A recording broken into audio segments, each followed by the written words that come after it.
They broke through the 6th level. Ning, wielding his Dark North swords, was wildly blocking the venomous bugs who had broken through the 6th level. However, the carapaces of these golden wasps were tough and very hard to destroy. After blocking just a few, another wasp appeared, biting Ning's body, breaking through the protective armor, and chomping down onto the flesh. Die! Ning's Dark North sword stabbed out wildly against the venomous bugs, while the injuries to his body were automatically healing. I can't continue like this. Although I have the body of a fiend god and will automatically heal, as the numbers of these venomous bugs increase, I'll still be devoured alive by them in the end. Ning was frantic. These venomous bugs are all under Bei Zishan's control. All I need to do is kill Bei Zishan.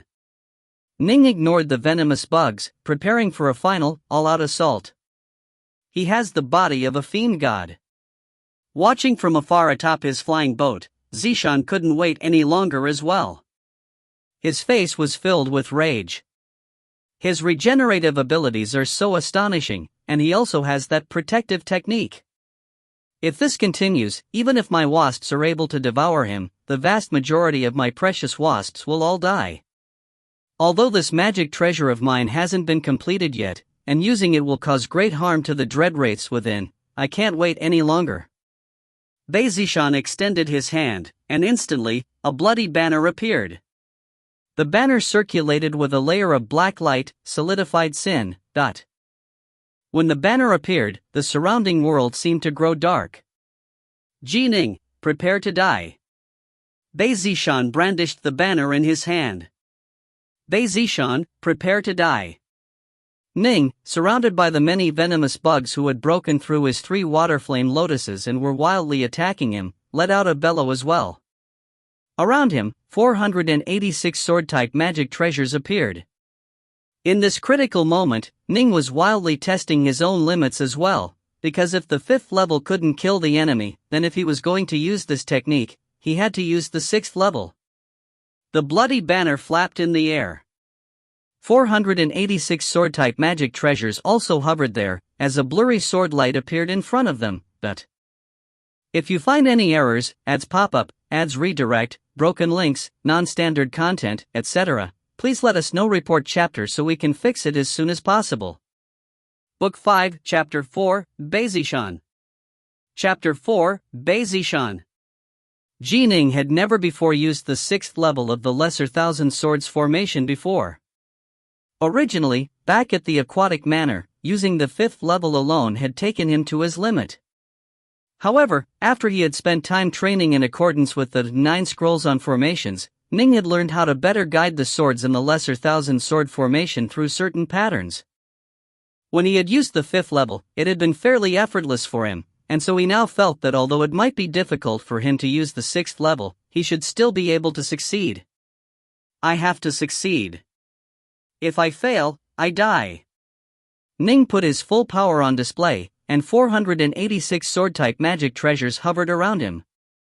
Ning used his divine will to carefully control the critical juncture swords of the Lesser Thousand Sword formation, then slowly allowed the other swords to follow those junctures, causing those 486 swords to constantly fluctuate, like the waves in a sea. Although it was difficult for Ning to control them, the 486 swords still began to glow with that blurry white light. Success!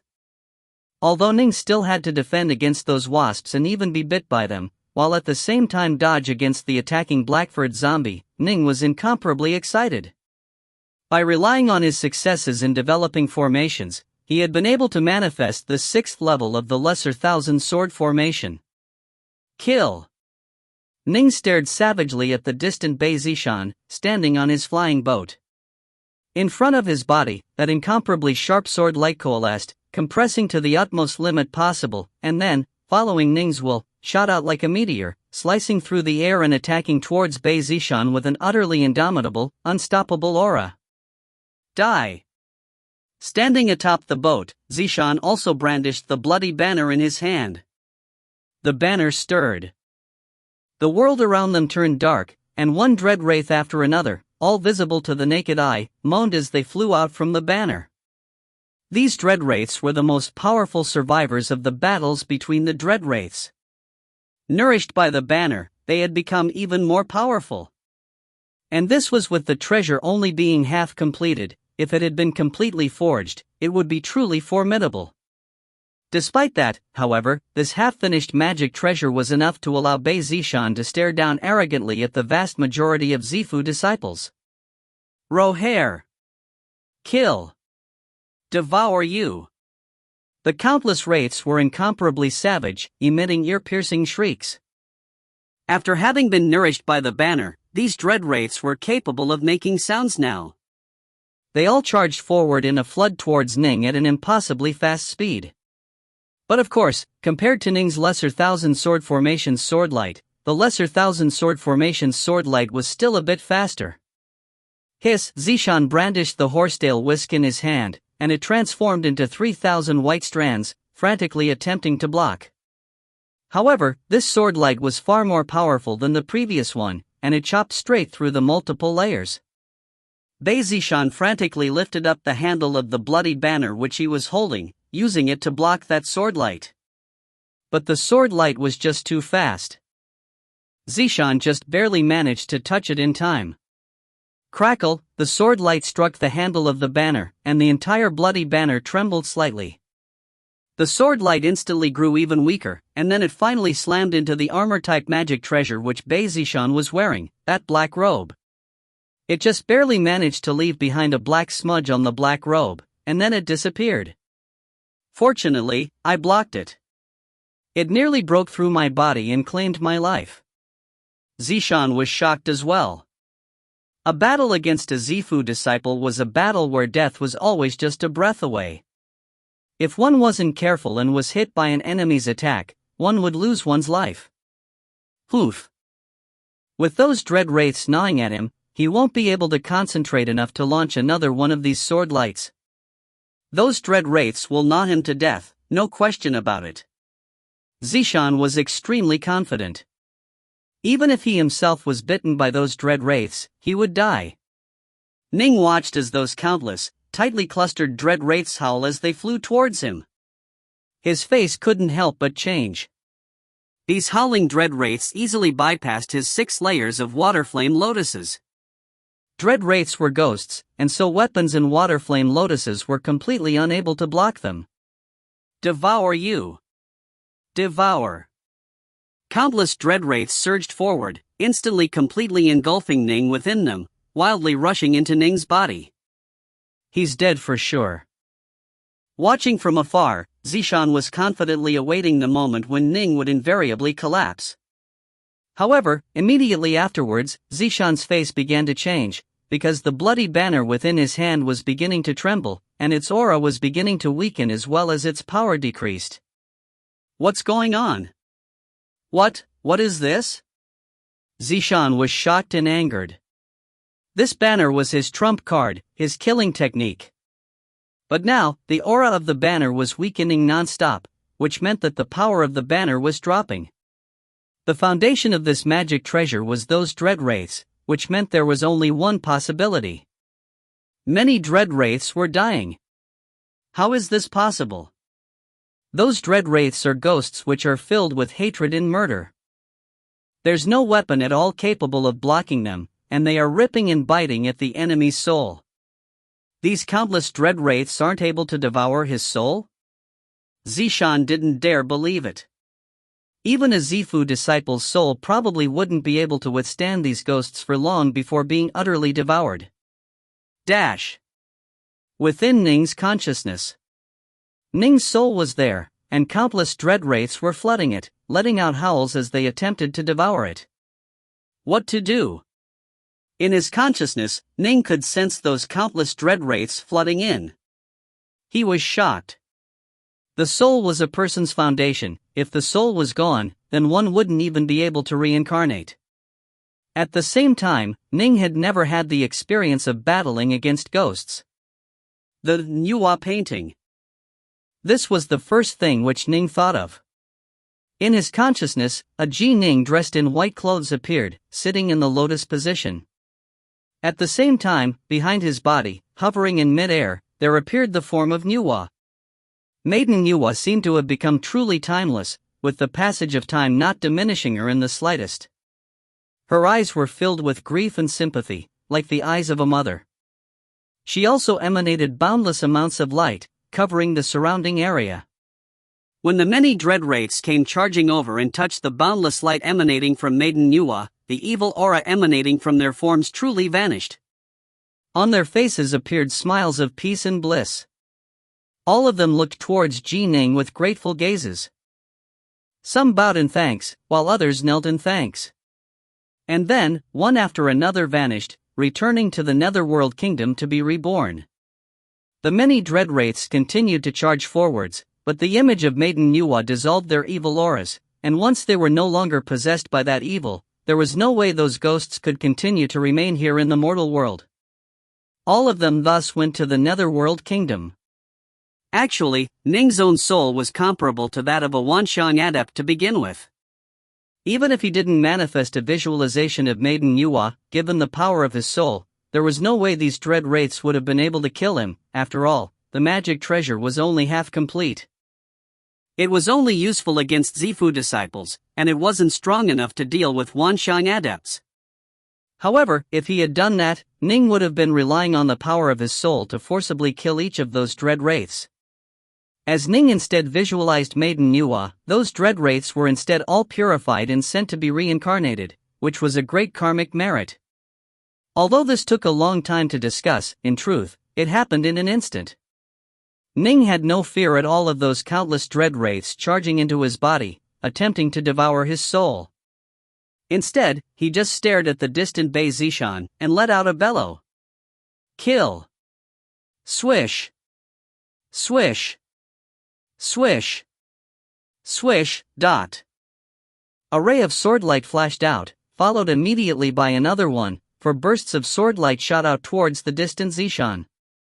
These 4 bursts of swordlight virtually exhausted all of the Xiantian Qi in Ning's body, as the amount remaining was not enough to permit him to unleash a 5th. This was Ning's full-strength attack. How is that possible? How could a youth not be afraid of his soul being devoured by dread wraiths? Zishan, still gripping that bloody banner, was in disbelief. When he saw those rays of swordlight shoot out, he was so terrified that he immediately controlled his flying boat to flee. But how could the speed of the boat match the speed of the swordlight flashes?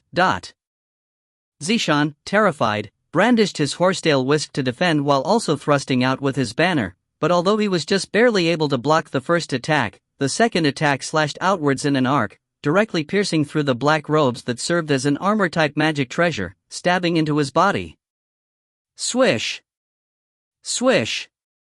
The 2 other rays of swordlight also instantly pierced through his head and his neck. In the corner of his forehead, a hole appeared. His neck, meanwhile, was completely cut through, and his head went flying. Impossible, a look of disbelief remained on Zishan's face. The distant black-furred zombie came to a halt as well, confusion appearing in its eyes. As for those venomous wasps, many of whom had died as they had thrown themselves in their attack on Ning, they quickly retreated as well. Those 3 water flame lotuses had crushed to death countless wasps, and without an order from their master, they naturally would prefer to flee. Only now did Ning retrieve his sword-type magic treasures, a look of disbelief appearing in his eyes. I killed a Zifu disciple? I succeeded? But right at this moment. From Bei Zishan's corpse, just as it was falling down from the flying boat, a golden light suddenly appeared. Given Ning's visual prowess, he could instantly tell that it was a golden bug. What's that? A golden bug actually flew out from the body? Ning felt puzzled, while at the same time, he felt that something was off. He had the sense that he couldn't allow that golden bug to fly away, but his Xiantian Qi had been almost completely exhausted, while the water flame lotus wasn't capable of being manifested at such a great distance. Rumble! Suddenly, the entire world seemed to transform from day into night. In the night sky, many stars twinkled and flashed, and as they did, the countless stars seemed to have transformed into a stellar sea. Within that stellar sea, there was an enormous full moon, and as the light of the moon shone down, the soft moonlight landed upon the body of that frantically fleeing golden bug. The golden bug seemed to be utterly terrified, flying at high speed and trying to flee. But suddenly, that soft moonlight solidified into a giant hand, which gently grasped that golden bug, which in its incomparable terror, let out a terrified cry. "Spare me, spare me!" Crunch! With a light squeeze of the giant moonlight hand, the golden bug was crushed into dust. And then, that night sky, those millions of stars, and that moon all disappeared, with the skies once more returning to daylight. This is, Ning stood there, his face filled with shock. A manifestation of stars, a Wanxiang adept. A Wanxiang adept. You were too careless. From high up in the air, a man flew over on the wind, dressed in a blue robe and with long, unbound hair. He had a smile on his face. You worked so hard to kill the body of that Bei Zishan, but you almost let him borrow the body of the life goo bug to flee. Bei Zishan was an expert in using bugs, so naturally he raised a life goo bug. In killing him, you should have killed his life goo bug as well. By not doing so, you almost wasted all of your previous effort. That wouldn't have been good. Ning understood that he had met a major figure today. Swallow Mountain didn't have any Wanxiang adepts. Ning immediately bowed respectfully. Ji Ning greets you, senior.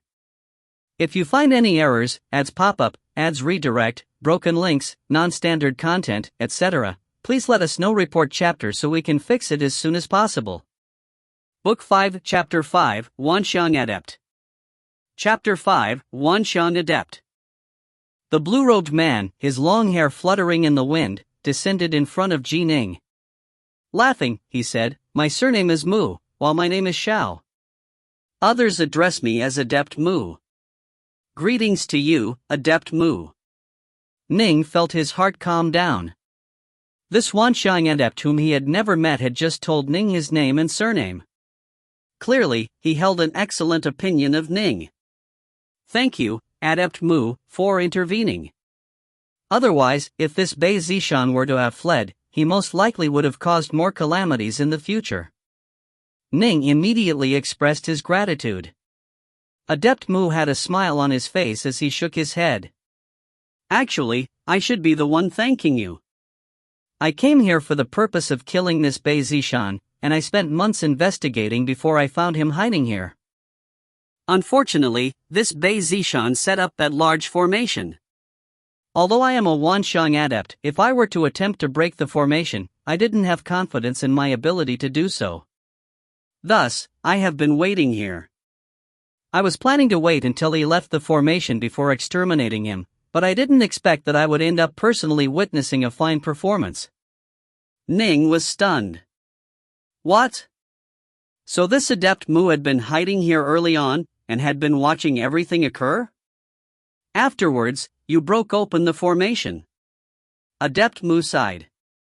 Only then did I know that it was you who did it. A youth who was able to break this formation. Formidable. In addition, I didn't expect that all of those Dao soldiers, Xiantian lifeforms, and even Bei Zishan himself would be disposed of, all by you alone. That made things simple for me. If I had known that Adept Mu was present, then I wouldn't have had to exhaust myself. Ning said hurriedly. Adept Mu looked curiously at Ning. Ji Ning, I wish to ask you. Are you a Zifu disciple? Or a Xiantian lifeform? A person's strength couldn't be judged from the surface. However, Adept Mu was someone who had been watching for a very long time from outside. In particular, after Ning broke open the formation, he had watched carefully as Ning engaged in those battles. As the saying goes, the eyes of the viewers are the clearest. Adept Mu discovered a number of issues which made him believe that Ning shouldn't be a Zifu disciple. I have not yet established my Violet Palace. Ning didn't hide it. Adept Mu immediately revealed a look of surprise. Indeed. I saw that your swordplay is exquisite, and that you should have reached the level of the true meaning of the Tao. If you were a Zifu disciple, when you used your elemental energy to execute such exquisite swordplay, you should have been able to easily defeat that Blackford zombie, and that battle should have been very simple for you. But you were actually in dire straits, which is why I guessed that you shouldn't be a Zifu disciple. Only, if you aren't a Zifu disciple, then you must be using divine will to control all those sword-type magic treasures and fly with them. You, a mere sentient lifeform, have such a powerful soul. This truly is rare, quite rare. Ning nodded.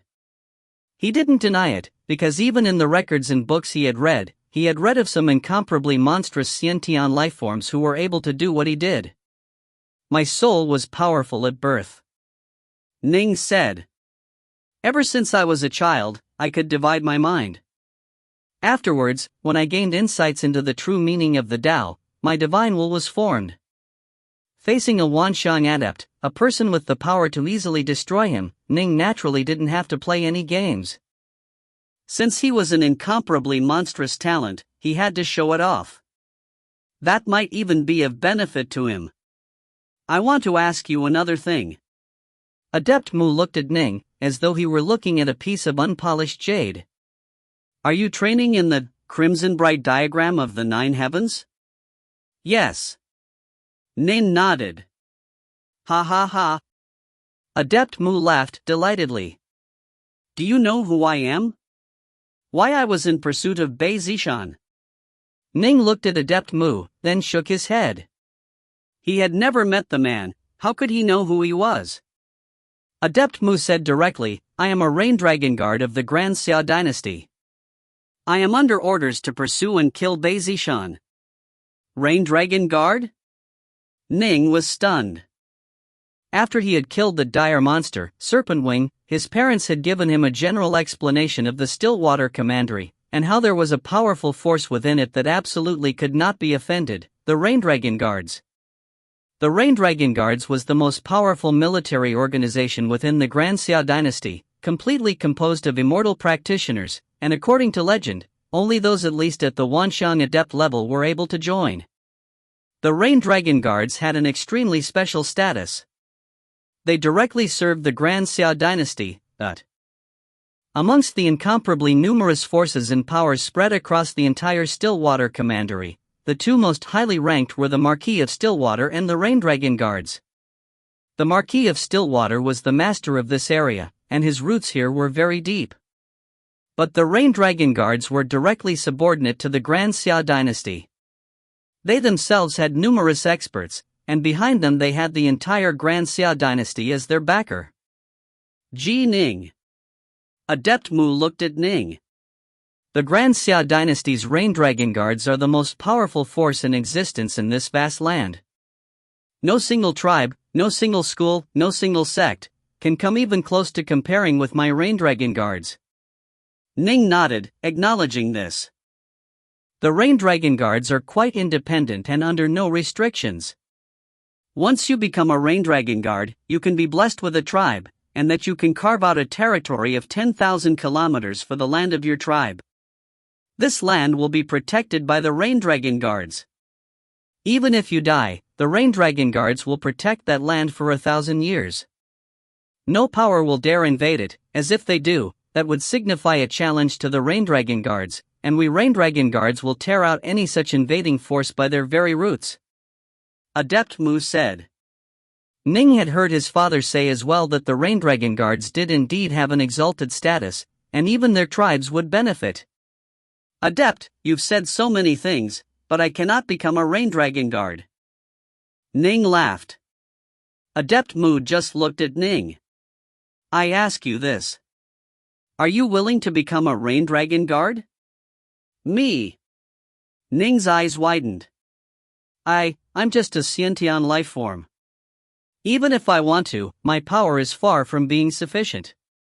But Adept Mu just shook his head. It isn't a major issue if your power is weak.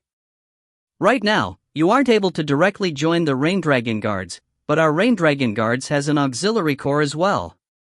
Much like how some schools, sects, and tribes will intentionally attract some geniuses to join them, we Rain Dragon Guards also have an auxiliary corps which will draw in some geniuses to join for instruction and guidance. Upon joining the auxiliary corps, you'll have access to all sorts of training techniques and even divine abilities. Adept Mu side. If you consider the Rain Dragon Guards to be a school or a sect, then we are the most powerful one of all. We have countless Immortals practitioners, and even celestial Immortals have appeared from within our ranks. But of course, the threshold for joining the auxiliary corps is quite high. It isn't just anyone who can join. Fortunately, you train in the Crimson Bright diagram of the 9 heavens, the #1 fiend god body refining technique in the world. Adept Mu looked at Ning. Anyone who relies on the Crimson Bright diagram of the 9 heavens to become a Xiantian lifeform can immediately enter the auxiliary corps. There's no need to undergo the various trials. The Crimson Bright diagram of the 9 heavens is simply too hard. Every single person who can use it to become a Xiantian lifeform is a monstrous talent. Adept Mu sighed emotionally. Ning, standing there, made a sound of agreement. It was true. He himself had spent that night meditating on the Tao before understanding how to fuse fire and water and to break through to become a Xiantian lifeform. Others most likely would also have to find their own secret ways to fuse fire and water as well. Every single immortal practitioner who trains in the Crimson Bright diagram of the 9 heavens is extraordinary. Adept Mu said. For ordinary immortal practitioners, only those at the Wanxiang Adept level are permitted to join the Rain Dragon Guards, but for Crimson Bright diagram of the 9 heavens practitioners, as long as they reach the Zifu level and learn a divine ability, their battle power will be equivalent to a Wanxiang Adept's, and thus they would be allowed the chance to enter the Rain Dragon Guards. But of course, that just means you'll have the chance to. Whether or not you'll actually be able to enter depends on your ability. Adept Mu said. I myself only was able to join the Rain Dragon Guards after becoming a late-stage Wanxiang Adept. Ning, hearing this, blinked twice. Late-stage Wanxiang? The Rain Dragon Guards truly were difficult to join. Right at this moment, those thousands of surviving Dao soldiers were all staring towards this direction in terror. From the skies, 2 figures descended as well. They were the human forms of the Azure Firebird and the Black Serpent. They, too, stared towards Ning. You go rescue Master Blindfish and the others. I have some things to discuss with this senior. Ning immediately instructed. Yes. The Azure Firebird and the Black Serpent responded. After having watched the grand battle between Ning and Bei Zishan, their hearts were filled with dread. Although Ning was frantically worried about his mother, he naturally couldn't slight or be discourteous to this Wanxiang Adept in front of him. Ning even had the intention of inviting him to go to West Prefecture City. As long as you join the preparatory army, your future prospects will be limitless. Adept Mu said. In the future, you becoming a Rain Dragon Guard will be a matter of course. The chances you will have there will be far greater than what you have here in the tribes, at least. Think about it carefully. If you are willing to join the auxiliary corps, then go back and bid your parents farewell. I will take you directly to Stillwater City. To Stillwater City? Ning was stunned. Adept Mu. Ning said hurriedly. There are so many benefits to joining the auxiliary corps. I fear there must be some sacrifices as well, right? Naturally. Adept Mu nodded. Upon joining the auxiliary corps, until you become a Zifu disciple, you are forever forbidden from leaving the mountain. Forever forbidden from leaving the mountain? Ning was puzzled. Adept Mu said, the headquarters of we Rain Dragon Guards is located on the peaks of a tall mountain. The auxiliary corps is there as well. If you can't even become a Zifu disciple, then you will simply die of age on the mountain. After becoming a Zifu disciple, you can often leave, but you'll still need to spend most of your time on the mountain, as you'll only leave on orders. Only when you become a Rain Dragon Guard will you have freedom. Ning nodded. He could tell that the auxiliary corps was actually comparable to a school. If one didn't become a Zifu disciple, one wasn't permitted to leave, while even after becoming a Zifu disciple, one would be stationed on the mountain and only be allowed to leave on orders. I have my aquatic manor, Ning said to himself. Immortal Jihua, by relying on that ancient aquatic manor, was able to live for millions of years, even as a loose immortal, and his power was comparable to a celestial immortal. There are many secrets contained within the aquatic manor which I must investigate. Once I become a Zifu disciple, I'll be able to bind the control talisman. Why should I be in a hurry to join the auxiliary corps? Adept Mu, standing there, spoke again. Ning, who in the Swallow Mountains can possibly provide you tutelage? For someone as naturally gifted as you, you must expand your horizons. Thank you, Adept. Ning pondered for a time, then shook his head. Adept, I imagine that you heard as well that my mother is gravely ill.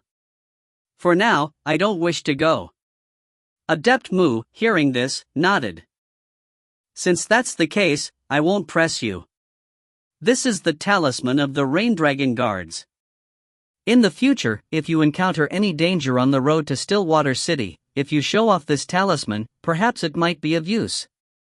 As he spoke, he turned over his hand, and a square black talisman appeared in his palm, with the image of a rain dragon on it. Thank you, Adept. Ning immediately accepted it. Ning has one thing to request of you, Adept. Adept Mu immediately laughed. You assisted me in exterminating Bei Zishan of Snowdragon Mountain. I had wanted to help send you to Stillwater City to enter the auxiliary corps of the Rain Dragon Guard, but I didn't expect you wouldn't want to go. I was worrying about how to repay your assistance. Go ahead and tell me. If I can help you, I will. If you find any errors, ads pop up, ads redirect, broken links, non-standard content, etc., please let us know. Report chapter so we can fix it as soon as possible. Book 5, Chapter 6, Returning. Chapter 6, Returning. Snowdragon Mountain? Bei Zishan? This Bei Zishan had been a Zifu disciple of Snowdragon Mountain? Ning temporarily suppressed this line of thought, then immediately said with sincerity, my mother is gravely ill. I expect that my G-clan is unable to save her. I would like to ask you, Adept Mu, to go on a trip to visit my G-clan of the West Prefecture and save my mother's life. Adept Mu saw the look on Ning's face, and he couldn't help but sigh. I'm not talented in medical treatments, but I can go take a look. If I can save her, naturally I will. But if I cannot? Adept, if you are willing to go, Ning will be forever grateful. Ning said hurriedly. Scum, get over here. Adept Mu suddenly turned and stared into the distance, barking loudly. From afar, that Blackford zombie whose entire body was swirling with that necromantic aura walked over obediently, staring at Adept Mu with a hint of dread in its oily green eyes. Adept Mu waved his hand, and a violet coffin appeared in front of him. Get in. Adept Mu gave the order. The Blackford zombie obediently opened the coffin, then leapt in and lay down, then closed the lid behind it. This is a corpse-preserving coffin. Adept Mu, with a wave of his hand, took back the corpse-preserving coffin while explaining to Ning, this Blackford zombie had just lost its master. If it were to be permitted to roam about, it would definitely harm many people. Thus, when I was speaking with you, I used a thread of my key bind it to myself. Ning nodded. Don't worry. You were the one to kill Bei Zishan, and so I won't touch any of the things he left behind. Adept Mu said. Only, at your current level of power, you are not able to tame this Blackford zombie, and so I am taking it with me. As he spoke, Adept Mu looked at the distant corpse of Bei Zishan. Zishan's corpse immediately flew over, along with his various magic treasures, including the flying boat, his horsetail whisk, the bloody banner, and the nest which held the hornets. Adept Mu reached out with his hand, and a ring which had been on Zishan's fingers flew off, entering Adept Mu's hand. This is a ranked storage-type magic treasure. Adept Mu said.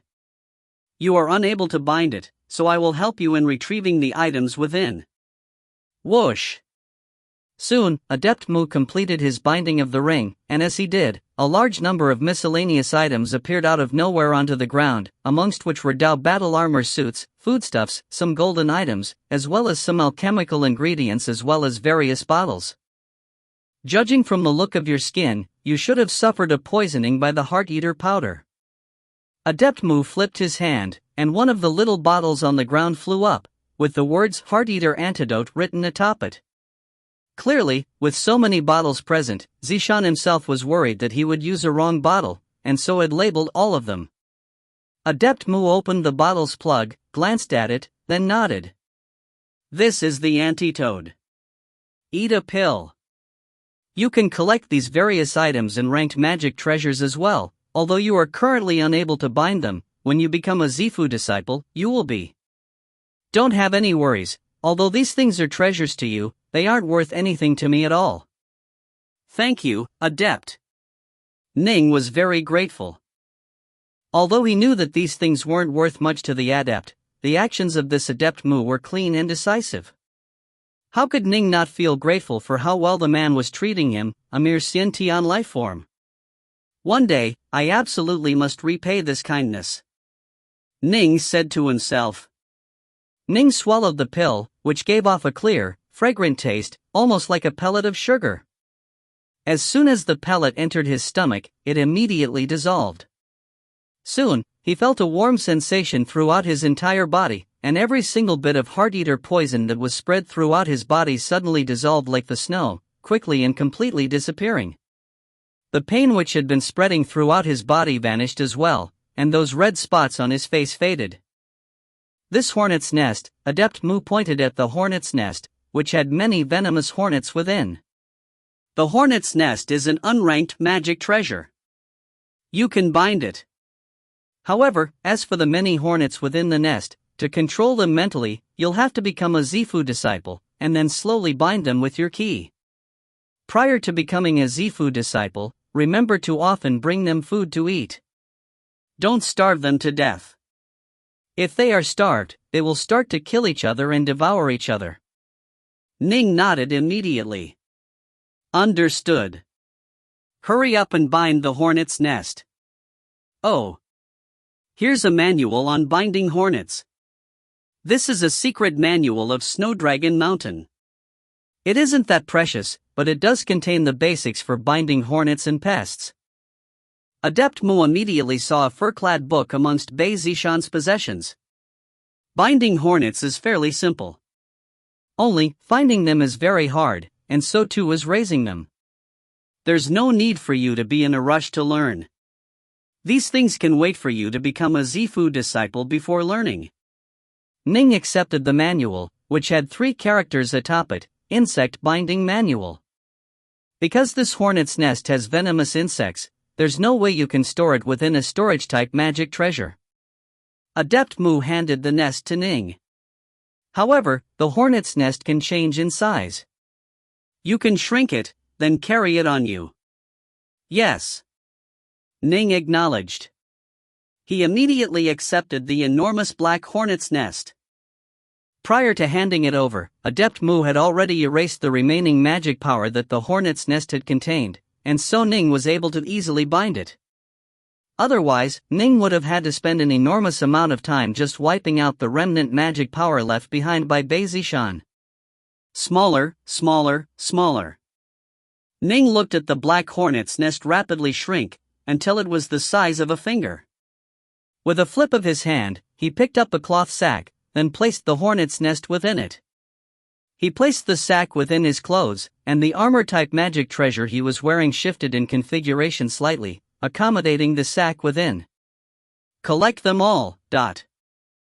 Ning waved his hand, and collected the many miscellaneous items on the ground, as well as manuals and poisons which Bei Zishan had left behind. As for Bei Zishan's ranked magic treasures, Ning didn't touch them.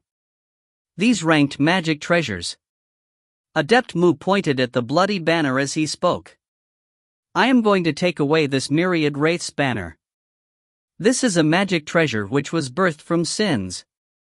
I need to take it back, and it is also proof that I've accomplished my mission. You can keep the rest. All right. Only now did Ning collect the other ranked magic treasures. He was unable to use any of them, and so all he could do was to collect them for now. The myriad wraiths banner, Adept Mu picked up the bloody banner, which glowed with a faintly visible black aura. Who knows how many people were tortured to death to create it? What a terrible, weighty sin. This Bei Zishan really was fated to die. He actually used this myriad wraiths banner against you, but your soul is already at the divine will level. How could this incomplete myriad wraiths banner possibly do anything to you? Adept Mu was under the impression that Ning had relied on his powerful so to destroy all of those dread wraiths. He didn't know that Ning had, in reality, had relied upon a visualization of Maiden Yuwa in order to pacify all of those dread wraiths. Look. This is sin. Sin so heavy, one can see it with the naked eye. And yet, boundless karmic merits are very hard to see. Adept Mu pointed at the black aura surrounding the bloody banner. Sin which one can already see with the naked eye, you can imagine how grave and serious the sin is. We Rain Dragon Guards naturally must exterminate a person who has committed such grave sins. Ning looked and nodded. Within the mountain cave, Blindfish and the others had their bodies and clothes covered with blood. Quick, lift them up. Hurry! The Black Serpent and the Azure Firebird were shouting at those servants. How could the servants dare to resist? They obediently lifted, carried, and piggybacked those who were unable to walk on their own. The young master? Where is young master Ning? Blindfish and Jade Witch asked, along with others. The Black Serpent just said, the young master is outside, but Blindfish was still able to walk on his own, but Jade Witch had to be lifted. All of them walked out of the cave, and as they did, they saw those thousands of terrified Dao soldiers, as well as the corpses which littered the ground, as well as Ning, off in the distance, who was currently chatting with Adept Mu. Ning turned to look. When he saw his master Blindfish, his entire body covered with blood, as well as Jade Witch and the others be carried over, he couldn't help but feel his heart ache. He couldn't help but call out, Master Blindfish. Young master. Blindfish spoke as well. You all, Ning didn't know what to say. Thank you, young master. Thank you, young master Ning. Not just the people of the G clan, even those Xiantian lifeforms of the Riverbank clan, the Ironwood clan, the Ko clan, and the various other clans, all of whom had their dantians shattered, spoke out in gratitude. The destruction of their dantians made them cripples, but they already felt boundless gratitude for being able to see the sun again and for being able to return to live amongst their clans. In his heart, Ning felt boundless sourness.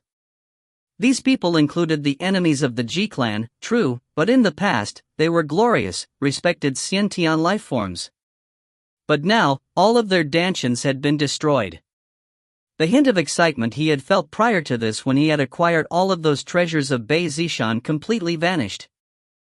Ning turned to look towards those servants and barked, how many more people are imprisoned within this mountain?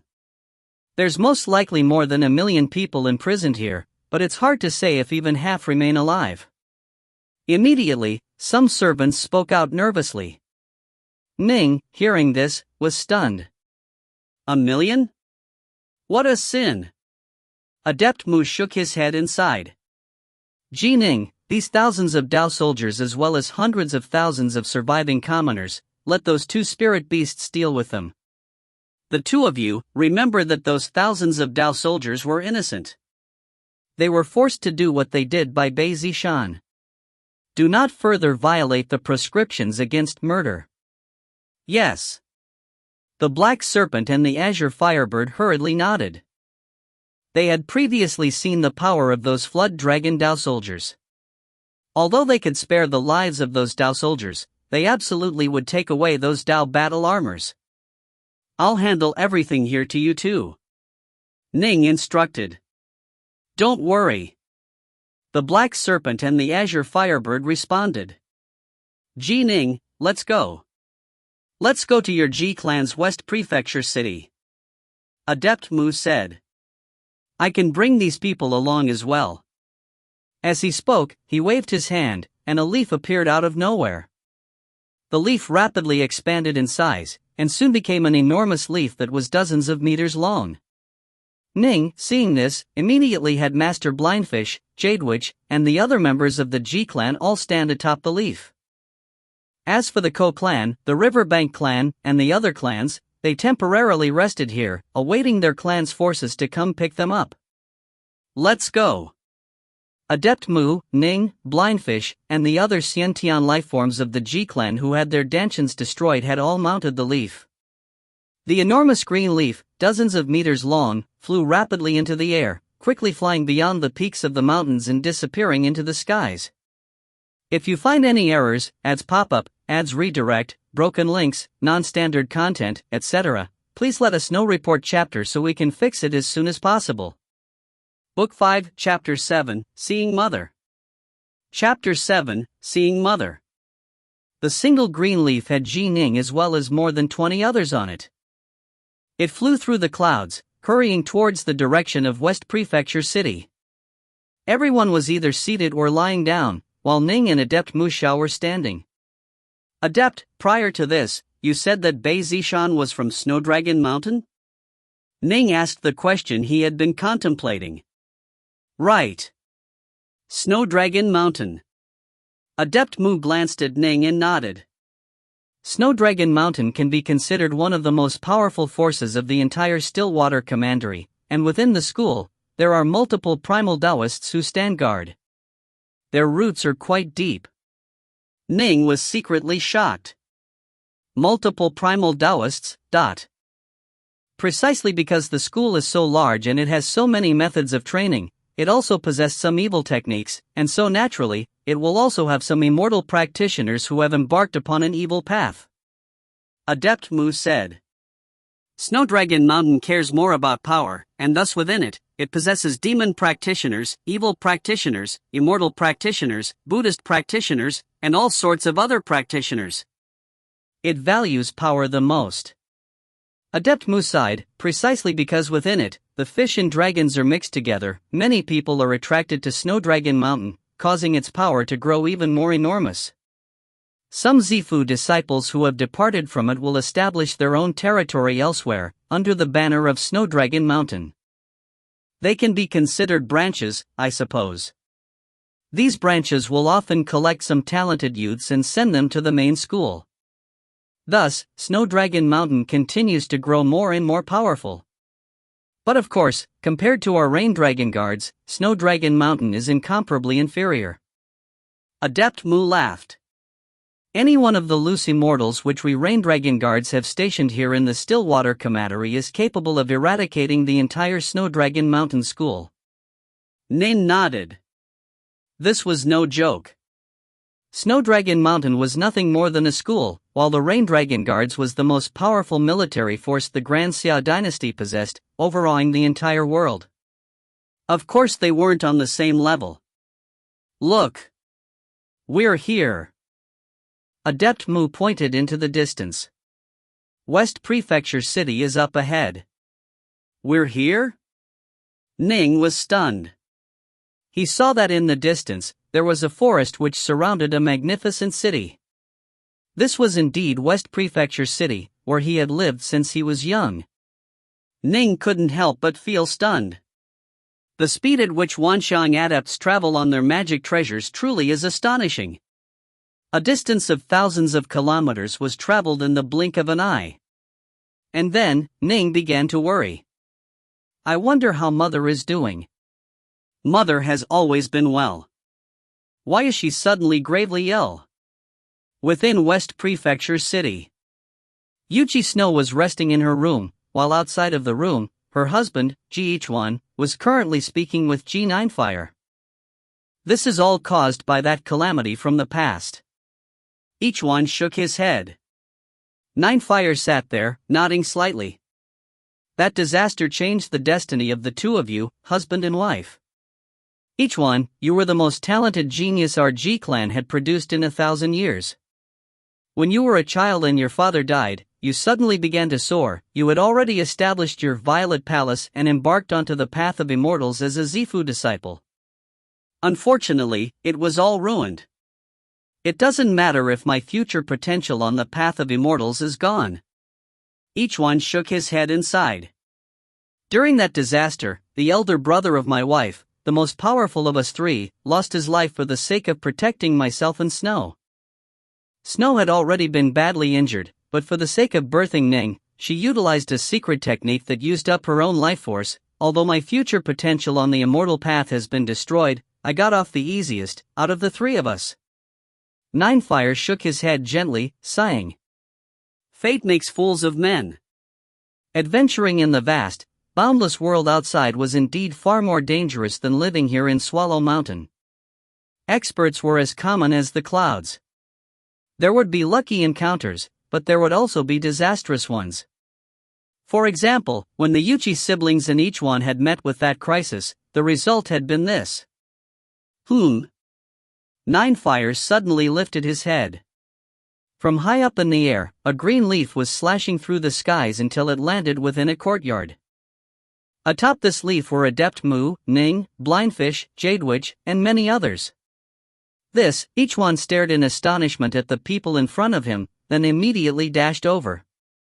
Jadewitch, Sean, Blindfish, you all came back? What happened to all of you? How is it that all of you are injured? What have you all been doing these past days? Why did you all suddenly go missing? Greetings, Patriarch. The 20-plus Xiantian lifeforms of the G-clan quickly recognized their patriarch, and in unison, they immediately called out.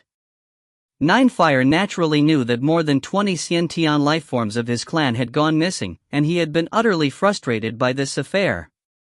Now, seeing these Xiantian lifeforms all reappear, he was both surprised and delighted. He hurriedly said, when we realized you had gone missing, our entire G-clan started to serac for you. Are you all well? Our danchans have been destroyed, but we are very lucky to still be alive. Jadewitch said hoarsely. Danchans destroyed? Ninefire stared, wide-eyed. A nearby youth with long hair called out as well, Patriarch, it was only thanks to Ning as well as this adept that we were able to survive this time. Adept? Ninefire and each one felt a surge of electricity in their hearts. Adept?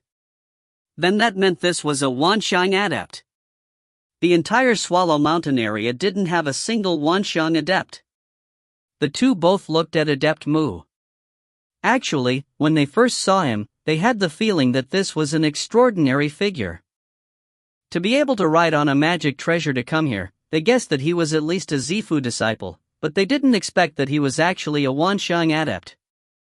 They saw how Ning was standing to the side of this Wanxiang adept, as though they seemed to be on good terms.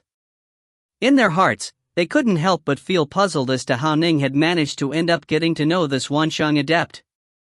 Ninefire, GH1, greets you, adept. Ninefire and each one both said respectfully. Actually, I'm the one who should be thanking Ning. Adept Mu laughed calmly. Ning? Ninefire and each one looked towards Ning. A look of worry appeared on Ning's face, and he immediately said, I learned that Mother is gravely ill, so I invited Adept Mu to come to our West Prefecture city, Snow is right inside the room. Each one suddenly realized, and he immediately spoke out. Adept Mu Shao nodded, then walked towards the nearby room. Ning and each one followed behind, while Ning asked softly while walking, Father, what happened?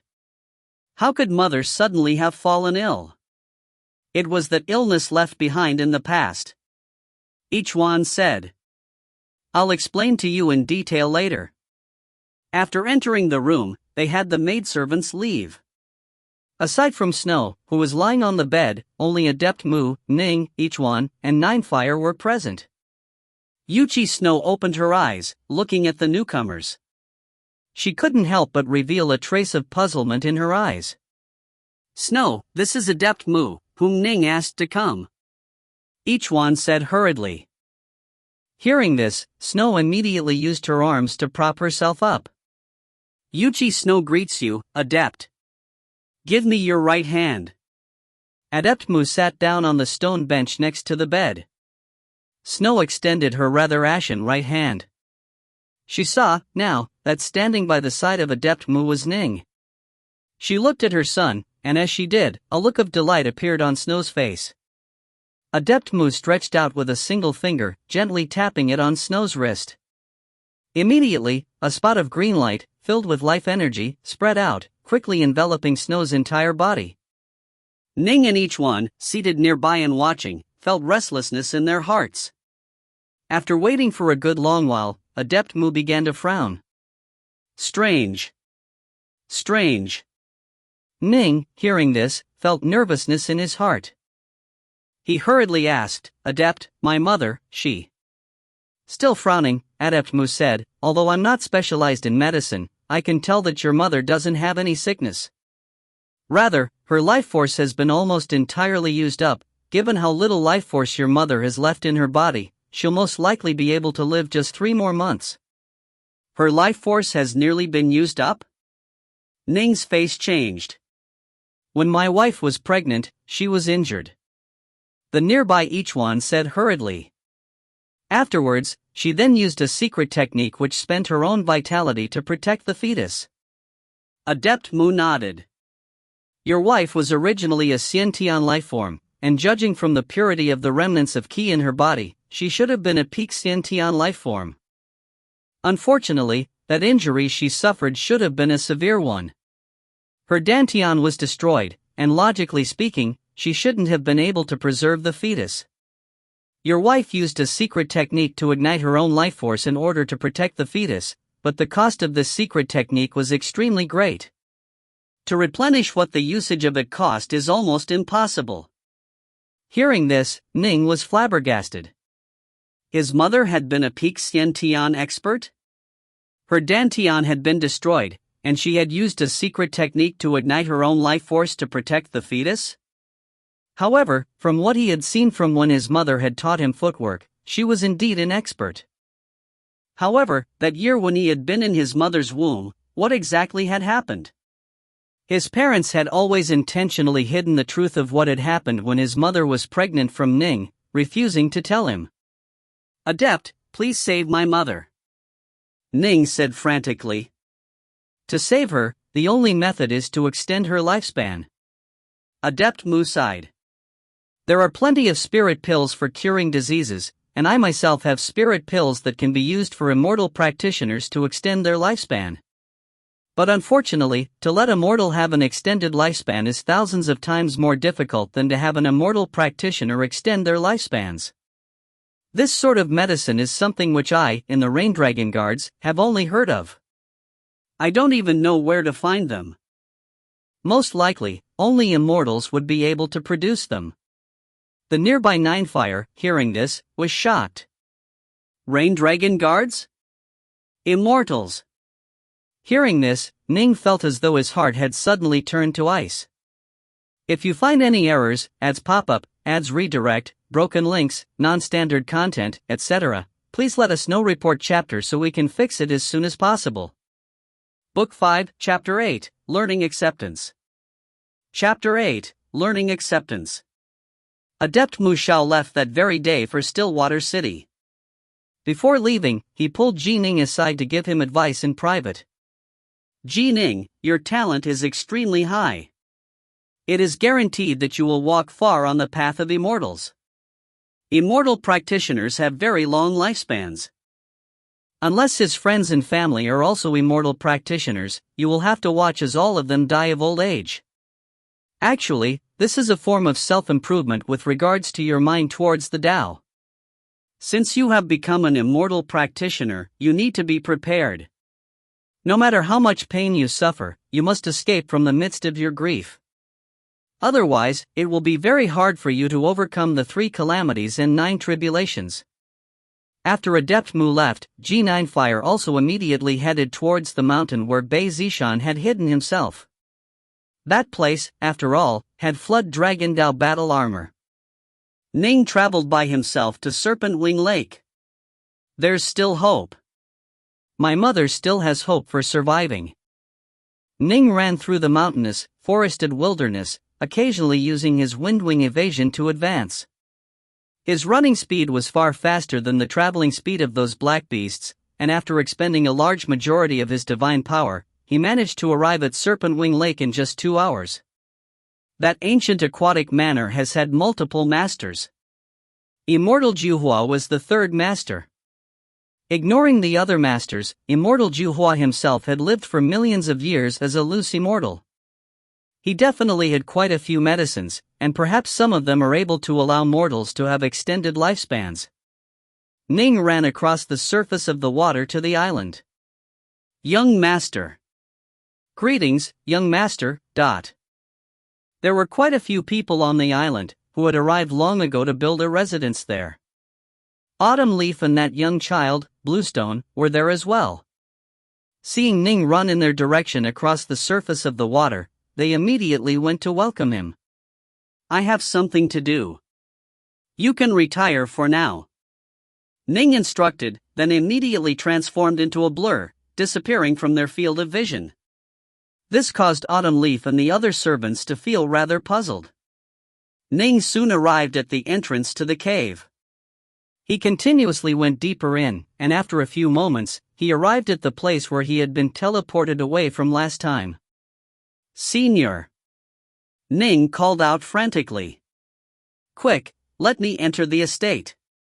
I have something important to do. The dark tunnel caverns were completely silent.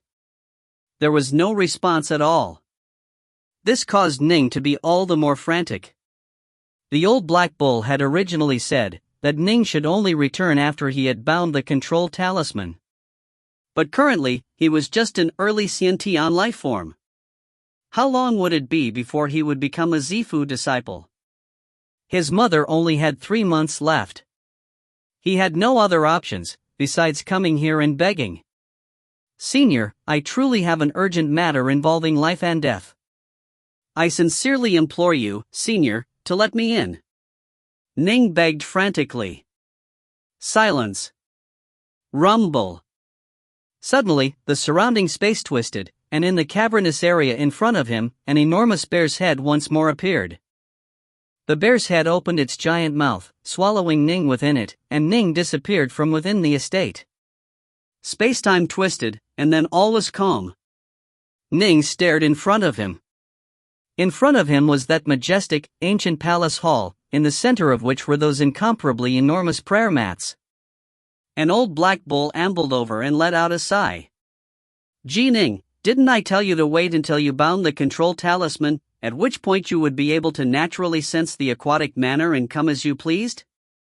You are just a Xiantian life form. Why have you entered again? Senior. Ning said hurriedly. My mother is gravely ill. I truly have no other methods, so I came here to beg. Your mother is gravely ill? The old black bull shook his head. Since you have chosen the path of immortals, you need to be prepared for these things. Ning hurriedly shook his head. Senior, my mother is still young. She shouldn't die so soon. Previously, I asked a Wanxiang adept to help take a look at my mother, and that Wanxiang adept said that my mother, in the past, had used a secret technique to expend her own life force to rescue me. By now, her life force is almost completely used up, and she only has 3 months of life left. To save my mother, a medicinal pill that can allow mortals to extend their lifespans is necessary. However, that Wanxiang adept himself had only heard of such pills, and said that most likely only immortals were in possession of them. I have no other choices, and so I came to the aquatic manor. A medicinal pill that can allow mortals to extend their lifespans? The old black bull sighed. That is something that can be described as an immortal pill. Generally speaking, only loose immortals or earthly immortals can produce such a thing. Immortal Juhua was no ordinary loose immortal. He definitely has this sort of medicinal pill, right? Ning asked frantically. The old black bull looked at Ning, then shook its head. Immortal Juhua had been alive for millions of years. His family and friends had died long ago. He had no need of such pills, and so he didn't have any of them. Ning's heart trembled. Then, Ning said hurriedly. I imagine Immortal Juhua must have left behind quite a few magic treasures. Give me a magic treasure which has a valuable comparable to that of an immortal pill, and I'll take it in trade. As soon as he said the words, Ning knew that he was making a mistake. He cared too much about his mother's life, and so he had lost his bearings and equanimity. Even his words lacked propriety. Foolishness! The old black bull shouted. You yourself said just now that even a Wanshang adept has only heard of this sort of immortal pill. You want to trade for it? With who? You, a Xiantian lifeform, hold a magic treasure on that level? If you show it off, most likely those powerful immortal practitioners will just kill you for it. Trade for it? If you don't have enough power, how will you trade? In addition, you haven't even bound the control talisman, and the only place in the aquatic manor you can enter is just the main palace. You aren't even able to enter the other places.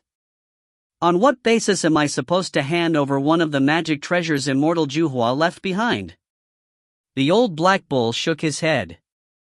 And what's more, this isn't even my decision to make. Not your decision to make? Ning was stunned. Then, the old black bull sighed. I'm just the spirit of a magic treasure Immortal Juhua always kept on him. The true controller of this aquatic manor is the spirit of the aquatic manor. Spirit of the aquatic manor? Ning was puzzled. The old black bull explained, the entire aquatic manor was forged by the first master, who was incredibly mysterious.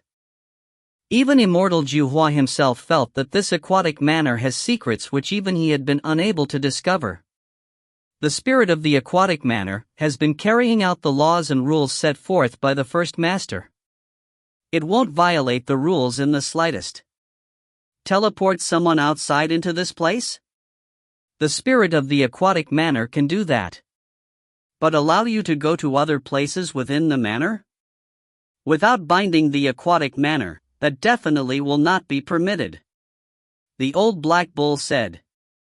It also cannot possibly give you one of Immortal Juhua's magic treasures. After all, it is the spirit of the aquatic manor. It will definitely obey the orders of the first master of the manor. Ning was stunned. When, for example, the fourth master died in the outside world, the spirit of the aquatic manor would at most act to find the next master. The old black bull shook his head. We spirits of magic treasures are different from you humans. You can change. But we will definitely respect the will of our master. Ning understood. Magic treasures were covered with all sorts of runes and bindings.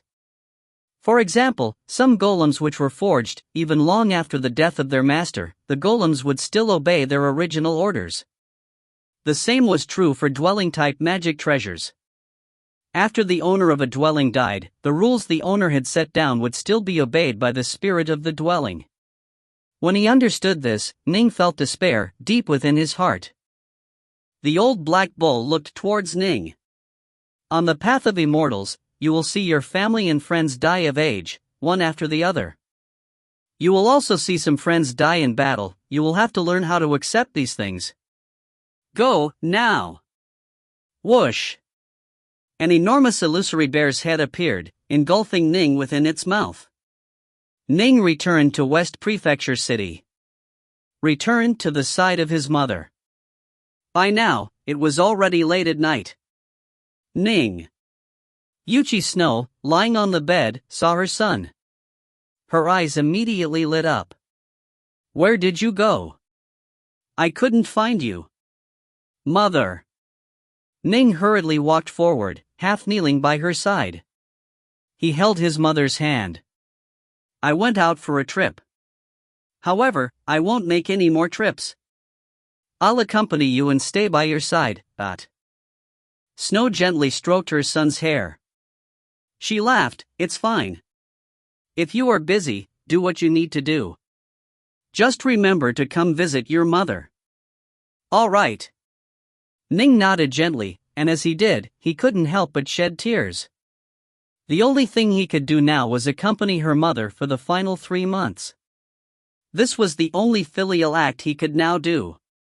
Night. His mother had already fallen asleep.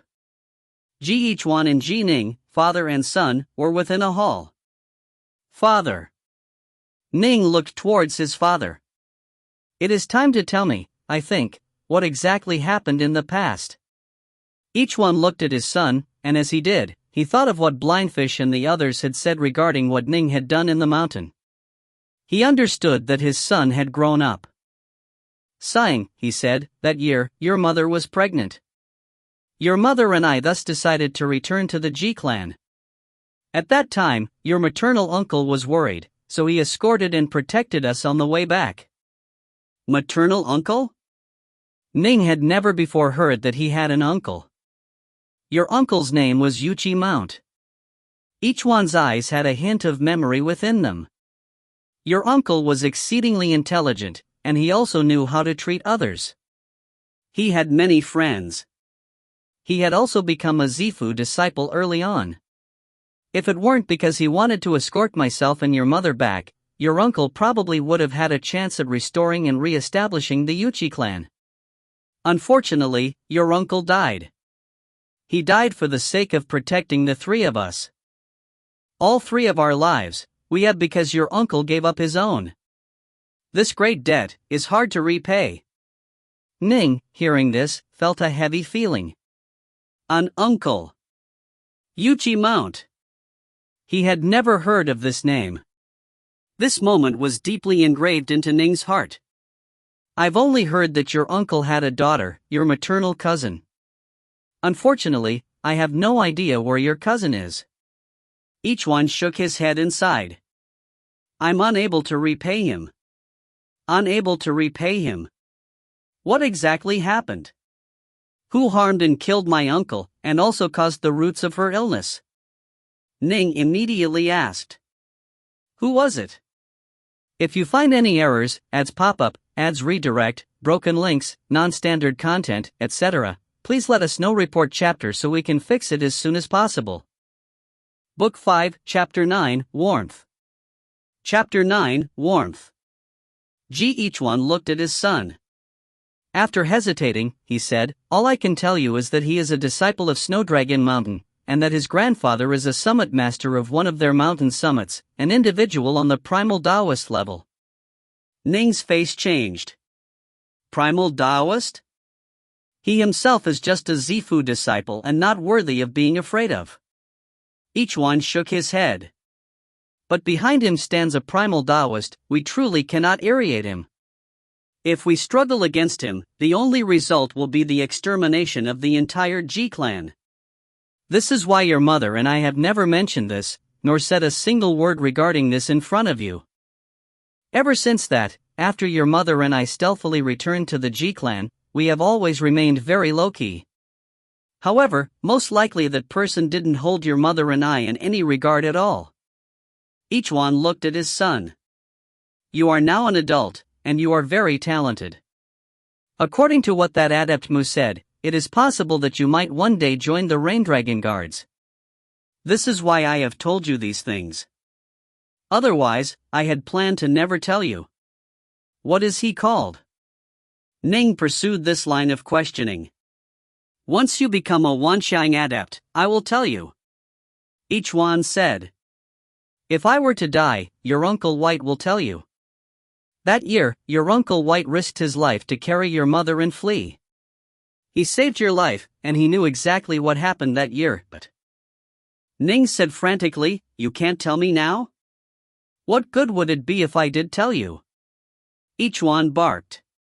Will you go seek revenge? That's just looking for death. First be patient and endure. After enduring for a few years, you'll have calmed down as well. Remember. Each one stared at Ning. Don't let hatred cloud your eyes. In this vast, endless world, slaughter and hatred is omnipresent. It is guaranteed that you will one day leave Swallow Mountain. In the vast world outside, those major schools, clans, and powerful sects are all hard to deal with. Snowdragon Mountain is nothing more than a millstone for you to sharpen your blade on, during your path to becoming an immortal. Nin nodded slightly. On your hopes rests the future of both the Ji clan and the Yuchi clan, understood? Ichwan said. To become famous throughout this boundless world, and to make Snowdragon Mountain as well as the various other powers all lower their heads and submit to you, this is what your mother and I hope to see the most. Yes. Ning nodded solemnly. Make your mother and me proud of you. Ichwan stared at his son. My son. The autumn wind blew. Dry leaves fell. Yuchi Snow was seated on a long bench in front of her room. The beast fur pelt laid on the bench was warm and soft. There was a layer of beast fur on Snow's body as well. Her face was even more ashen now. She held her son's hand, then turned to say towards Ichwan, who was standing next to her, Ichwan, bring those beast furs over. All right. Ichwan immediately entered the room, quickly returning while carrying a pile of beast fur clothes. This is... Ning looked at the beast fur clothes. Ichwan said, your mother hasn't had anything to do in recent days, and so she's been sewing these beast fur clothes. Every single thread and stitch is the labor of your mother's hands. Seated there, Snow said softly, there's quite a few by now. I only made 12 sets of clothes in the past 3 months. They are all suitable for your current size and stature. In the future, mother won't be able to be by your side, but these clothes will accompany you, thought. Ning's eyes stung, and he couldn't refrain from tearing up. Don't cry. Snow gently stroked her son's face. I know that soon now, I won't be able to last any longer. Mother! Ning's voice was trembling. Mother has experienced many things in this life. Snow said slowly. When I was an infant, I lived in a large clan with unlimited, glorious prospects. When I was young, I fled alongside my father, eventually meeting your father and adventuring alongside him, braving danger. Afterwards, I lived 10 peaceful years at the Ji clan. In my life, I've had a father who loved me, older brothers and sisters who loved me, a man who loved me, and you, my most beloved son. I truly feel content. Ning's tears were coming down non-stop. He couldn't control them, no matter what he tried. The only thing he could do was continuously hold his mother's hand. His mother's hand was no longer smooth, it had become rough and leathery, like a dry leaf without any vitality. Snow said slowly, in your body is the bloodline of the Ji clan, as well as the bloodline of my Yuchi clan. For your mother to have had you, is your mother's greatest pride in life. Mother, Ning stared at his mother. Ning, son, in the future, will you stay for a long time at Serpent Wing Lake? Snow looked at her son. Ning nodded. As an immortal practitioner, one had to have a base, after all. West Prefecture City was too crowded and had too many people. Serpent Wing Lake was much calmer. In addition, Serpent Wing Lake had the aquatic manor. In the future, he would indeed often stay at Serpent Wing Lake. After I die. Snow looked at Ichwan, by her side. After I am cremated, spread my ashes over Serpent Wing Lake. Ichwan, you won't be jealous, will you? Ichwan's eyes were moist. He forced out a laugh. Slightly jealous, actually. However, after I die, my ashes will also be spread over Serpent Wing Lake. By then, we'll be together again, right? Snow laughed. Ichwan gently embraced his wife. Ning, son. Snow's voice was growing weaker. She smiled.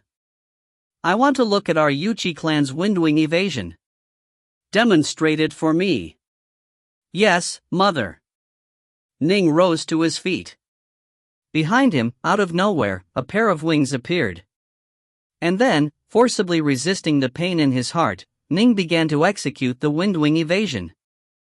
Ning moved about like a giant rock, gliding through the air, landing atop of a distant roof, and then with another flash, gliding to another place. His 2 wings trembled, and his movements were like that of an illusion.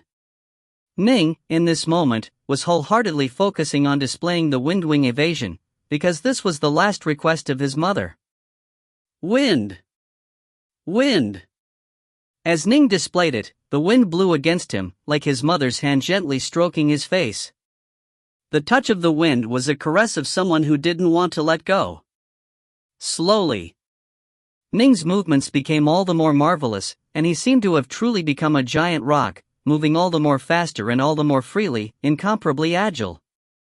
He was a giant rock who flew in the skies beyond the 9 heavens.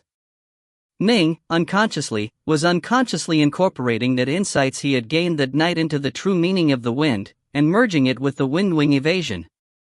He even incorporated some deep emotions into them, like a bird who was longing for the wind. The great rock.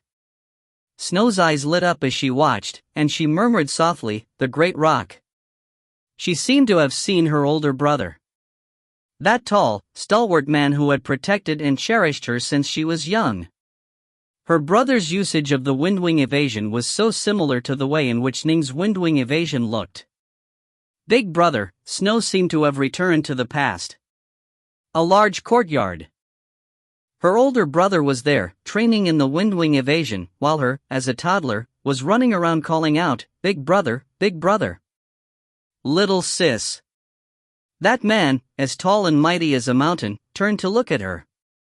"Big sis, father." She saw 2 more figures, one an elegant middle-aged man with a long beard, while the other was a seemingly cold and arrogant young woman. This was her father and her older sister. "Big brother. Big sis. Father, I'm coming." The child Snow ran forward, ran to the side of her older brother, her older sister, and her father. Together again. They were finally together again. Lying in each one's arms, Snow closed her eyes. A peaceful smile was on her face. "Ah, ah. Aya. Each one opened his mouth, making some noise, but wasn't able to speak. He tightly clutched his wife, raising his head high, but the tears still came spilling out. The distant Ning came to a halt. His entire body trembling, he took one step forward after another, walking towards his mother's side, then kneeling down. "Mother!" Ning began to sob, a rumbling, heartbroken sound. The sound spread outside of the courtyard. The servants outside, hearing the sobs of their young master Ning, filled with such agony, misery, and sadness, immediately understood that their mistress had already died. All of them couldn't help but to lower their heads, their tears spilling out. They would never forget this benevolent mistress of theirs. Ning left West Prefecture City, going to live on the island in Serpent Wing Lake. According to the dying wishes of his mother, he personally scattered her ashes within the waters of Serpent Wing Lake. From that day onwards, Ning gained a new hobby. He liked to lie down atop a small boat, allowing the boat to drift freely in the waters of Serpent Wing Lake. It was like lying in the embrace of his mother. So very warm. If you find any errors, ads pop up, ads redirect, broken links, non-standard content, etc., please let us know. Report chapter so we can fix it as soon as possible. Book 5, Chapter 10, Unfathomably Deep. Chapter 10, Unfathomably Deep. Time flowed on like water, silent and soundless. In the blink of an eye, nearly 5 years passed. Serpent Wing Lake. Brightheart Island. Brightheart was the name which Ning had given this island in the center of the lake. The island had multiple buildings constructed atop it, and the formerly desolate island had been made into a beautiful place, like an unearthly utopia. It was currently at the changing of seasons from spring to summer, and all sorts of flowers were blooming and eye-catching. After careful arrangements by some servants, they appeared all the more beautiful and captivating. Big sis Autumn Leaf, big sis Autumn Leaf. A youth dressed in blue clothes ran over while shouting. Autumn Leaf, who had been boiling a kettle of tea, turned to look. Laughing, she said, "Bluestone, your archery lessons have concluded? Did your master Blindfish rebuke you? This, Bluestone rubbed his head and said resignedly, "How can I not be rebuked? Each time I practice archery, Master Blindfish will always lecture me. He'll also often compare me to Big Bro. But how can I compare to Big Bro? You know what a genius he is. You need to treasure this chance. Autumn Leaf viewed Bluestone as she might her own little brother. She said seriously, young Master himself said that although Master Blindfish had his Dantian destroyed, that just made him become even more focused on archery, and his archery abilities have risen to a whole new level. It's only because Master Blindfish is living here on Brightheart Island and because the young master asked him to do so that he is willing to teach you. You need to work hard. If you master it, it will be a consummate technique for you. Bluestone immediately nodded. I understand. Bluestone's life on Brightheart Island was quite carefree. Ning wholeheartedly treated him as he would a little brother, and acted towards him as an older brother would. One could tell how close their relationship was, just by the way Bluestone addressed him. Generally speaking, a younger individual would address a more senior one as elder brother. Only someone who grew up together and thus were very close to each other would use the term big bro. Right. Autumn Leaf laughed and nodded. Where is big bro Ning? Bluestone asked. Training with the sword? Autumn Leaf laughed. He's not training the sword. Oh. Then he's sleeping on Serpent Wing Lake. Bluestone laughed. After having lived on Serpent Wing Lake for 5 years, he had become well acquainted with Ning's habits. Ning, aside from training with the sword, spent most of his time casually drifting on Serpent Wing Lake aboard a small boat while napping. Right. He's sleeping. Autumn Leaf turned to look towards that boundless lake as well. Bluestone couldn't help but say, originally, I asked Big Bro Ning why he is always sleeping on Serpent Wing Lake. Big Bro just said, he is training. I don't get it. How can sleeping atop Serpent Wing Lake be training? But Big Bro Ning's swordplay really is becoming increasingly more powerful. 2 years ago, Commander Re20 acknowledged that he didn't believe he could beat him. Right. The young master's swordplay has reached an unfathomably high level. Autumn Leaf sighed. I once watched the young master train with the sword, and when I did, I saw some aquatic birds flew over en masse, then fly around him in a circle for some time, unwilling to leave. So bizarre. Bluestone was surprised. In the past, Commander Re20 would spar once with the young master every year. 2 years ago, when he felt he wouldn't be able to win, he stopped coming. Unfortunately, the young master forbade me from watching, so I don't know what the battle scene between the commander and the young master was like. Autumn Leaf felt a hint of longing. In her eyes, the swordplay of Re20 had reached a mythical level long ago, but her young master's swordplay had apparently reached an even higher, deeper level. Re20 lived on Brightheart Island as well. However, it was on the other end of Brightheart Island. He normally was a solitary, arrogant figure, forbidding anyone from approaching him, and without any servants serving him. Only Ning was permitted to go to his residence to accompany Re20, his father. I'm truly curious.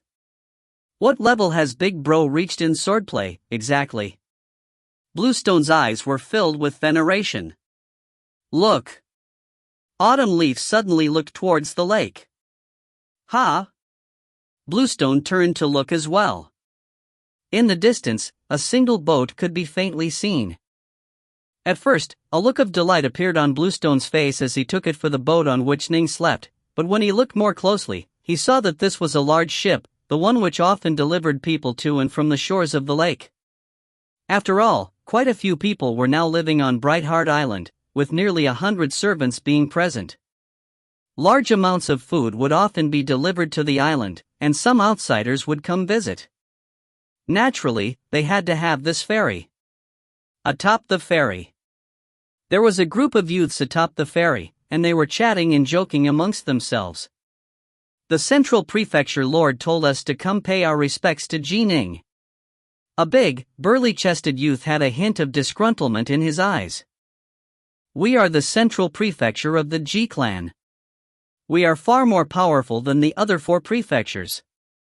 The 6 of us are the most powerful members of the younger generation of the G clan of the Central Prefecture. To have us come spar with this Ning is one thing, but he actually said that we were to come pay our respect and have this Ning provide guidance to us? And that we had to be reverential towards him? Shut your mouth, a handsome-looking youth said. The Central Prefecture Lord stated that we must be respectful and that we must address him as young Master Ning. Fine, fine. Young Master Ning. The big youth couldn't refrain from adding, that's fine for the rest of us, but GMO, you are the number one ultimate genius amongst the younger generation of our G clan of the Central Prefecture. You became a Xiantian expert at age 15, and reached the level of mastery long ago in the ultimate technique of our G clan, the melody of 10,000 swords. That Ning, although that young Master Ning became a Xiantian expert a few years earlier than you, the two of you will simply spar at most. How can you be asked to pay your respects to him and have him provide guidance to you? GMO. A black-haired woman said. Tonjan speaks the truth. The instructions the Central Prefecture Lord gave us, none of us will openly oppose, but in our hearts, none of us truly submit either. We are the most talented youths of the Central Prefecture, while that Ning, that young Master Ning is only the most talented youth of the West Prefecture. No matter how much of a genius he is, at most he'll be a bit more powerful than us. How can he be qualified to have us go pay our respects to him? Enough, all of you. The handsome youth's gaze was like water. He swept everyone with his gaze, and the other 5 youths all fell silent. GMO was, without question, the number one figure in the younger generation of the G clan of the Central Prefecture. In addition, ever since he had been young, he had followed by the side of Granny Shadow, and thus Mo's status was all the more unique. Many people were certain that Mo would be the next prefecture lord of the G clan of the Central Prefecture. You all know that I follow Granny Shadow, Mo said slowly. Right. Looks of awe appeared in the eyes of the other 5. Granny Shadow. In the entire G clan, there were 2 people who stood at the very pinnacle of the clan. One was the patriarch, G9fire. The other was Granny Shadow. Granny Shadow was the sibling and younger sister of Ninefire, an old granny who had also lived for nearly 4 centuries. But, without question, she had been at the Zifu disciple level for 300 years. The 2 of them were the 2 publicly acknowledged Zifu disciples of the G clan. As for whether or not there were other Zifu disciples hidden in the shadows, that was hard to say. A clan would naturally want to hide some cards up their sleeves, interchanging truth and lies. This led to longevity. Granny Shadow personally taught me swordplay, Mo said softly. My swordplay, compared to Granny Shadow's, is unimaginably weaker. Do you know why the 6 of us have been sent by the Central Prefecture Lord to Serpentwing Lake to pay our respects to Ning? I hear the North Prefecture, the East Prefecture, and the South Prefecture had already sent their younger generation members over to pay their respects to young Master Ning, and so our Central Prefecture sent the 6 of us as well. Wrong. GMO shook his head lightly. Our Central Prefecture is the root of the G clan. The Patriarch and Granny Shadow are both within our Central Prefecture, Mo said.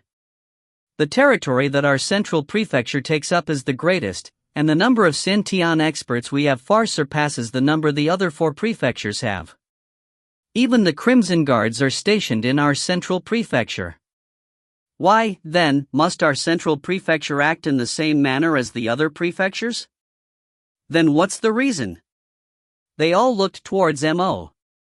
Mo said softly, the reason is, 1 year ago, Granny Shadow made a trip here to Serpentwing Lake.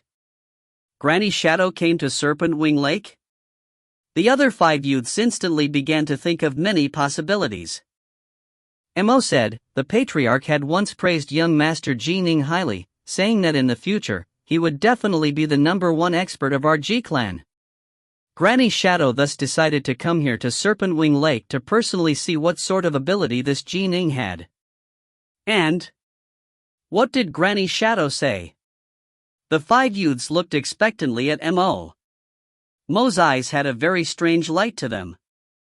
He said slowly, after Granny Shadow returned, I repeatedly asked her how I was in comparison to young Master Ning. The only thing Granny Shadow would say was that it was hard to compare. I kept on asking her what level of swordplay this young Master Ning had reached, and Granny Shadow just replied with a single phrase, unfathomably deep. Unfathomably deep. The 5 youths were stunned. For even Granny Shadow to say such a thing, how terrifying was Ning's swordplay? Everyone, time to disembark, a sailor said loudly. Only now did the 6 of them look over. The ferry had already neared the shore, and from afar, various buildings arose within their vision, an amazingly beautiful sight. The 6 of them couldn't help but sigh in amazement in their hearts, while Gmo's eyes lit up. This is where Ning lives. If you find any errors, ads pop up, ads redirect, broken links, non-standard content, etc., please let us know. Report chapter so we can fix it as soon as possible. Book 5, Chapter 11, Ning's Sword. Chapter 11, Ning's Sword. The 6 youths from the G clan's central prefecture disembarked. From the island, 4 figures walked over, the leader being a beautiful woman dressed in simple, plain clothes. By her side was a youth dressed in blue, while 2 crimson guards followed them from the side. There were a total of 100 crimson guards on the island, which G9 Fire had especially stationed here. I imagine you are Manager Autumn Leaf. GMO, the leader of the 6 youths, extended his hand, and within it, a beastskin appeared which had some words written atop it. We are here at the commands of our central prefecture lord, and we have come to pay our respects to young Master Ning. Oh. Autumn Leaf accepted the beastskin parchment and glanced at it. All of the various matters pertaining to Brightheart Island were under Autumn Leaf's control, and she had been appointed as the general manager by Ning. Autumn Leaf carefully read through the beastskin parchment, then lifted her head and smiled. We had already received the news previously and had been informed that 6 outstanding talents of the central prefecture were coming. Everyone, please follow me. We have come to pay our respects to young Master Ning. Might I ask when young Master Ning will be able to see us? While following Autumn Leaf, the 6 youths asked this question. Autumn Leaf just said, everyone, don't be hasty. You will definitely see the young master today. Soon, the 6 youths were led to a quiet, reclusive residence which was specially used for receiving guests. Autumn Leaf instructed a pair of maidservants. These 6 are our esteemed guests from the central prefecture. Take good care of them. Yes. The 2 maidservants acknowledged. Everyone. Autumn Leaf looked at the 6 of them and laughed. Once our young master has time, I will definitely come inform the 6 of you. Everyone, you must be tired from your journey. You can rest here for now. After speaking, Autumn Leaf led Bluestone and the others away. People of high status really are troublesome. The tall, muscular youth, Ji Tongjian, was so angry his eyes bulged. What could this young Master Ning possibly be worrying about, living here in such a secluded, quiet little lake island? This female manager even said when our young master has free time. Geez, they really hold us in no regard at all. The central prefecture ordered someone to convey the letter long ago to inform them of our arrival. It's one thing for young Master Ning to not come welcome us, but he won't even let us know when he will meet with us, and instead just has us wait here like fools? These youths were all the talented, favored sons of heaven. Although they believed that Ning was 1 level stronger than them, they were still people of the same age. For them to be slighted like this, they were rather unhappy. Endure it. GMO just sat there and called out to them quietly. We are here to pay our respects. Thus, wait here obediently for young Master Ning to summon us. We're just discontent, that's all. Right. Everyone talks about how powerful young Master Ning is, but none of us have ever met him. He's only 16 years old. How powerful can he be? These youths all chatted amongst themselves. Even GMO, seated there, in his bones had the untamed arrogance inherent to all geniuses. What one heard didn't matter. What one saw was what really mattered. Until he personally witnessed Ning's abilities, in Mo's heart, he too had a small ball of fiery anger that was currently smoldering. The sun had already set, and the night fog had covered the entire western horizons. The setting sun's red glow covered the earth, causing the surface of Serpent Wing Lake to appear as beautiful as a painting. Far away on the surface of the lake in this painting, a small boat was swaying as the water pushed it forward. It's the young master's boat. It's the young master. The maidservants had noticed long ago, and they had immediately informed manager Autumn Leaf. Autumn Leaf and Bluestone quickly arrived on the beach, staring at that distant little boat. Within the boat, Ning was comfortably lying there, his eyes shut. The lake around him was completely silent as a painting. Suddenly, he could vaguely sense the auras of many people in the distance, and as he did, his eyelids twitched, then opened. I'm here. Ning immediately stood up, stretching lazily. He was still dressed in those beast fur clothes. However, these were formed from the transformation of a protective magic treasure. After all, he only had a few sets of beast fur clothes which his mother had sewn for him. If he always wore them, they would eventually be ruined. Ning couldn't bear for that to happen, and so he stored them away. However, he still changed the appearance of his armor-type magic treasure into beast furs. He felt the most comfortable dressed in them anyhow. Splash! The speed of the boat suddenly increased rapidly, and it broke through the waves, advancing at high speed, charging towards the distant island. Ning stood there atop the little boat, smiling as he greeted his Autumn Leaf and Bluestone. When the boat drew near the island, it actually disappeared. Ning walked atop the waves, arriving at the beach. Young master. Autumn Leaf laughed as she went to welcome him. Big bro Ning. Bluestone immediately ran over as well, saying excitedly, "Today, 6 youths of the Central Prefecture came. They act so high and mighty and look down on people so much, they might as well have their eyes growing from the tops of their heads." Ning seemed to have thought of something. Oh? This is that group of the most talented youths of the Central Prefecture? Right. Autumn Leaf nodded. They arrived at noon. Have them come to the sword training field. Ning laughed. Since the Central Prefecture had them come, their intention is for me to give these youths a sound beating. All right.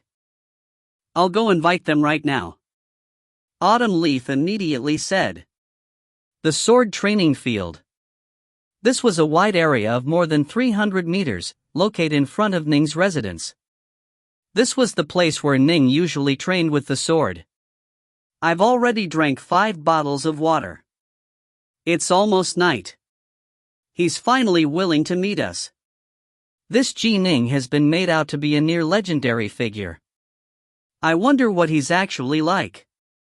The 6 men and women spoke to each other softly, all clearly quite excited. They were filled with boundless curiosity towards this legendary young master Ning. Autumn Leaf led the way from up front, and they soon arrived at the sword training field. The young master is there. You can go there. GMO and the other 6 looked over carefully. In the distance, a youth dressed in beast furs could be seen standing there. From his appearance, he wasn't too tall. He was still at the same height he had been when he had broken through to become a Xiantian expert. Only, for some reason, just by standing there, Ning seemed to have become one with the surrounding area, as though the entire scene was one in a painting. The beast fur-clad youth suddenly turned, leaving that earlier state of seeming to be a person in a painting. He seemed to have transformed into an adept. Actually, before this, Ning had fused his soul with the world and was meditating on the Tao. Ever since he had moved to live on Serpent Wing Lake, especially after he began to rest there on that little boat and casually drift on the surface of the lake each day, his entire soul had become incomparably peaceful and calm, and incomparably close to nature. At the same time, Ning's swordplay had advanced by leaps and bounds. His level had risen non-stop, to the point which by now, Ning was able to infuse the Tao he had learned casually and freely into his techniques. Although there was no way he could completely absorb himself into the Tao, like he had that night by the pool, to train in such a manner was already inconceivable. This caused his swordplay to reach a truly astonishing level. "All of you, come over." Ning spoke out. Emo and the others all looked at this young master Ning. His features were handsome and delicate, like a youth's. Only, he had a natural, reserved aura about him, an aura which one could only achieve after constantly improving upon one's mind and spirit. "Greetings, young Master Ning." Emo and the rest of the 6 all walked forward and said respectfully, "I heard that the most talented youth of the Central Prefecture is GMO. Which of you is GMO? Ning said directly. Since he was to give them a beating, he might as well just pick the strongest one. This would be more effective. Me. Emo said, his eyes fierce. Ning nodded. What do you train in?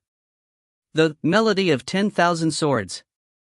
Mo's eyes held great confidence within them. I just mastered it.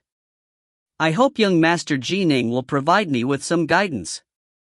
Mastered? Ning nodded. The melody of 10,000 swords is an ultimate technique which guards our entire clan, and is extremely marvelous. Take out your sword and use your most powerful sword attack against me. Let me see exactly how well you use the melody of 10,000 swords. All right. Emo drew out his icy longsword. The long sword had some faint runes atop it. Clearly, this was a weapon-type magic treasure. Emo shouted out, "Young Master Ning, be careful." Swish! Instantly, the sword transformed into countless illusions, all of which appeared and swept forward towards Ning. Ning just stood there, watching.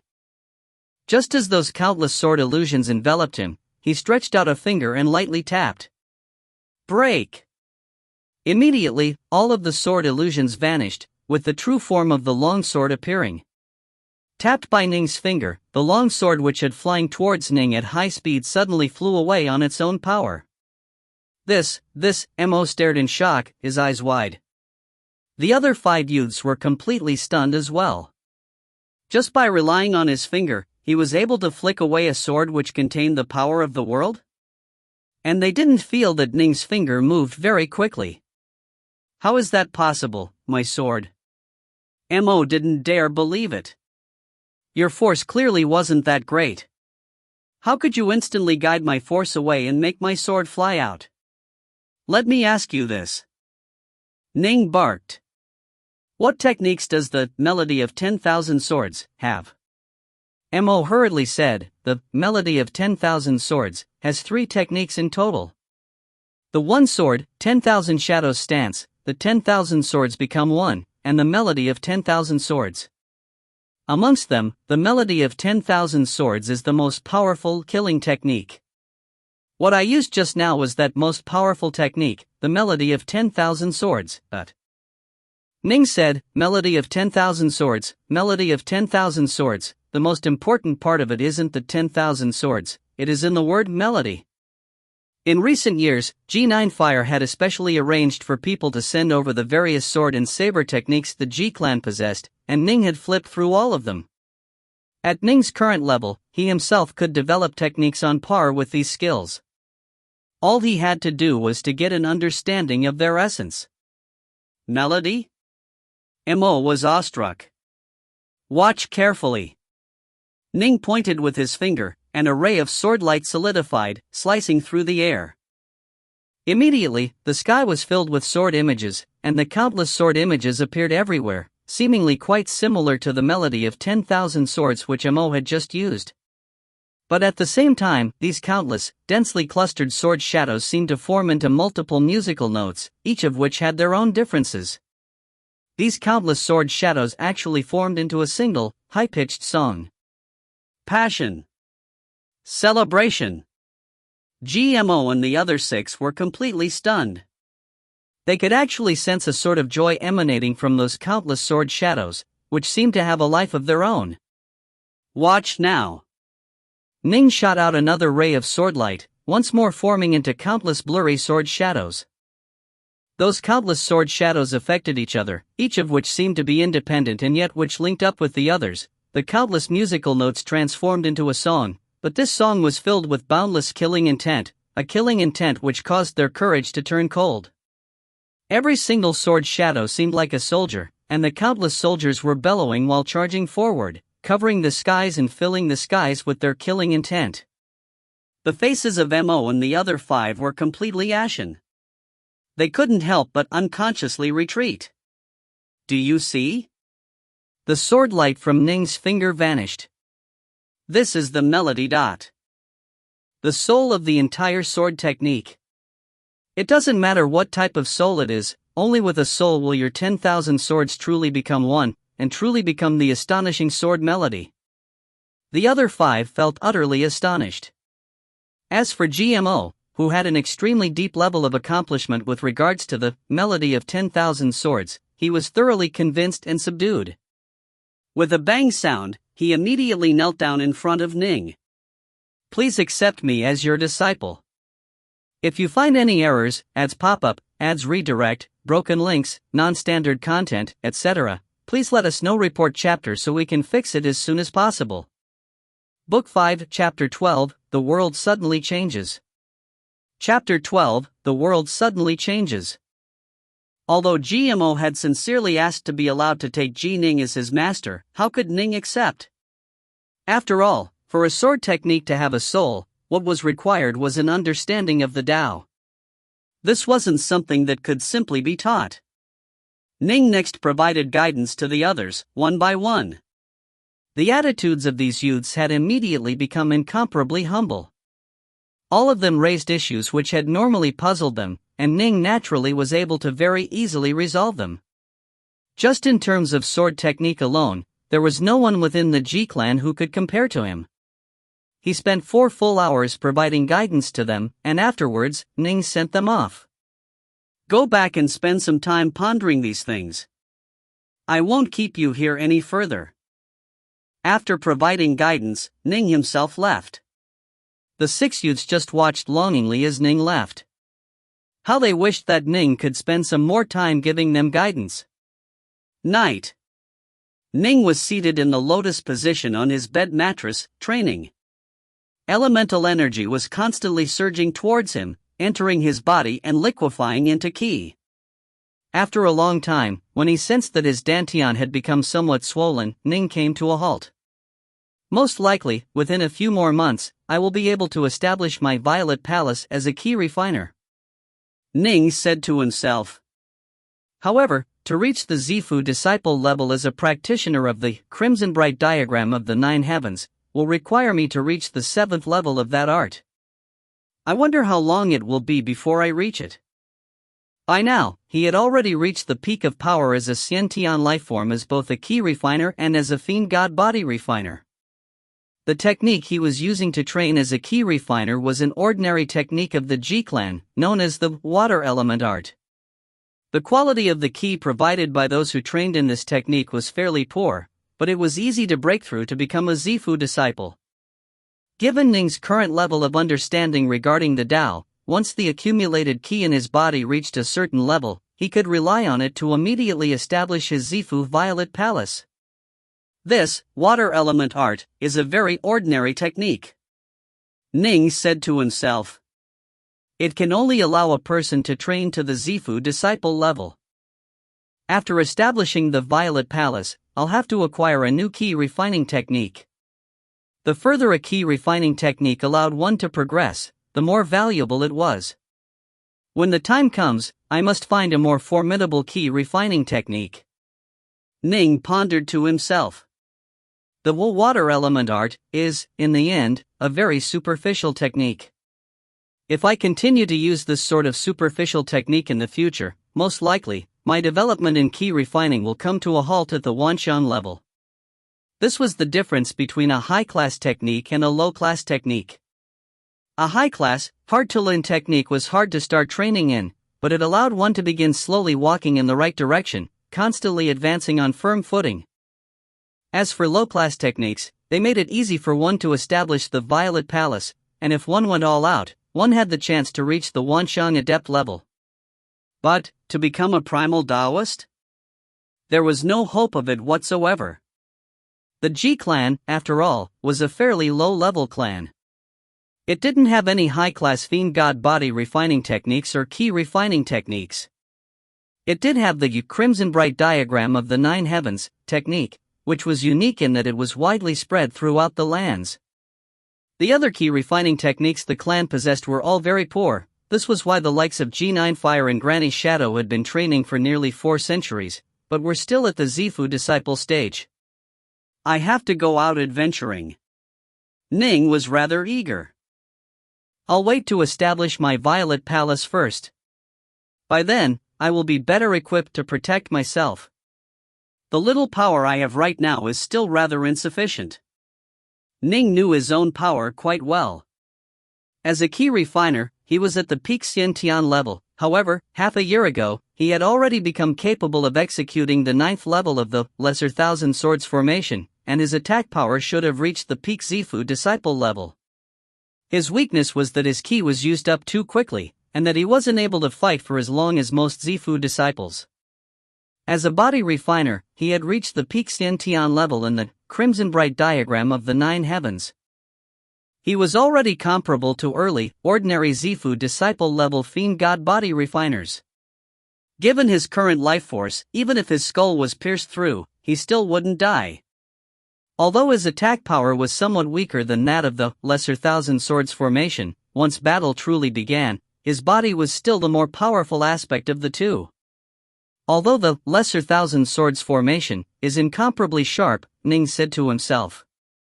If I were to encounter a Zifu disciple who was in fiend god body refiner and whose body is incomparably durable, even if I can chop through his body with a ray of sword light, his body would quickly heal. Against Zifu level key refiners, I can give them a good fight, even if they are peak Zifu disciples. But against fiend god body refiners, I can deal with early stage ones, but anything stronger than that will be hard. Ning knew this very well. I wonder what I need to do to break through in the Crimson Bright diagram of the Nine Heavens. Transform Yin and Yang, blood drop rebirth. What must I do to achieve this? Not dying when one's head was cut through wasn't much. But if he could reach the 7th stage of the Crimson Bright diagram of the Nine Heavens, he would possess the ability to regenerate himself from a single drop of blood. Life energy as powerful as this made it extremely hard for other Zifu key refiners to deal with him. To kill an fiend god body refiner expert, how hard it was. The only way was to slowly exhaust the expert of all his divine power.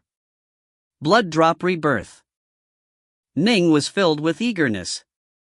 Actually, the current Ning was already an absolute monster. For attack, he had the Lesser Thousand Swords formation. He had also become a peak Xian in the number 1 fiend god body refining technique, and even Zifu disciples would find it hard to kill him. It was hard for others to kill him, but by relying on the Lesser Thousand Swords formation, he could kill others from far away. Not enough, not enough. If Bei Zishan's insect swarms were 10 times greater in number, they would still be able to kill me through exhausting my power. Ning didn't dare to be the slightest bit incautious. He still remembered what the old Black Bull had told him. That he was not to underestimate any immortal practitioner. You are formidable, but aren't others also in possession of formidable techniques? Phew. Ning shut his eyes, beginning to visualize the Nuwa painting. The visualization of the Nuwa painting was something he continuously did. The reason he was now able to execute the 9th level of the Lesser Thousand Swords formation was primarily thanks to the power of his divine will. The sky slowly brightened. Ning, seated quietly in the lotus position on his bed, suddenly opened his eyes, frowning as he carefully reached out with his senses. Was it just me? Ning murmured to himself. Rumble, a surge of incomparably powerful elemental energy rippled outwards, washing through Serpent Wing Lake in an instant like a huge, roaring wave. This enormously powerful elemental ripple caused Ning's face to change. Swish! He flew straight out from the window, flying to the crown of a large tree and staring outwards. Northward. Ning stood there atop the tree's crown, staring into the distant north. The incomparably savage elemental ripple had come from the north. It was like the ripple caused by a stone being thrown into a pool of water. In a distant point to the north, incomparably powerful natural, elemental ripples were being cast out in every direction. One ripple after another surged outwards, sweeping out for thousands of kilometers, constantly broadcasting outwards. What a terrifying elemental energy ripple! Ning was amazed and stunned. To be able to arouse such a powerful elemental aura, the rate at which I absorb elemental energy when training, compared to this ripple, is like the light of a firefly compared to the glorious splendor of the sun and the moon. What is going on? What has caused such a powerful ripple? Swoosh! From another place within the island, a figure flew out, leaping across the tops of some trees and buildings, advancing at high speed. Soon, the figure reached Ning's side. It was Re20-Vol3, clad in a white beast fur jacket. Father. Ning looked at his father. You felt it as well. Re20-Vol3 looked solemnly towards the north. Right. The north. Ning nodded, then said with incomparable solemnity, a terrifying elemental energy ripple. It was inconceivably strong. Given what I sensed, if I'm not mistaken, this elemental energy ripple should have originated from thousands of kilometers to the north. Re20-Vol3 nodded as well. I didn't sense it as clearly as you did, but the impression I received was essentially the same. Father, what on earth happened to cause such a powerful elemental energy ripple? Ning hurriedly asked. There are many possibilities. Re20-Vol3 said. It is possible that a duel between immortals has caused these elemental ripples. It is also possible that an ancient relic site has suddenly emerged. It's also possible that an immortal magic treasure has revealed itself. Ning's face changed. Then our G clan. The land thousands of kilometers to the north remained the territory of the G clan.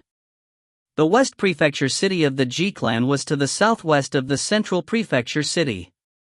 The region thousands of kilometers to the north was one of the centermost areas of the entire G clan. No matter which of the possibilities it isn't good for our G clan.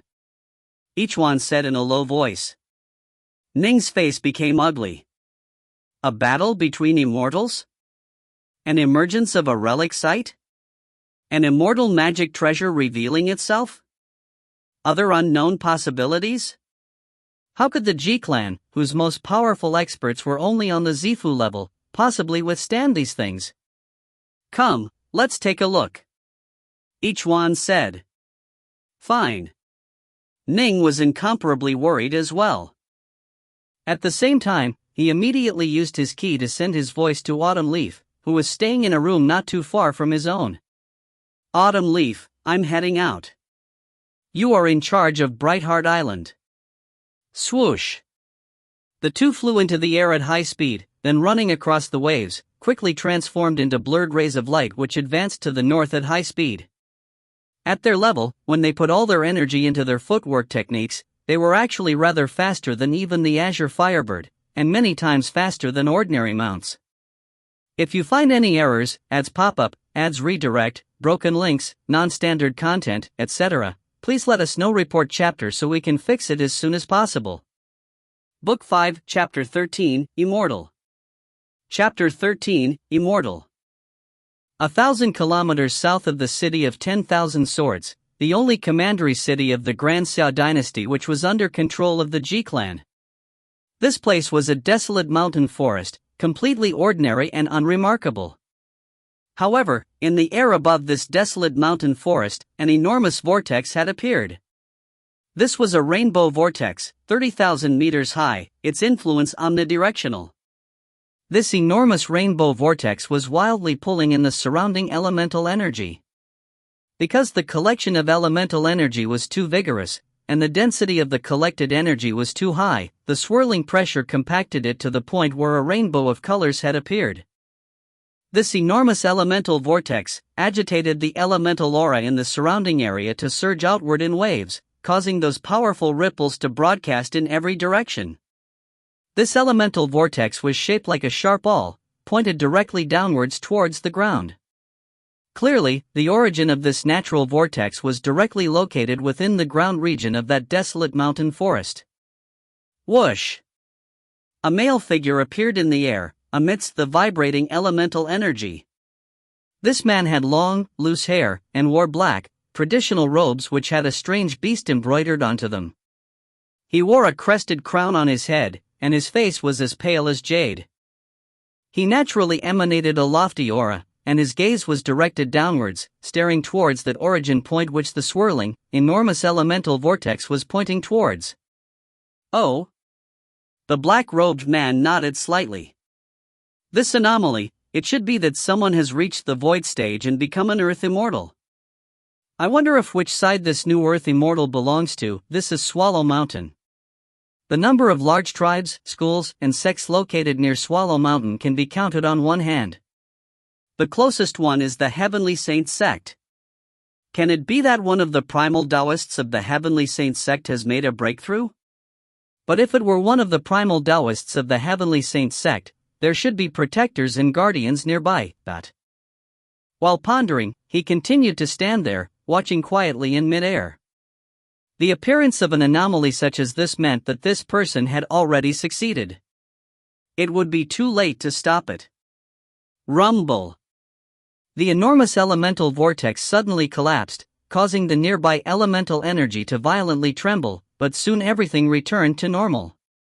Right at the moment that the elemental vortex collapsed, a man appeared out of nowhere, garbed in fiery red robes and carrying 3 greatswords on his back. His 2 temples had hints of white hair, and he swept the area with a lightning-like gaze, soon noticing the black-robed man who stood in the distance in mid-air. Congratulations, my fellow Taoist, for having returned to the void and become an Earth Immortal. The black-robed man laughed. Might I ask who you are, fellow Taoist? The man carrying the 3 greatswords on his back asked immediately. He didn't dare to be discourteous either. He knew that the anomaly generated by his breakthrough had lasted for only a short period of time. For someone to be able to sense it and also hurry over in such a short period of time, that was no ordinary feat. The black-robed man laughed. I am Northmont Skyfall. And you, fellow Taoist? The red-robed man, hearing this, was shocked. Northmont.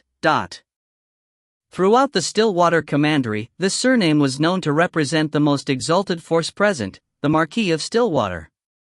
The Marquis of Stillwater was of the Northmont clan. Ever since the time when the Grand Xiao dynasty unified the world and bequeathed marquisdoms, the Northmont clan and the Marquis of Stillwater had been in control of this region. Their roots were extremely deep, far more so than any of the other forces present in Stillwater Commandery. The only organization capable of competing for supremacy in this region was the Raindragon Guard, which represented the Grand Xiao dynasty itself. A look of delight was on the red-robed man's face as he said hurriedly, so it is Immortal Xiao. I was wondering who within the Stillwater Commandery could instantly notice this elemental anomaly, and had guessed that only the Northmont clan of Stillwater was capable of this. I didn't expect that the famous, world-renowned Immortal Skyfall had come in person. Compared to you, Immortal Skyfall, I'm just a junior. I imagine that you, Immortal Skyfall, have never even heard of my name. However, I did have a nickname in the past, Taoist Fire Dragon. Immortal Skyfall, have you heard of me? This Immortal Skyfall who stood before him was a loose immortal who had lived for tens of thousands of years. The longer loose immortals lived, the more terrifying they became. Although he was confident in being able to stay alive if Immortal Skyfall attacked, he knew that in terms of power, as a new Earth Immortal, he was probably a level weaker in strength. Taoist Fire Dragon? Immortal Skyfall was briefly startled. He truly hadn't heard of this figure before. He immediately said, I truly haven't heard of you. I imagine that prior to this, fellow Taoist, you weren't present in the Stillwater Commandery region. When I was a Wanxiang adept, I went to the East Sea. The red-robed man immediately said.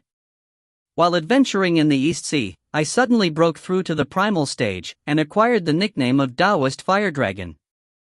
Because I was in the distant, remote East Sea, it isn't strange that you have never heard of me, Immortal Skyfall. 100 years ago, I returned once more to this region.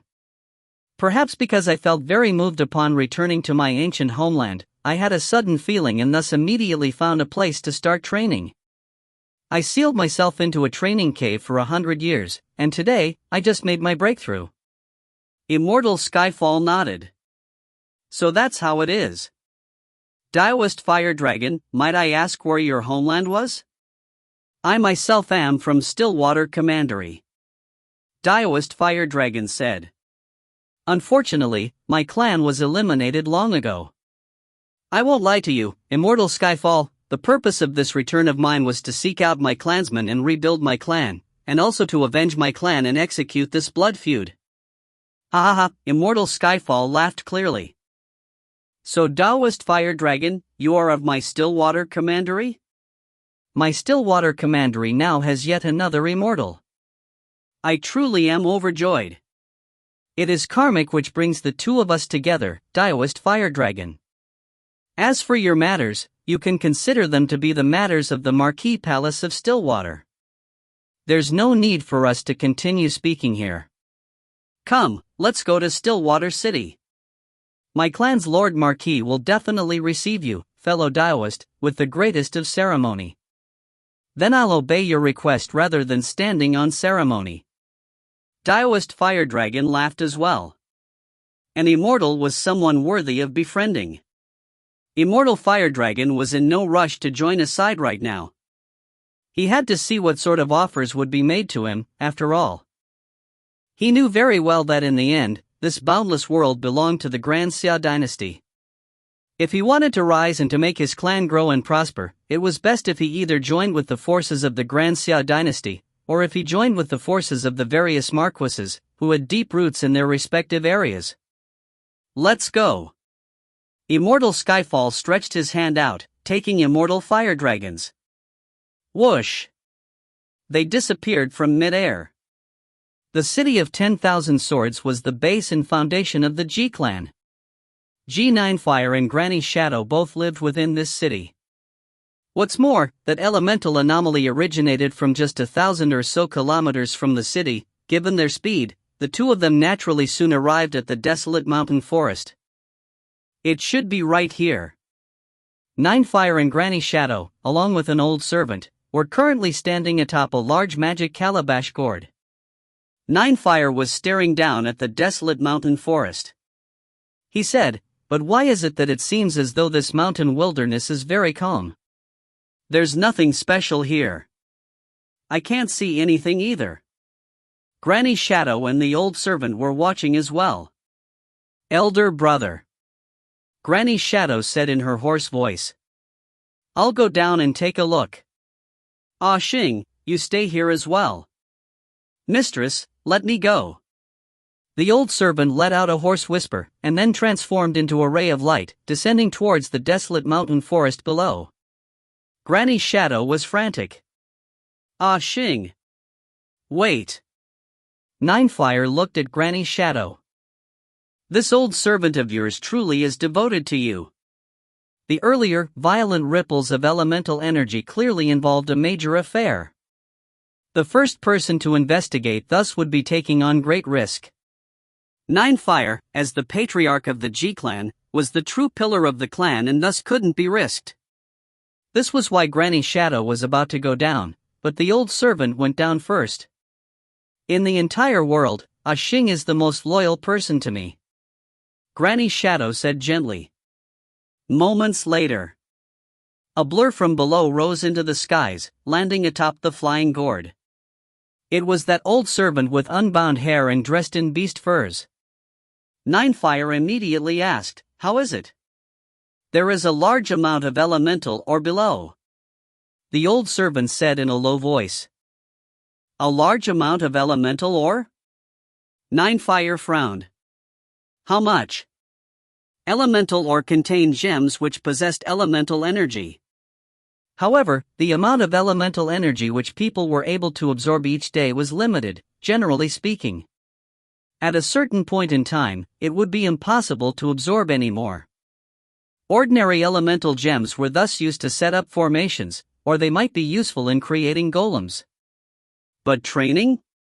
They weren't very useful. But of course, some rare natural treasures existed that didn't place much of a strain on the body, but which when ingested could provide power comparable to 10 or even 100 years of training. In addition, amongst elemental stones, there were high-quality ones which had special effects. The elemental energy within high-class elemental stones was very pure. When absorbing the energy within them, the body wasn't placed under much strain, and thus by using them, in a single day, one would be able to make gains comparable to 10 days of normal training.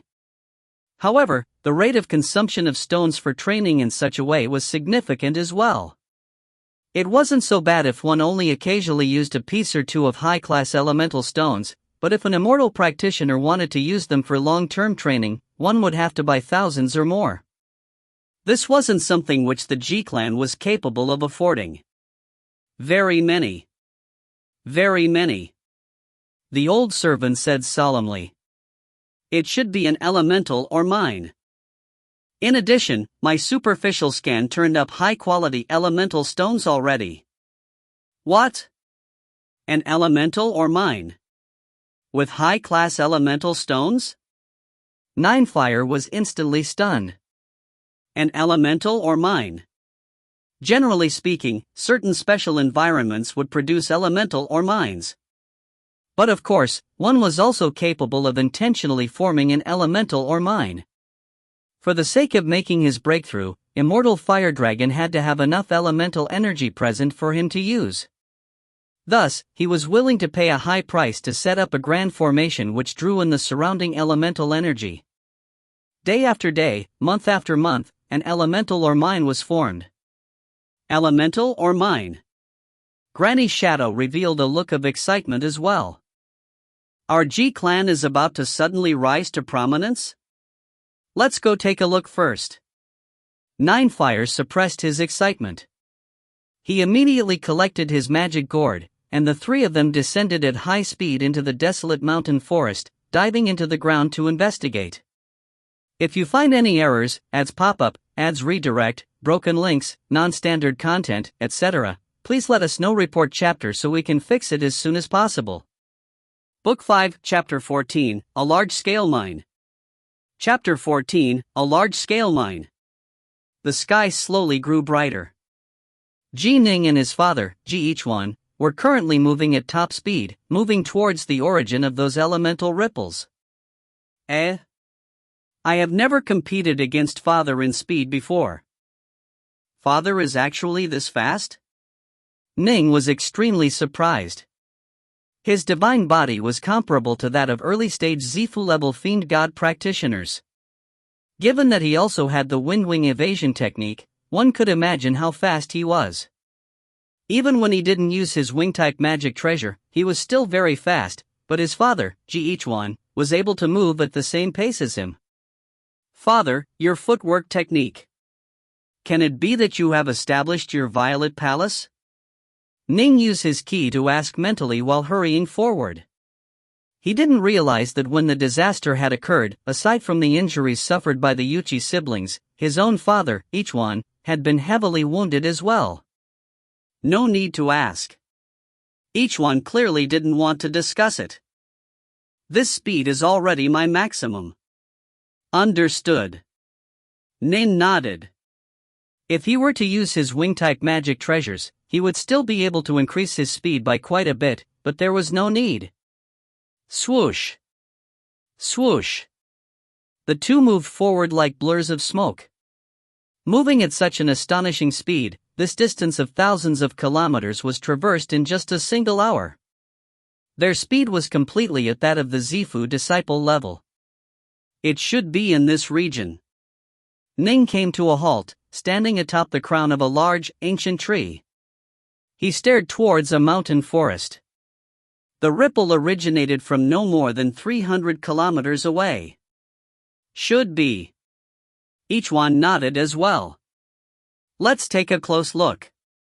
The two looked about carefully as they ran forward atop the trees. Soon, Ichwan jumped directly down into the ground, emerging shortly afterwards. Ning, come over here. Ning immediately leapt down, moving like a ray of light to the grassy area where each one was currently standing. Ning hurriedly asked, "What is it?" "There are elemental stones underground," each one said solemnly. "And this should be an extremely rich elemental or mine. I've even noticed high-quality elemental stones." "High-quality elemental stones?" Ning was shocked as well. "The area under the control of my G clan actually has high-quality elemental stones?"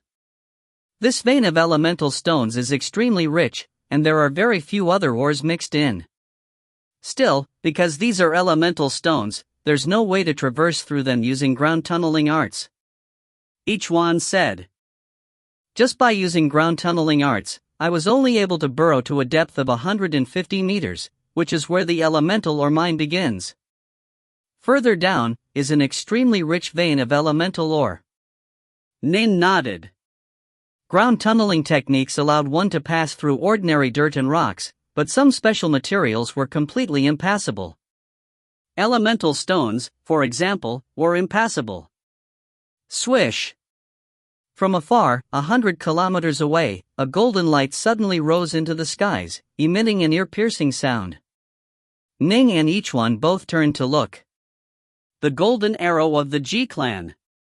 Ning and each one, upon seeing it, immediately used their movement techniques to hurry forward. They traversed a kilometer with every single movement. This golden arrow of the G clan was used as a summons, calling all of the men of the G clan in the surrounding area who saw it to hurry forward to its location. Ning and each one saw from far away that more than 10 people were present, amongst them the grey-robed G9 Fire and Granny Shadow.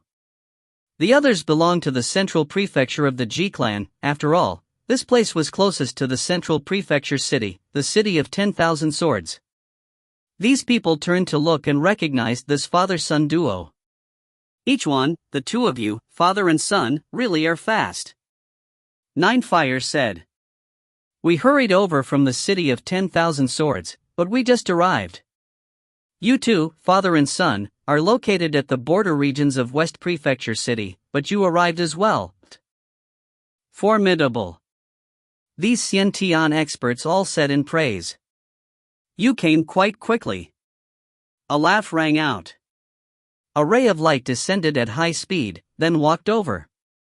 It was a middle-aged man dressed in beast furs. True Keep, you came as well. 9 Fire smiled and nodded. Ning saw this middle-aged figure come over. This man was named Ji Truekeep, and he was the number 1 figure of the G clan of the northern prefecture, on par with Ning's father. For him to be able to hurry over from North Prefecture City so quickly, it seemed that Ji Truekeep should be a Zifu disciple as well. On the surface, my G clan only has G9 Fire and Granny Shadow, 2 Zifu disciples. Ning said to himself. However, a clan must have heirs and members amongst the younger generation who have reached the Zifu disciple level. Now, it seems as though this Ji Truekeep truly is a Zifu disciple. My father, given the earlier movement abilities he displayed, should also be a Zifu disciple. Each one in Truekeep glanced at each other, nodding. Each one spoke out, Patriarch, why have you summoned us? I imagine that you have discovered as well, 9 Fire said solemnly, that underground, there is an elemental or mine. A very rich vein of elemental ore. Right. All of the clansmen nodded, their eyes filled with excitement. Based on the rules of the Grand Xiao dynasty, the land within 10,000 kilometers of a commandery city belonged to the master of that commandery city. As for any territories under dispute outside of that area, the ownership of those regions depended on who had the strongest fist. This elemental or mine was extremely close to the city of 10,000 swords. According to the rules set by the Grand Xiao dynasty, without question, it belonged to the Ji clan. Not only is this vein very rich, it is also very large. 9 Fire looked towards the surrounding area. We will now carry out a detailed analysis and mapping of this elemental or mine. I will fly towards the southeast. Truekeep, you fly towards the north. Shadow, you fly towards the southwest. As for everyone else, carefully investigate how deep this mine is and the quality of the ore within it. No matter what the results are, within 4 hours, we'll regroup here. Yes. All of them assented. Soon, 3 rays of light flew towards 3 different directions, while Ning, each one, and the others burrowed into the ground. Because there was no way to use ground tunneling arts through elemental ore, the only option they had was to slowly dig through. Let's go. Ning's body became surrounded by the petals of his water flame lotus, which slowly swiveled about him, easily digging into the ground below. This allowed Ning to easily move deeper into the ground, step by step. As soon as he went downwards, the earth and mud above him collapsed. But Ning just ignored it, continuing to move downwards, and he soon ran into the surface layer of the elemental ore mine. Large amounts of elemental ore were connected to each other like ugly rocks. These were all low-quality elemental stones, and just by looking at them, one wouldn't be able to see much of a difference between them and ordinary rocks. The only difference was that they emanated quite a bit of an elemental aura. Crackle! The water flame lotus easily dug downwards, and Ning continued to move down at an astonishing rate. So deep. Ning could sense that he had already tunneled downwards for 100 kilometers, but he was still surrounded by a large amount of elemental stones. The 100 kilometers above me is filled with elemental stones. How deep is this elemental ore mine? And the top of the elemental ore mine was only a few dozen meters from the surface of the ground. How is it that nobody has discovered this mine in all this time? What Ning didn't understand was that before Immortal Fire Dragon had set up a grand formation, who could have possibly found it? Swoosh! He finally encountered ordinary mud yet again. 300 kilometers deep. Ning was stunned. Ore mines are generally spread out horizontally. If even the vertical depth is so great, how wide must the mine be? Swoosh! Following this, Ning immediately began moving upwards at high speed. A long time later, he finally emerged once more, appearing on the surface of the ground. He quickly returned to the gathering spot, where Ninefire, Granny Shadow, the old servant, and Truekeep were already present. Gee, Ning. Ninefire looked towards Ning, his eyes lighting up. You've already completed your investigations? Right. Ning nodded. He glanced around. Traveling 300 kilometers into the ground was far more difficult than flying thousands of kilometers in the air. Fortunately, he had been able to rely on his water flame lotus, which borrowed the elemental power of the world, to move so easily. The others had to exhaust their ki in order to slowly dig. How deep is it? Ninefire and the others all looked towards Ning. 300 kilometers. Ning said. The faces of Ninefire, Granny Shadow, and Truekeep changed. They couldn't be bothered to feel amazed at how Ning had, in a single short hour, made a round trip underground of more than 300 kilometers. This was because they were already beginning to grow panicked. What's wrong? Ning hurriedly asked. This elemental ore mine, Ninefire said solemnly. We've finished our investigations as well. It has a circumference of at least 4,000 kilometers. If it has a depth of 300 kilometers, then this truly is an enormous large-scale elemental ore mine. To our G clan, such an enormous elemental ore mine isn't a blessing, it is a calamity. A grand calamity. Ning instantly understood. A stomach of a certain size could only hold a certain amount of food. If you filled it with too much, you could die from overstuffing. This is a rich vein, and an enormous one. Ninefire said solemnly. Once we begin to excavate it, the value of the ore within will definitely be countless times greater than the total assets of the G clan. Tell me, how can our G clan handle it? This mine had been formed after the peak primal Taoist Fire Dragon, had paid an enormous price in order to set up a large formation to collect elemental energy, so as to help himself break through. This mine had been forming for 100 years. If it was completely mined out, the value of it would be comparable to half the assets of an ordinary primal Taoist.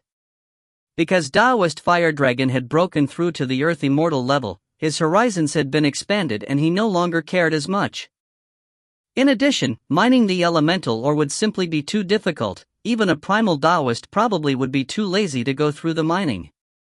Only, the likes of Wanxiang adepts would go wild with excitement for something like this.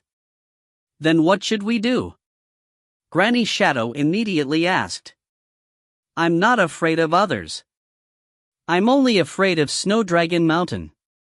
Ninefire's face was filled with worry. The Snow Dragon Mountain of the Swallow Mountain area is just a branch clan. Behind it is the true Snow Dragon Mountain sect. A major sect which has primal Taoists standing guard over it. And, based on my calculations and the passage of time, the Zifu disciples of the branch sect of Snow Dragon Mountain should have already arrived in the nearby area, but if you find any errors, ads pop-up, ads redirect, broken links, non-standard content, etc., please let us know. Report chapter so we can fix it as soon as possible. Book 5, Chapter 15, Snow Dragon Mountain. Chapter 15, Snow Dragon Mountain. Everything happened just as G9 Fire predicted. 1,000 kilometers away from them, there was a screen hovering in mid-air, and atop that screen, there were 4 figures, staring down below. Suddenly, a ray of light rose into the skies. It was a large, armored, muscular man who was standing atop a greatsword. This muscular man had a hint of a blue light glowing from his skin, and standing there in midair atop that greatsword, he looked like a fiend god. My fellow disciples. The muscular man had a look of delight on his face. I've finished my investigations. There is a large amount of elemental ore underground, with high-quality elemental stones within the deposit. This is a very rich vein of elemental ore. Oh. A long-haired man who wore a black robe and had 8 bloody trigrams in front and behind him nodded, then laughed. Junior apprentice brother Ju San, thank you for your hard work. Who would have expected that an elemental ore mine such as this would have been hidden within the territory of the G clan? Right. Junior apprentice brother Ju San, have you found any traces of mining? The muscular man shook his head. The black-robed man nodded in satisfaction. The G clan has never sold elemental stones to outsiders. It seems that prior to this, they hadn't discovered this vein either. My fellow disciples, I'd like to trouble you to go in each direction and investigate carefully exactly how large this vein is, while I will investigate how deep it is. After finishing our investigations, we'll gather here again. Yes, elder apprentice brother Zeki. 3 men and women, including the muscular man, acknowledged, then each flew away on their own flying-type magic treasures, transforming into rays of light that flew towards 4 different directions to investigate. The black-robed man collected his flying screen while rushing towards the ground, smashing through it and burrowing deep. A long time later, the 3 men and 1 woman who had left earlier had already returned, flying on their magic treasures. Elder apprentice brother Zeki still hasn't finished exploring? A green-haired man said in surprise. It seems this mine really is quite deep. Based on just what we've learned, this elemental ore mine has to have a circumference of 4,000 kilometers. A nearby woman whose hair was also emanating a green light said solemnly. If it's deep as well, then this mine is going to be an astonishing one. Right after she finished speaking, swoosh! From below, a ray of light surged towards the heavens, then came to a halt. It was their black-robed elder apprentice brother, Zeki. Elder apprentice brother Zeki. The 3 men and woman bowed respectfully. Actually, all 5 of them were Zifu disciples and of the same generation. Logically speaking, there was no need for them to act like this. But this Zeki's power was definitely far above theirs. What an elemental ore mine! It is at least 300 kilometers deep. The black-robed man sighed in surprise. 300 kilometers? That deep? The 4 of us have found that this mine has a circumference of 4,000 kilometers. For it to also have such an astonishing depth, this elemental ore mine is simply too. The 3 men and 1 woman were all in a state of shock. Some mines were fairly shallow, and it made sense for a mine of a circumference of thousands of kilometers to just a few kilometers deep. But this one was 300 kilometers deep. The black-robed man shouted, "This elemental or mine belongs to Snowdragon Mountain, but..." "Right, it belongs to our Snowdragon Mountain. We've rendered a major merit. The main sect will definitely reward us heavily. Our chance has come." The 5 of them were all incomparably excited. They were easily able to tell the general size and scale of this elemental or mine and knew the value of it. The value was inconceivably high. Most likely, even those primal Taoists that stood at the very pinnacle of power in Snowdragon Mountain would care deeply about this place. Elder apprentice brother Ziki. The green-haired woman frowned. This place is very close to the city of 10,000 swords. According to the laws of the Grand Xia dynasty, this place should be considered as belonging to the Ji clan. What the hell is the Ji clan? Ziki snorted coldly. Dare they intervene in Snowdragon Mountain's mine? The nearby green-haired man nodded.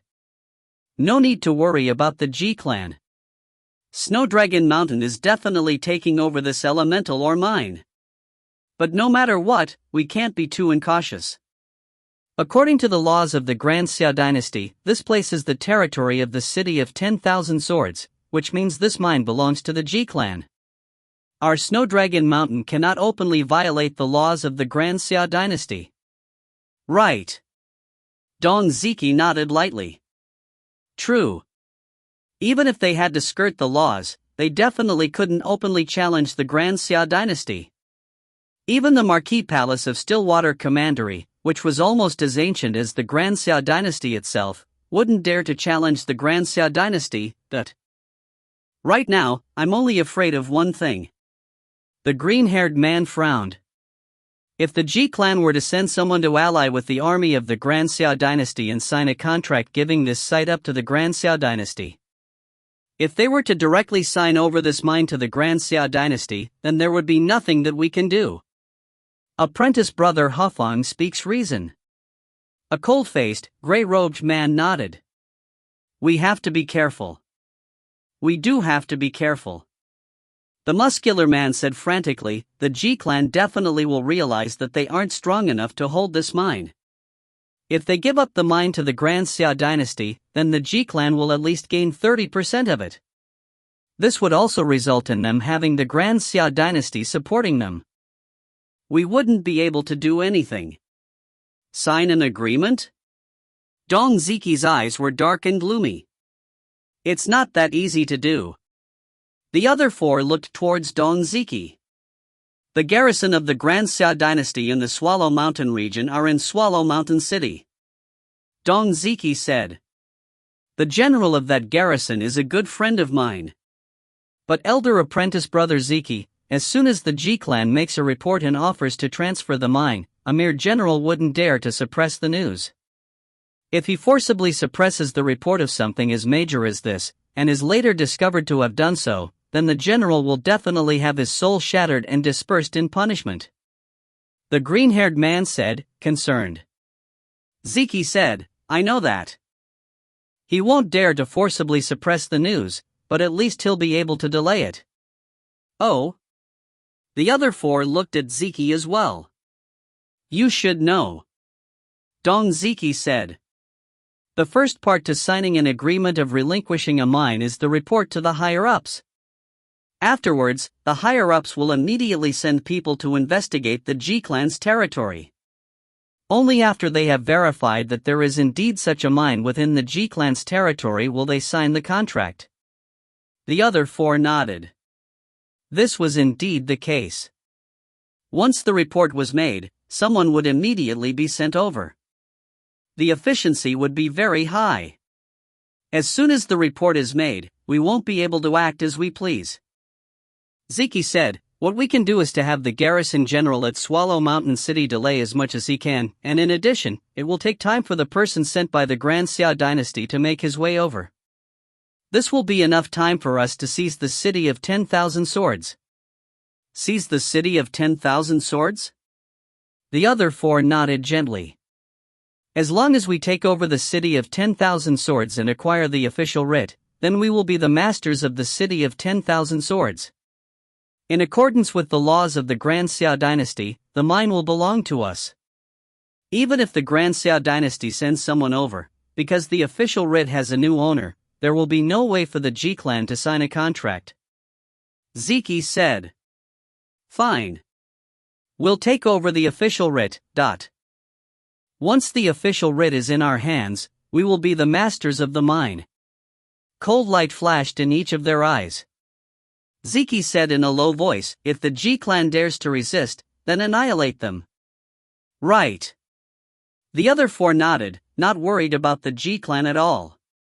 Elder apprentice brother Ziki, before this, when we were investigating the size of the mine, we discovered that the Ji clan's forces were within 1,000 kilometers.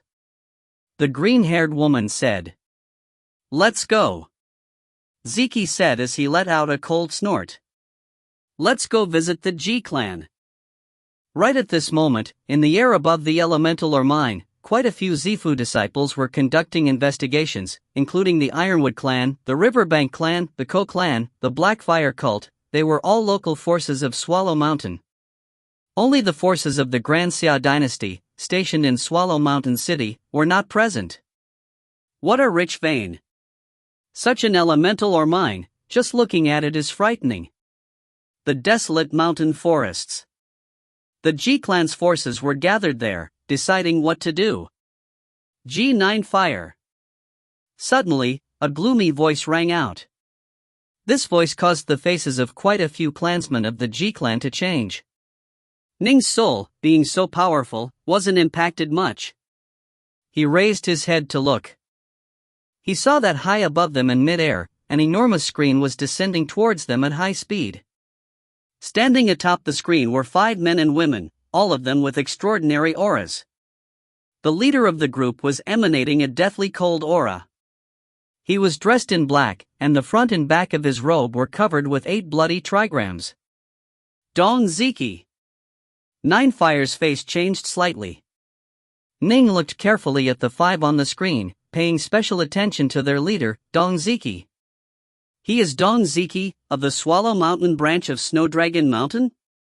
Dong Ziki's fame was widespread, and he was quietly acknowledged to be the #1 expert of the 6 hegemons of the Swallow Mountain region, but if you find any errors, ads pop-up, ads redirect, broken links, non-standard content, etc., please let us know. Report chapter so we can fix it as soon as possible. Book 5, Chapter 16, Crossing Swords. Chapter 16, Crossing Swords. G9 Fire, Granny Shadow, and the others had long ago come to view Ji Ning as the future pillar of the Ji clan. They naturally had long ago allowed Ning to view the intelligence reports the clan had regarding the various ancient monsters and Zifu disciples of the various forces spread throughout Swallow Mountain.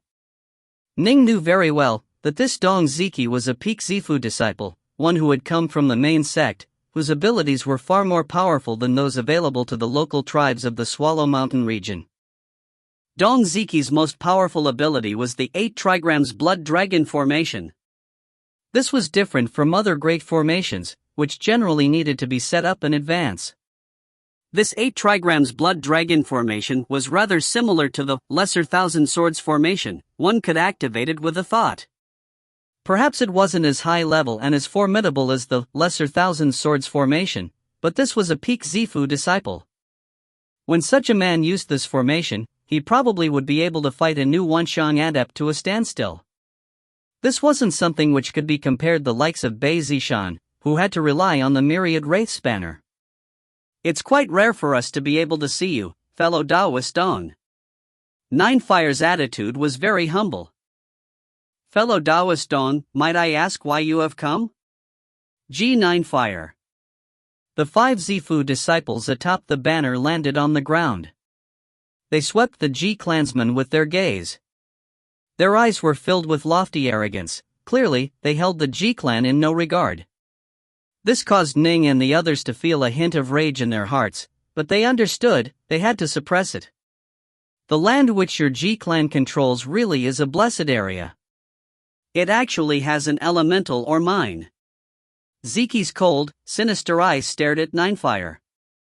If it wasn't for the elemental energy vibrations which emanated from here 2 days ago, we wouldn't have had any idea. Poof. I imagine that your G-clan has secretly mined out quite a few elemental stones. You really are quite bold at it. Looks of anger couldn't help but appear in the eyes of the G-clansman, but Ninefire used his ki to bark at them mentally. All of you, endure it. My G-clan just discovered it as well. Ninefire maintained a smiling face towards Zeke. Just discovered it? Zeke swept the G-clansman with his gaze. Have you investigated the size and scale of this elemental mine? Not yet. Ninefire shook his head. All we know is that this is a rich vein of elemental ore. Zeke said in a cold voice, since you don't know, then I'll tell you. Not only is this a rich vein, it stretches to a circumference of 4,000 kilometers, and is 300 kilometers deep as well. Your tiny little G-clan is completely unable to try and swallow such an enormous elemental or mine. If you tried, it would choke you to death. That's fine. Ninefire laughed. In the end, my G-clan can just offer this elemental or mine to the Grand Xia dynasty. By then, our G-clan will obtain 30% of it, while the Grand Xia dynasty will obtain 70%. In addition, our G-clan will also receive the protection of the Grand Xia dynasty, at which point we won't fear anyone. Zeke's pupils contracted. These locals, Although they didn't come from any sects, and thus remained Zifu disciples despite having trained for nearly 4 centuries, after having lived so long, these people had become incomparably crafty. Just now, he had been so arrogant, but Ninefire had remained all smiles. However, at the critical point in their negotiations, Ninefire had directly given voice to what Snowdragon Mountain feared the most. Listen up! Dong Zeke's voice was incomparably cold. This elemental or mine is being taken over by Snowdragon Mountain. Don't threaten me. If you threaten me, the only result will be the destruction of the G-clan. Ninefire's face changed. The others, such as Granny Shadow, were all both angry and agitated when they heard this. Ning felt a smoldering rage burn in his heart as well. Clearly, according to the laws of the Grand Xia dynasty, this elemental or mine belonged to the G-clan. But Snowdragon Mountain's people wanted to just take it from them, and in such a domineering manner? Fellow Daoist Dong. Ninefire suppressed his rage. Just now, he had just decided to bring out the strongest threat he could muster, so as to cause the opponents to feel nervous, and then engage in negotiations. He didn't expect that these people didn't want to negotiate at all. They acted with completely tyranny, wanting to take advantage of the G-clan in their weakness. This is Swallow Mountain. Ninefire said solemnly. The main Snowdragon Mountain sect is millions of kilometers away, but once my G-clan makes the report, in just a few days, the celestial envoy of the Grand Xia dynasty will arrive. By then, we will just directly sign a transfer agreement. Actually, our G-clan doesn't have that much ambition. The only thing we desire is to survive. Survive? Zeke laughed coldly. At least you know your own limits. Ninefire said, Snowdragon Mountain can arrange for people to mine this quarry. Our G-clan definitely will not disturb you during the mining process. After you have completed your mining, all we ask is that you remove all of your forces from the G-clan's territory. As for the ore in this elemental or mine, my G-clan will not ask for a single stone of it. My G-clan is willing to set up an oath of heavenly law with your Snowdragon Mountain. Oath of heavenly law. This was useless for ordinary mortals, but no one who had stepped onto the path of immortal cultivation would dare to violate an oath of heavenly law. Oh? Zeke hesitated. Elder apprentice brother Zeke. The nearby muscular man sent mentally through his ki. These conditions aren't bad. We don't care about the territory the G-clan controls anyhow. What really matters is that elemental or mine. Since the G-clan is willing to allow us to harvest all of the ore within the elemental or mine, if they are willing to set up an oath of heavenly law, then they won't dare violate it. Idiot. The green-haired woman to the side sent mentally as well. This is just a delaying tactic of the G-Clan. The G-Clan is going to set up an oath of heavenly law with us, but not with those of us here. Even if we fellow disciples swear to an oath of heavenly law, the high-level members of the main sect can still decide to just cast us aside and exterminate the G-Clan. They definitely want us to have a high-level member of the main sect to come here and swear the oath. But we would first need to send word back, and by the time the high-level member of the main sect comes, more than enough time will have passed for the G-Clan and the Grand Xia dynasty to have signed an agreement. Younger apprentice sister, your words have merit. The gray-robed man sent mentally as well. Dong Ziki nodded slightly. The G-Clansmen were still awaiting their response. Your G-Clan wishes to swear an oath of heavenly law with Snowdragon Mountain. Might I ask, which member of Snowdragon Mountain do you wish to come swear the oath with you? Ziki looked at Ninefire. Ninefire laughed. Any Wanxiang adept is acceptable. The fate of our G-Clan rests on this agreement. Naturally, we must be cautious. The weight of an oath of a Zifu disciple of Snowdragon Mountain isn't quite enough, and we don't dare trust fully in it either. I imagine that you, fellow Daoist Dong, also understand that the oath of a Zifu disciple doesn't have much binding power over the main Snowdragon Mountain sect. Dong Ziki narrowed his eyes. A single Zifu disciple? The main sect could sacrifice one with but a word. But a Wanxiang adept was different. The main sect only had a limited number of them, and when they swore an oath, it represented the main sect swearing an oath.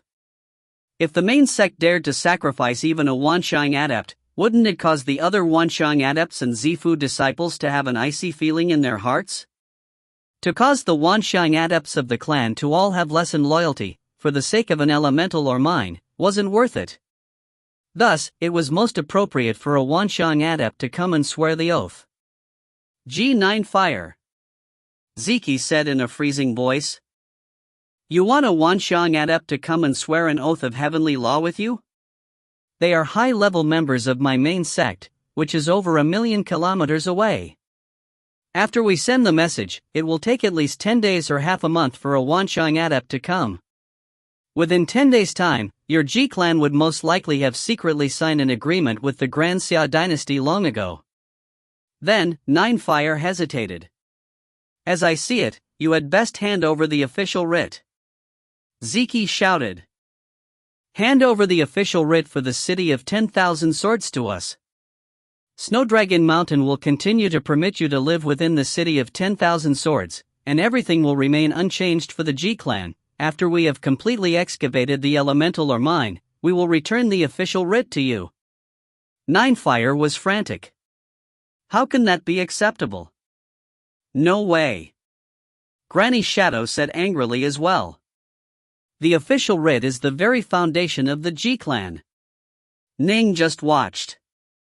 These people of Snowdragon Mountain, you gave them an inch, and they attempted to take a mile.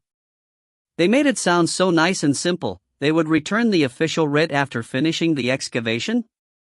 What if they didn't? In addition, the G-Clan had already made a huge concession in being willing to offer the entire mine to Snowdragon Mountain. How could it be that Snowdragon Mountain now desired to take away the official writ as well, and give it back in the future? Ning's face was ugly to behold, and the same was true for the other members of the G-Clan. Do you think that our Snowdragon Mountain clan will lie to a petty little clan like the G-Clan? Ziki shouted. It seems as though Snowdragon Mountain has taken advantage of quite a few clans. Ninefire was enraged as well. Otherwise, why would a branch of Snowdragon Mountain have come to Swallow Mountain? Ziki's face changed. Outrageous. Ninefire actually had become harder and more forceful. Zifi swept the G-Clansman with his gaze, noticing that youngest, solitary figure, the fur-clad youth. He immediately sent through his key, junior apprentice brother Muse. The G-Clan only has a few Zifu disciples. The one with the most potential is this Ning. He is the one who, according to the stories, killed Zishan. Ning. The gray-robed man noticed the fur-clad youth in front of them as well. That battle he had with Bei Zishan that year. Ning's reputation had been spread throughout the various forces of Swallow Mountain long ago. After all, at that time, quite a few sentient lifeforms of the various clans had all been sent back to their own clans, causing them to become aware of how terrifying Ji Ning was, and that Ji Ning should be a Zifu disciple. A Zifu disciple at age 11 or 12, how terrifying would he be in the future? The various powers had taken notice of Ning long ago, and the intelligence reports regarding Ning were thus incomparably detailed. Everything which had happened to him since he was young, as well as his appearance and his habits, they had all been collected and compiled. Dong Ziki didn't care about anyone else in the entire Ji clan, the only one he cared about was this Ji Ning. He didn't fear the current Ji Ning, what he feared was the future Ji Ning. Given Ji Ning's talent, in the future, it probably wouldn't be too hard for him to become a Wansheng adept. Junior apprentice brother Muse, the member of the Ji clan with the most potential and who poses the greatest threat is this Ji Ning. The entire Ji clan treats him as their treasure. Ziki sent mentally. He is still fairly young, however, and at present, he shouldn't be too powerful. Zishan, that fool, aside from being able to forge that myriad wraith's banner, which was fairly powerful, his own level of ability wasn't that great. In addition, the results of that battle probably had something to do with that Wansheng adept. Ji Ning's own level of power is most likely not that great. Junior apprentice brother, make a sudden attack and capture Ji Ning. By then, with Ji Ning in our hands, do you think the Ji clan will dare to disobey the orders of our Snowdragon Mountain? Ziki sent mentally. Even in the extremely unlikely circumstance that they don't care about Ji Ning's life, we will then simply kill Ji Ning. Without him, the Ji clan won't pose a threat to us at all in the future. Right. The gray-robed man nodded. Ning was indeed a threat to them. Nobody feared Ning right now, but they feared the future Ning. Junior apprentice brother, if you suddenly use your magic technique to attack, even I will have some trouble fending it off. You shouldn't have any problems in subduing Ji Ning. Ziki sent mentally.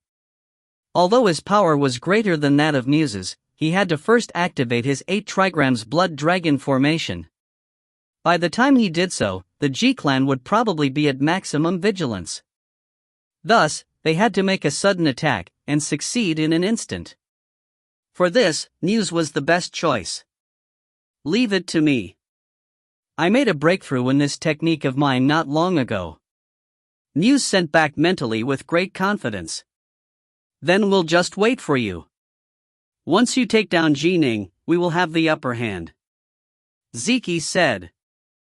If you find any errors, ads pop up, ads redirect, broken links, non-standard content, etc., please let us know. Report chapter so we can fix it as soon as possible. Book 5, Chapter 17, Longing. Rain Line. Chapter 17, Longing. Rain Line. At a single glance, Dong Ziki saw clearly the Ji clan's weakness. His thoughts were completely correct. Ji Ning was indeed the future pillar of the Ji clan.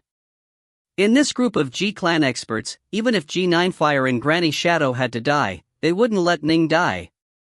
9fire, I urge you to obediently hand over the official writ. Ziki frowned as he shouted. My Ji clan is indeed weak and small, which is why we are willing to offer this elemental or mine to you without requesting any part of it. But for you to try and forcibly take over our official writ, you are perhaps going too far. The official writ is the foundation of the Ji clan. How can my Ji clan? 9fire's face changed halfway through his words, and he couldn't help but lower his head to look at the ground. The ground was trembling slightly. Dong Ziki's group of 5 stood in the distance, and in their midst, the gray-robed man's eyes flashed. The key in his body had long ago entered the ground. By the time the Ji clan's Zifu disciples sensed it, the technique had already been executed. Boom! Strands of green, wooden vines emerged suddenly from the ground, all of them flailing about wildly, covered with a layer of deep green light. The thin, slender strands of vines twined about each other like a tough cord rope. They suddenly emerged from the ground beneath Ning's feet, instantly wrapping themselves around Ning. Fast. Completely caught off guard. What? The faces of Ninefire, Granny Shadow, and the others changed. In the blink of an eye, Ning, who had been standing next to them just moments ago, had been wildly entangled by those countless rattan vines. Quick, save Ning! Granny Shadow shouted. Too late. Dong Ziki, standing in the distance, just laughed loudly as he spoke. Bang! The countless vines wrapped around Ning whipped out violently, throwing him towards the ground. With a rumble, an enormous crevice appeared within the ground, with Ning and those vines already burrowed deep within the ground. Snowdragon Mountain, Ninefire's face was savage. Release my son. Each-one was frantic as well. Every member of the G-clan wanted to save Ning, but the sudden emergence of those vines, which had wrapped around Ning and then thrown him underground, caused them to not know what they should do to save him. Dong Ziki just laughed wildly as he turned to look at the gray-robed man. Junior apprentice brother Muse, bring Ning over here. Dong Ziki's face suddenly changed, because he saw that his fellow disciple's forehead was matted with sweat. Clearly, he was already going all out in this struggle. That Ning is currently breaking through my technique. The gray-robed man's eyes had turned red, and he was pouring all of his ki into the technique. Underground. A seed had grown into thousands of wooden green tendrils, which were now heavily entangling themselves around Ning. Within the entangling clutches of the vines, a water flame lotus was surrounding Ning, constantly swiveling around him and frantically resisting these tendrils, unceasingly killing them one by one while the dead vines were unceasingly being reborn. Immortal practitioners truly have many techniques at their disposal. This technique wasn't included in our intelligence reports.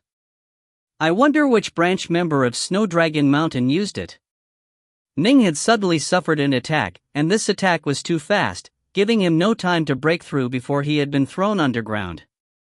Due to the constriction of the tendrils, the amount of space Ning had to move in was too limited, giving him no chance to use the Lesser Thousand Swords formation at all. Thus, the first thing Ning had done was to execute the water flame lotus. Swivel, swivel, the water flame lotus slowly swiveled, grinding those thin vines that wanted to entangle Ning into dust. Nearly 5 years had passed since that battle with Bei Zishan, and during these 5 years, Ning's improvements with regards to his understanding of the Tao had only grown greater and greater.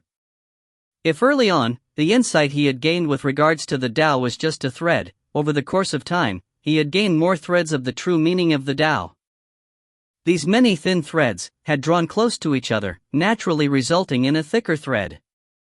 Ning's time spent at Serpent Wing Lake in particular, where he was virtually always in tune with the world, had resulted in him reaching a very high level of understanding.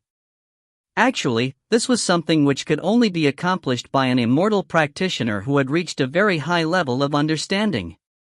When one can always be in tune with nature and always be able to go attune with the Tao, it was only natural that one would gain many insights into the true meaning of the Tao. His level of understanding had risen. Thus, the power his water flame lotus now had was naturally much greater than before. That murderous grinding power alone would most likely instantly grind even peak Xiantian experts into tiny pieces in but an instant. Dark North Sword. Within the water flame lotus, Ning drew forth a Dark North Sword. Longing. Rain line. Ning murmured softly to himself. Each time he used this technique, he couldn't help but think of his mother. This technique was one which he had developed thanks to the boundless longing he felt for his mother. It was the longing each drop of rain held for each other drop which allowed them to form a line of rain. The insights Ning had gained over the past 5 years into the Tao had resulted in him developing many techniques, but this was the most powerful of them all. This technique contained within it a boundless, powerful longing. It was born from the Raindrop Sutra, but it had left the Raindrop Sutra far behind. Swish! Ning simultaneously struck out with 2 Dark North swords at the same time, piercing past the water flame lotus, which seemed to be like a shadow, not obstructing Ning's swords in the slightest. Ning's swords seemed to be like the caress of a mother, carrying boundless longing within them, as they summoned a large amount of natural power which directly coalesced atop the 2 swords. Anyone seeing this technique would unconsciously feel a sour feeling in their hearts, sense a powerful, endless yearning. Crackle, many vines were instantly shattered. Although they were very tough, they were still chopped apart. In the face of Ning's most powerful close combat sword technique, the technique of Zifu disciple Muse was unable to contain Ning. Actually, the first reason for this was that Ning's swordplay had already far outstripped that of most Zifu disciples.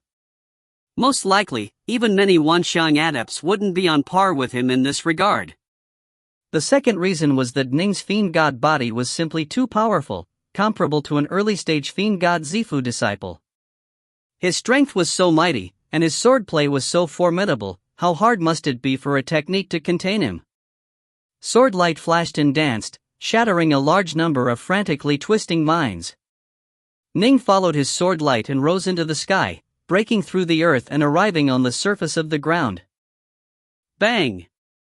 Just as the Ji clansmen were worriedly looking at the ground, into the hole from whence the rattan vines had disappeared, suddenly, hundreds of meters away, the ground suddenly exploded as a ray of sword light soared into the sky.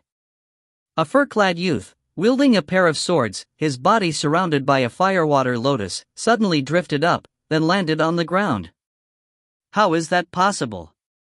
Dong Ziqi's face changed dramatically.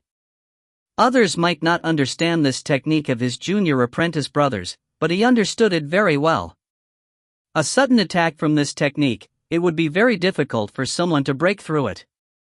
Even if one succeeded, it would only come at great effort. That Ji Ning broke through? The muscular man behind Ziqi stared as he growled, "How is that possible? I'm a fiend god practitioner, but even I wouldn't be able to break through if senior apprentice brother Muse captured me." Junior apprentice Ju San was the newest Zifu disciple of the five, who had only recently established his Violet Palace. He was just an early Zifu disciple, but he was a fiend god practitioner.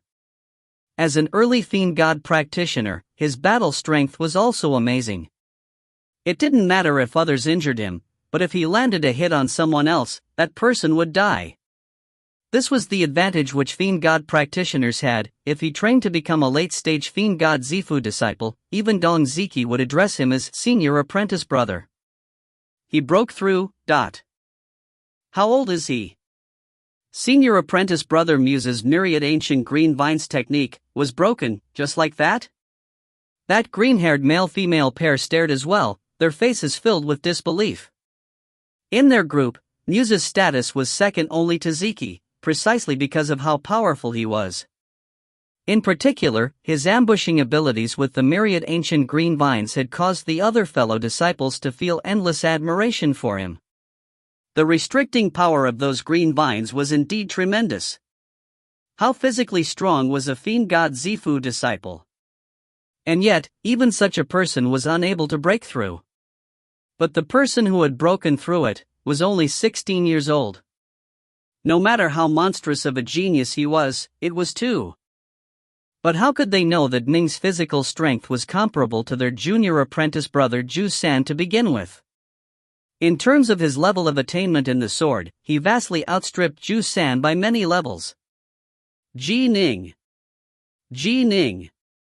Ji Ninefire, Ji Truekeep, Granny Shadow, and the other members of the Ji clan all stared at Ning with surprise and delight. At the same time, they felt unbearably pleased at the looks of shock and amazement on the faces of the 5 Zifu disciples of Snowdragon Mountain. Simultaneously, the Ji clansmen couldn't help but feel stunned at Ning's power.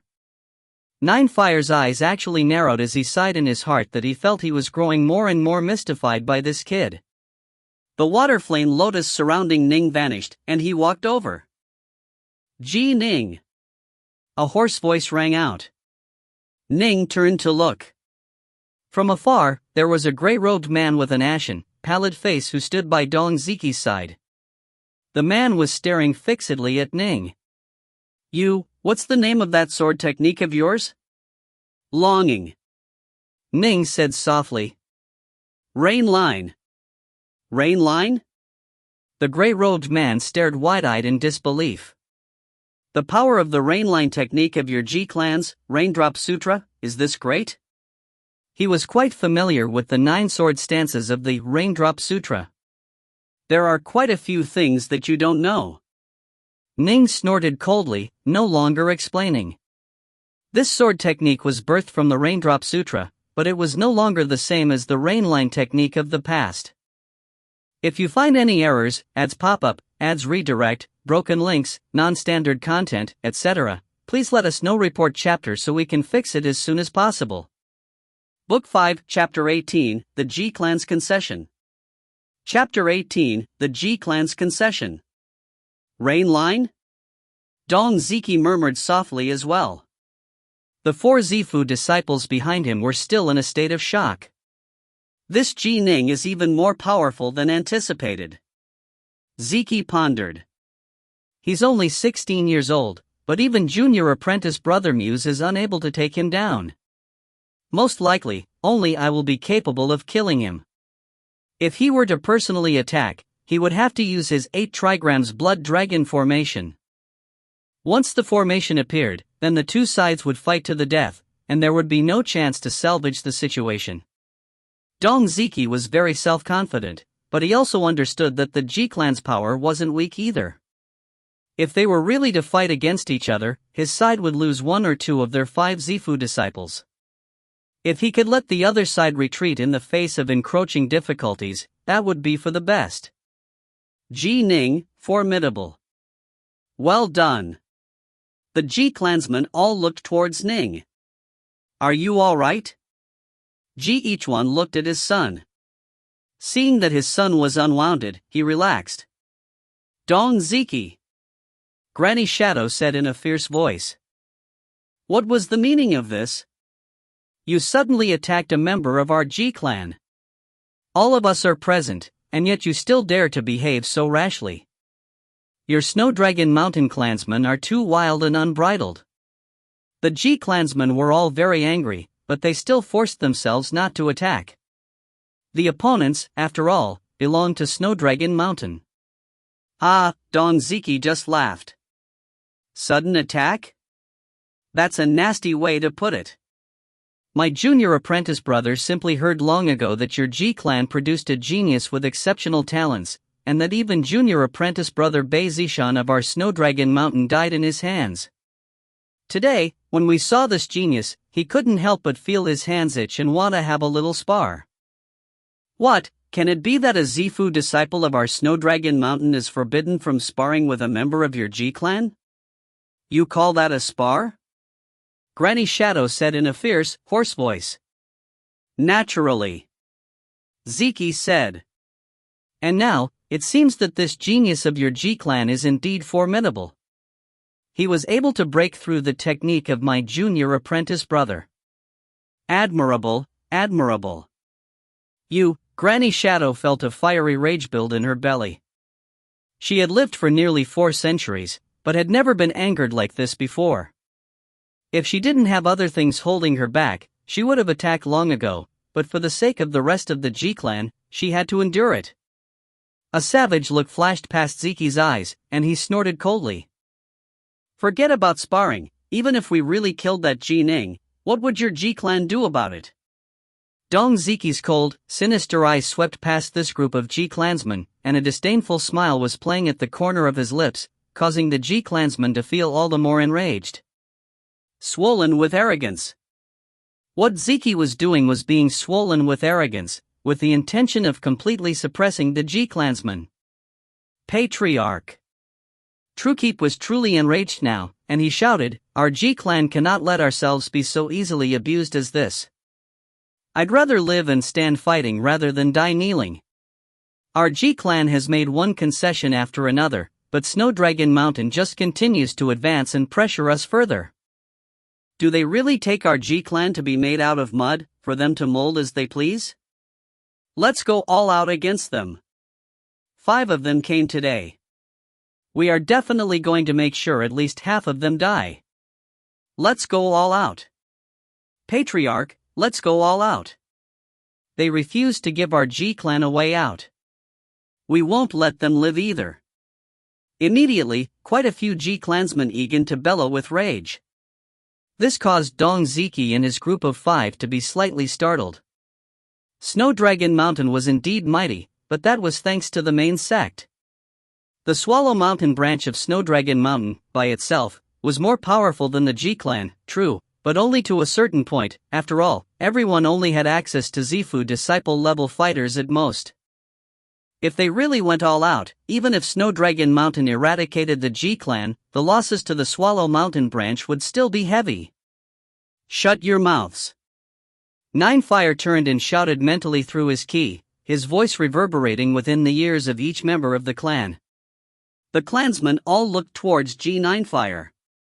What are they discussing? That muscular young man, Ju-san, asked the other members of Snow Dragon Mountain mentally. These local bumpkins. The gray-robed muse sent back. They are used to life in the tribes, where they would rather break than bend. If you force them too far, they'll go all out. We gave them a bit too much pressure, and so they are beginning to fight back. Dong Ziki sent back confidently, no need to worry. Ninefire is an old fellow who has lived for nearly 4 centuries. He is quite sly. He will remonstrate with and hold back those other clansmen.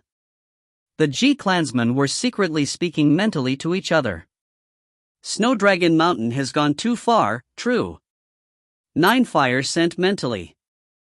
But no matter how arrogant they behave, we have to endure it. Or are we really going to fight against them? But Patriarch, we can sign a transfer agreement with the Grand Xia dynasty. By then, we would have the protection of the Grand Xia dynasty, and we would even receive 30% of this elemental or mine.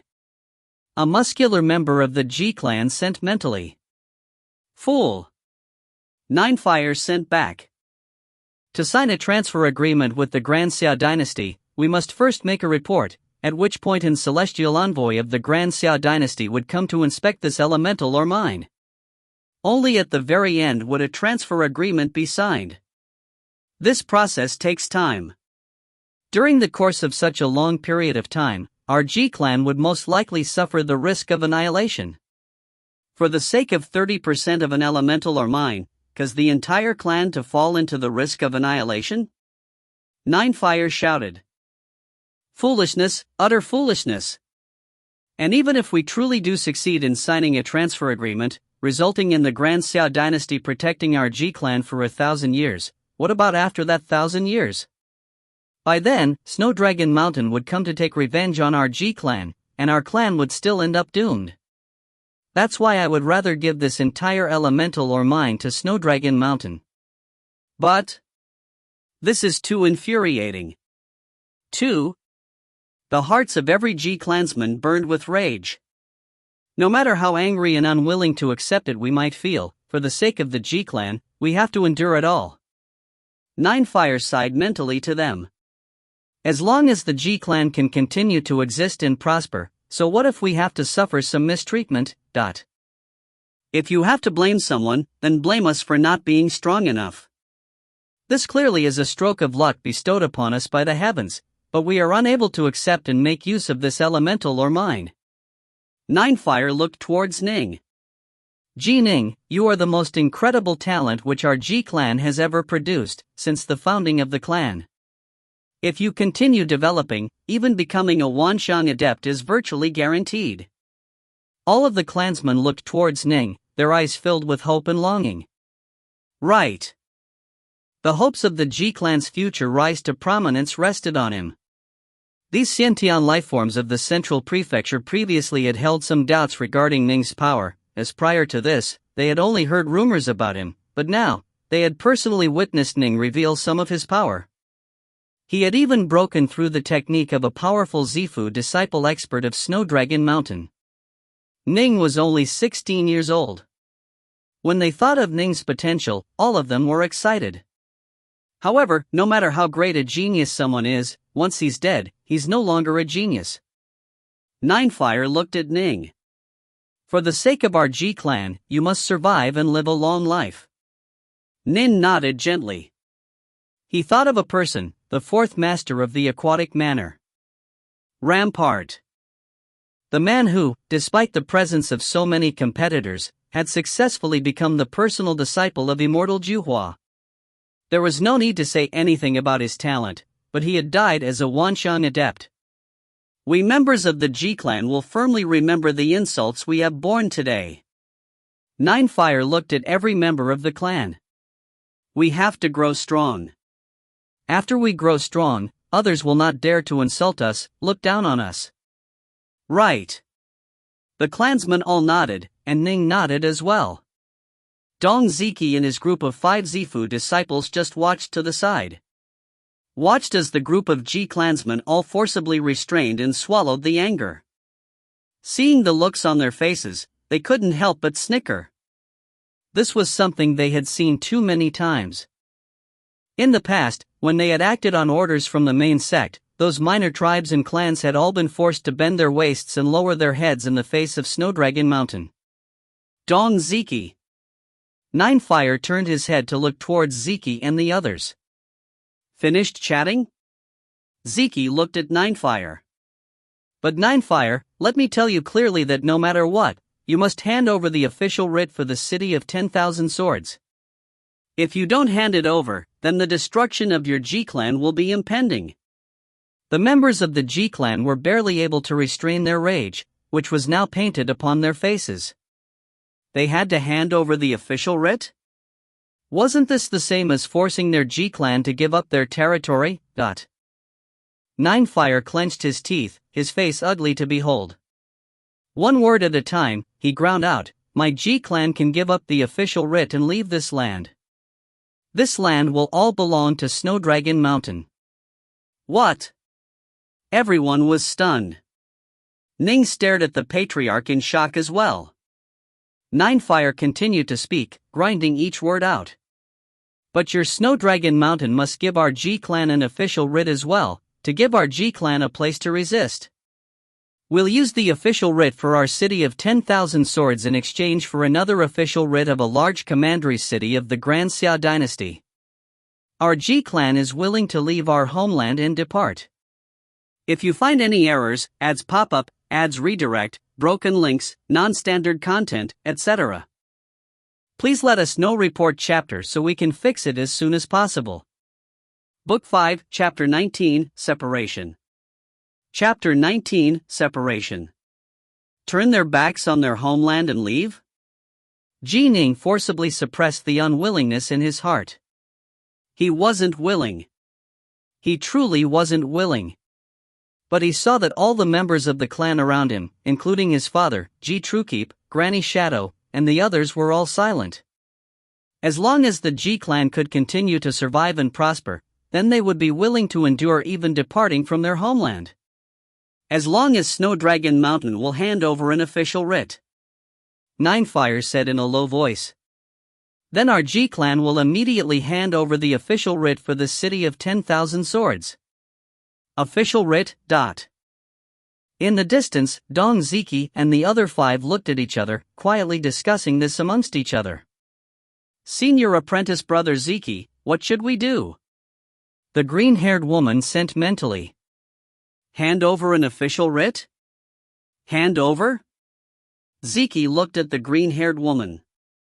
Junior apprentice sister Hixing, will you hand over one? The green-haired woman immediately shut her mouth. These Zifu disciples who had left the main sect and independently set up branches were all those who didn't have much potential, and could be considered outer members of the sect. The commandery cities of the Grand Xia dynasty they had taken over in the Swallow Mountain region was their foundation as well. It was also the foundation of many of their tribes, and their forces had coalesced there long ago. How could they give them up? Hand over an official writ? Who would hand it over? The elemental or mine would be given to the main Snowdragon Mountain sect. Why should we sacrifice? Why should our tribes sacrifice? Every single commandery city had 3 Zifu disciples. They had to all agree before the official writ would be relinquished. But who would be willing to relinquish a base they had built up over so many years? We aren't willing to give ours up, but can it be that our fellow disciples in other areas would be willing to hand over a commandery city of theirs? Ziki shook his head. Our Snow Dragon Mountain has many branches, and those fellow disciples of those branches won't care about us at all. How could they be so kind-hearted as to relinquish a commandery city for us? At least, it's impossible for our Jew clan. I don't agree, and my uncle in the clan won't agree either. The muscular man said hurriedly. Forget it. I refuse to believe the G clan will really dare to resist. Right. The green-haired man nodded. Force the G clan. If they resist, we will exterminate their clan. If they obey us, they will still be able to stay alive. I trust the G clan knows what they should do. Right. This isn't the first time we've done this. The muscular man, Jusan, nodded as well. Then that's what we'll do. The gray-robed muse nodded as well. Dong Ziki looked at his 4 fellow disciples. Although not every member of the Swallow Mountain branch had come, since after all they couldn't possibly summon everyone just for the sake of an elemental or mine, these 5 represented all of the various internal factions of the Swallow Mountain branch. Fine. Ziki nodded. Then that's what we will do. Just as junior apprentice brother Jusan said, this isn't the first time we've done this. Snow Dragon Mountain had many branches. With so many branches, how could they take over enough commandery cities? Fighting for each one? That was lunacy. They could simply use the butcher's blade in their fame to frighten others simultaneously. In truth, the vast majority of tribes would, in the end, grit their teeth and swallow their rage, voluntarily relinquishing their official writs and obediently leaving. But of course, some battles would occasionally occur, as there were no absolutes. Dong Ziki, however, was confident that his side's power was definitely superior to that of the G clans. The G clan was waiting. Although they felt heartache and unwillingness, Ning and everyone else had begun to mentally prepare for leaving their homeland. As long as the G clan was able to continue to survive, it would all be worth it. The G clan was waiting for Snow Dragon Mountain's response. Right. Ziki let out a light snort. G9 fire. Every G clansman looked towards Ziki, while Ninefire said hurriedly, this is the final, bottom line of the G clan. Bottom line? Ziki laughed coldly. Bottom lines are meant to be broken. G9 Fire, you want to trade the official writ for the city of 10,000 swords for another official writ? You really are dreaming. Right now, I'll give you 2 options. The first option is that you defy my Snow Dragon Mountain, and your G clan wait for annihilation.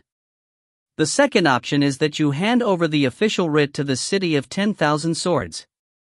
Our Snow Dragon Mountain sect will permit your G clan to continue to live in this area.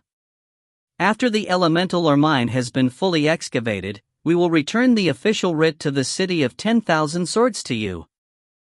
This is the promise of myself, Dong Ziki. The faces of every member of the G clan changed. What? Promise? What a dog's hit promise. What was a promise worth? Just by saying a few empty words, he was demanding that the G clan hand over their official writ? Ziki. Ninefire was both furious and frantic. Shut your mouth. Ziki snapped in a fierce voice, his cold, sinister eyes staring at Ninefire. You only need to choose, to continue surviving, or to be annihilated. This is the decision for you to make, G9fire. If you choose the annihilation of your clan, well, it has been a long time since my 8 trigrams dragon blood formation has truly drawn blood.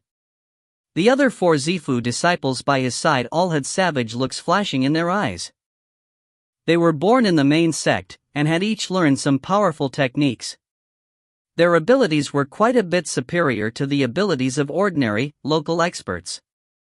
If they truly were to fight all out, there were 3 more Zifu disciples in their headquarters. In total, they had 8 Zifu disciples. Choose. Dong Ziki said coldly. On the G-clan side, some people were so angry that they were trembling. Patriarch. Some clansmen called out loudly. Aawat aawaya. Ninefire raised his head, howling heroically. I, G9fire, am ashamed to meet the ancestors of the G clan. Ning ground his teeth, his entire body trembling. As for the distant Dong Ziki and the other four, they watched this with cold smiles on their faces. The decision to give up an ancestral homeland would indeed cause someone to feel ashamed to meet one's ancestors. But would these local bumpkins dare to resist? Resistance meant death. Die. Ninefire suddenly threw out 6 black spheres, which transformed into 6 rays of light, flying directly before Dong Ziki's group of 5. Thunderflame pearls. Dong Ziki and the other 4 were greatly startled. As they came from the main sect, they immediately recognized these very common and extremely vicious and sinister Thunderflame pearls. They contained the power of lightning and fire, and held extremely explosive force. Once Ki caused them to explode, they would immediately detonate, and the power of the explosions would be very shocking. The sudden explosion of 6 Thunderflame pearls at a close distance could cause even Zifu disciples to die. These local bumpkin clans really do have some treasures. They are actually able to throw out 6 Thunderflame pearls at one go. Even as Ziki was frantically dodging, this thought drifted into his mind. The 5 Zifu disciples of Snow Dragon Mountain quickly separated into separate directions. Boom!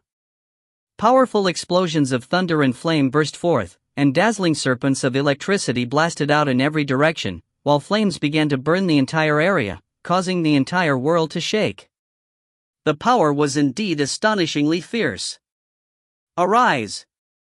A look of utter savagery was in the eyes of Ninefire, who had just thrown out those 6 Thunderflame pearls. Swoosh!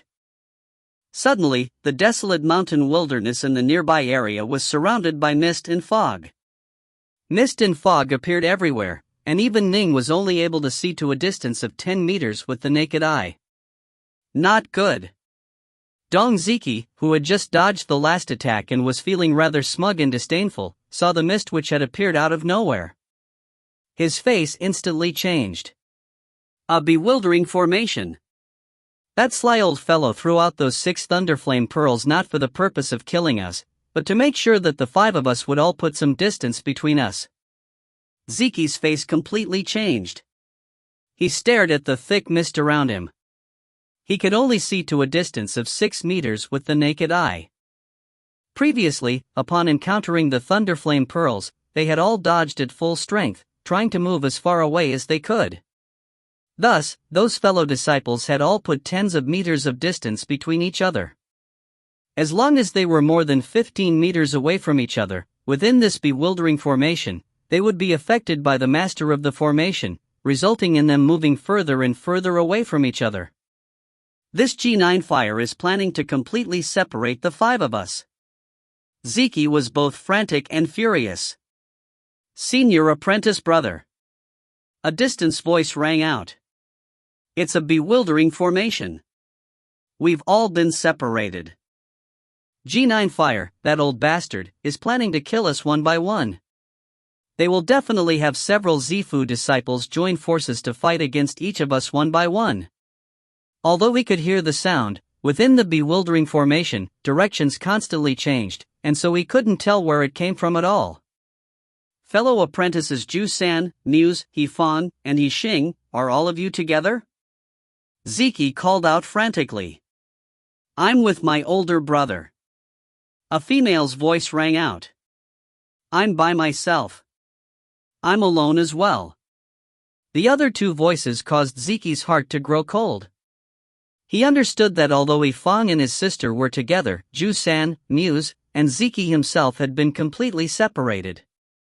And even if the 2 He siblings joined forces, once the G clan attacked together, they would also be in great danger.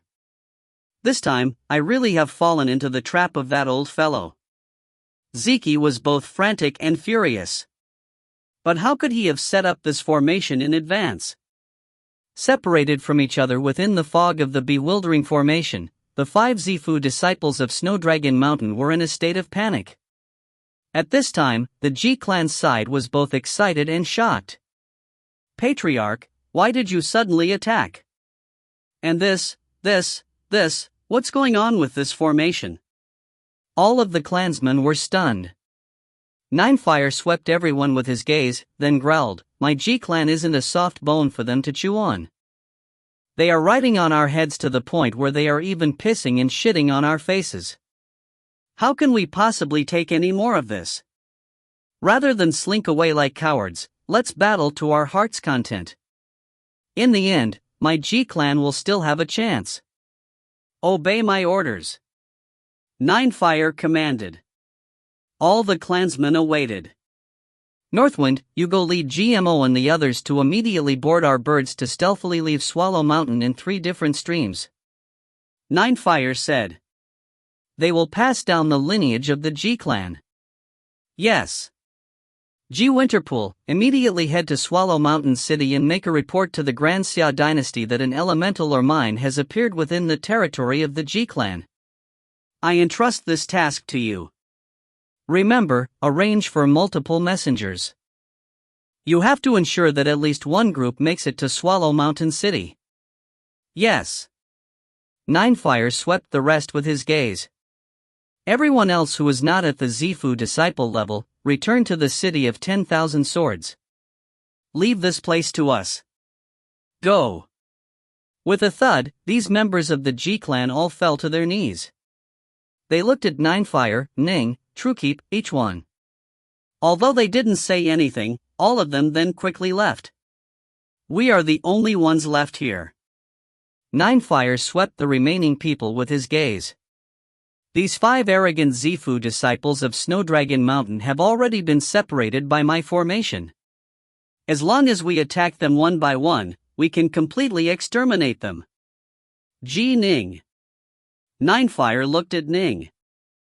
You are the hope of our G-clan, and the future of our G-clan.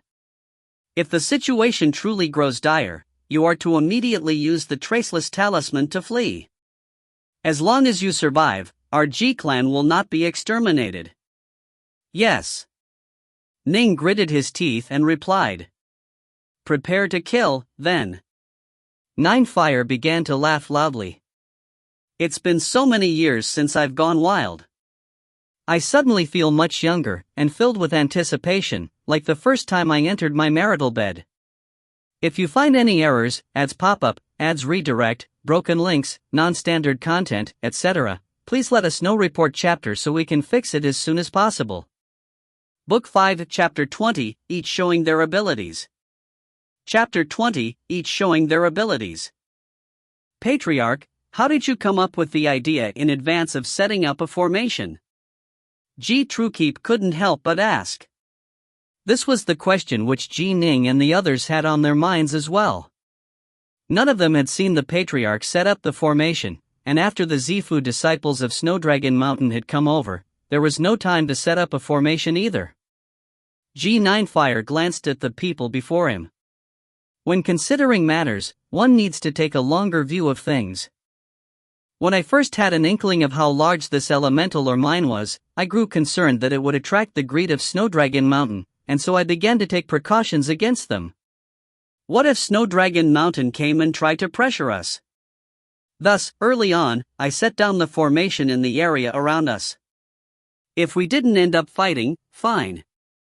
If we did though, then we naturally have to seize the upper hand. As for why I didn't tell the rest of you? If I told you and let you all be aware of the great formation around us, would you have all displayed such rage and grief? Snowdragon Mountain's people probably would have realized, found the formation, and broken through it long ago. Ning and the others all nodded.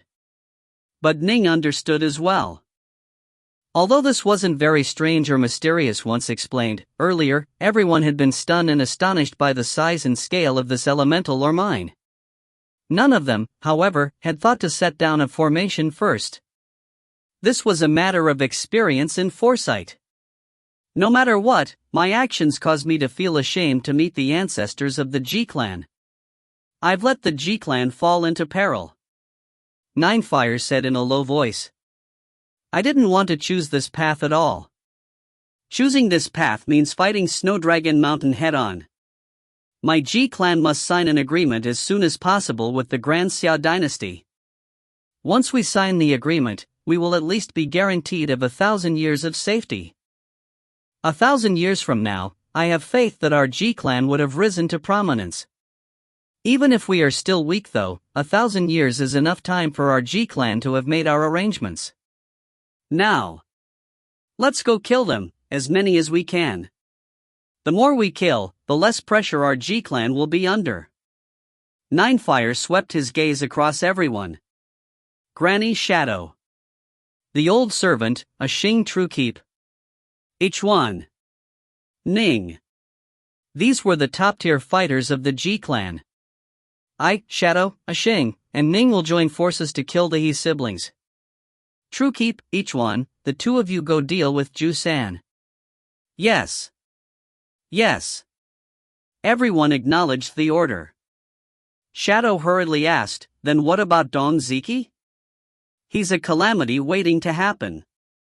We must eradicate him early on, but he and Muse have located each other and joined forces already. Ninefire said. We will deal with them in the end. Let's go. I'll guide you through the fog. Ninefire immediately advanced, and Granny Shadow, Xing, and Ning all followed him. The four of them were the most powerful four members of the G-clan. As for Truekeep and each one, a corridor naturally formed for them through the mist, and they advanced at high speed as well.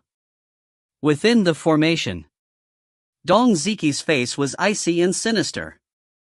I actually fell into the old crook's scheme. In the area around him, 8 black crystal balls appeared out of nowhere, each of which was the size of a person's skull. Within them, a faint image of a draconic shadow could be seen swimming about. The 8 bloody trigrams on the black robe he was wearing immediately radiated a bloody light. The bloody light encompassed those 8 distant black crystal balls. Arise! One enormous, shadowy, blood-colored dragon after another appeared in front of Ziki. There were 8 shadowy blood-colored dragons. They swirled amongst each other, constantly roving about within the formation. Fellow disciples, stay where you are and do not move. Ziki shouted, while at the same time, he controlled his 8 trigram blood dragons formation, constantly expanding the scope of the formation. As the scope of the formation increased, those 8 shadowy blood dragons also swam about in a wider and wider area. Soon, the width of the formation reached a scope of 300 meters, encompassing the nearby Muse within it as well. This sort of large formation, which spread out in every direction, made it so that even in a bewildering formation, there was no way one would be completely bewildered. Senior apprentice brother Ziki. The gray-robed man, Muse, said in surprised delight. He was overjoyed at having been brought within the perimeters of the 8 trigrams blood dragon formation. Where are our other fellow disciples? Ziki looked around him. Not here. Muse shook his head. I'm the only one within your 8 trigrams blood dragon formation. Dong Ziki ground his teeth, then immediately called out in a high voice, I am together with fellow disciple Muse. He Fong, He Xing, the two of you need to be careful. And Ju-san, take care of yourself. Don't worry. We siblings aren't afraid of them. If they want to kill me, I'll make sure one of them dies as well. 3 voices rang out. Damnable. Dong Ziki said unhappily. We fell into that old crook's trap. Otherwise, if the 5 of us joined forces, how could we be put into such a situation by the likes of the G-clan? I myself am able to kill more than half of them. Junior apprentice brother Muse, your accomplishments in the myriad ancient green vines technique are quite profound. If you use the myriad ancient green vines technique, can you break this formation? It would be very difficult. Muse shook his head. Even if I could break it, I would need a very long time, and I probably wouldn't have enough key energy. Use it as much as you can. Ziki said. I have a bottle of key recovery pills. Take it. Fine. Muse gritted his teeth. Then I'll hand over the defense to you, senior apprentice brother. Ziki said confidently, you are within my 8 trigrams blood dragon formation. Even if several of them attack together, I have no fear of them. The only thing I'm afraid of is that they won't come for me. How detestable! If I had known earlier, I would have started to kill them from the start. Now, I can't even find them, even though I want to kill them. He, by himself, was equal to his other 4 fellow disciples if they joined forces. But unfortunately, although he had power, he had no place to exert it. Arise! Muse stood there, and a single seed fell into the ground. Whoosh! Many tendrils suddenly grew out from that seed, wildly spreading out in every direction.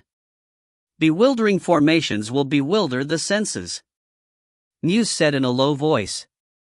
My vines will be affected by the bewildering formation as well. It will be hard for them to move in the correct direction.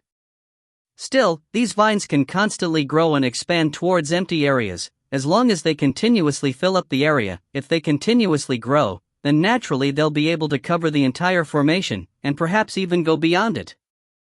My mind is one with these vines. So long as the vines are able to leave the formation, I will know it, But what I don't know is how large this formation is. After all, when the diameter expands tenfold, the number of tendrils I need to grow is increased 100-fold. The larger the formation is, the more exhausting it will be for my ki. Muse didn't feel much confidence. Let's go all out. Zeke gritted his teeth. Trapped here, the only thing that will happen is that we will be butchered as they please. Right. Muse didn't say anything further, striving to expand and empower his technique. Rustle, rustle. Countless vines frantically grew out and elongated, but in the bewildering formation, where they had no sense of direction, these vines grew out in a wild, unorderly manner as well. Still, one thing was certain, they were to grow in the direction of areas where there were no vines. To cover as much new space as they could.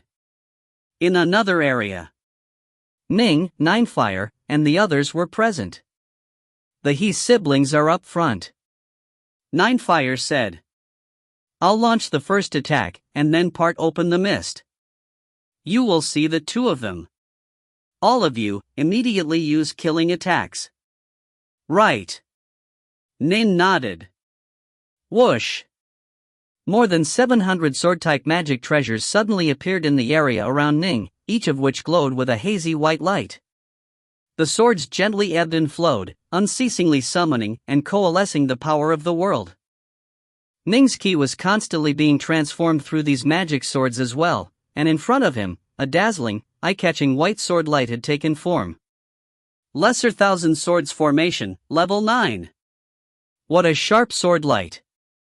Ninefire, Granny Shadow, and the old servant, Ashing, were shocked. Although they hadn't interacted with it, they could sense how sharp this sword light was. Granny Shadow pointed with her finger, and in front of her, 3 flying swords appeared as well, each of which glowed with a faint, fiery light. Next to her, the old servant Ashing lifted his hand, and a warhammer appeared within it. Let's do it! Ninefire waved his hand, and a mottled, 5-colored flying sword suddenly pierced through the air. Ninefire was famous for using poisons and formations, although this flying sword was a ranked magic treasure. To be more precise, it was a poison sword. 100 meters in front of Ning, He Fan and He Xing, brother and sister, were present.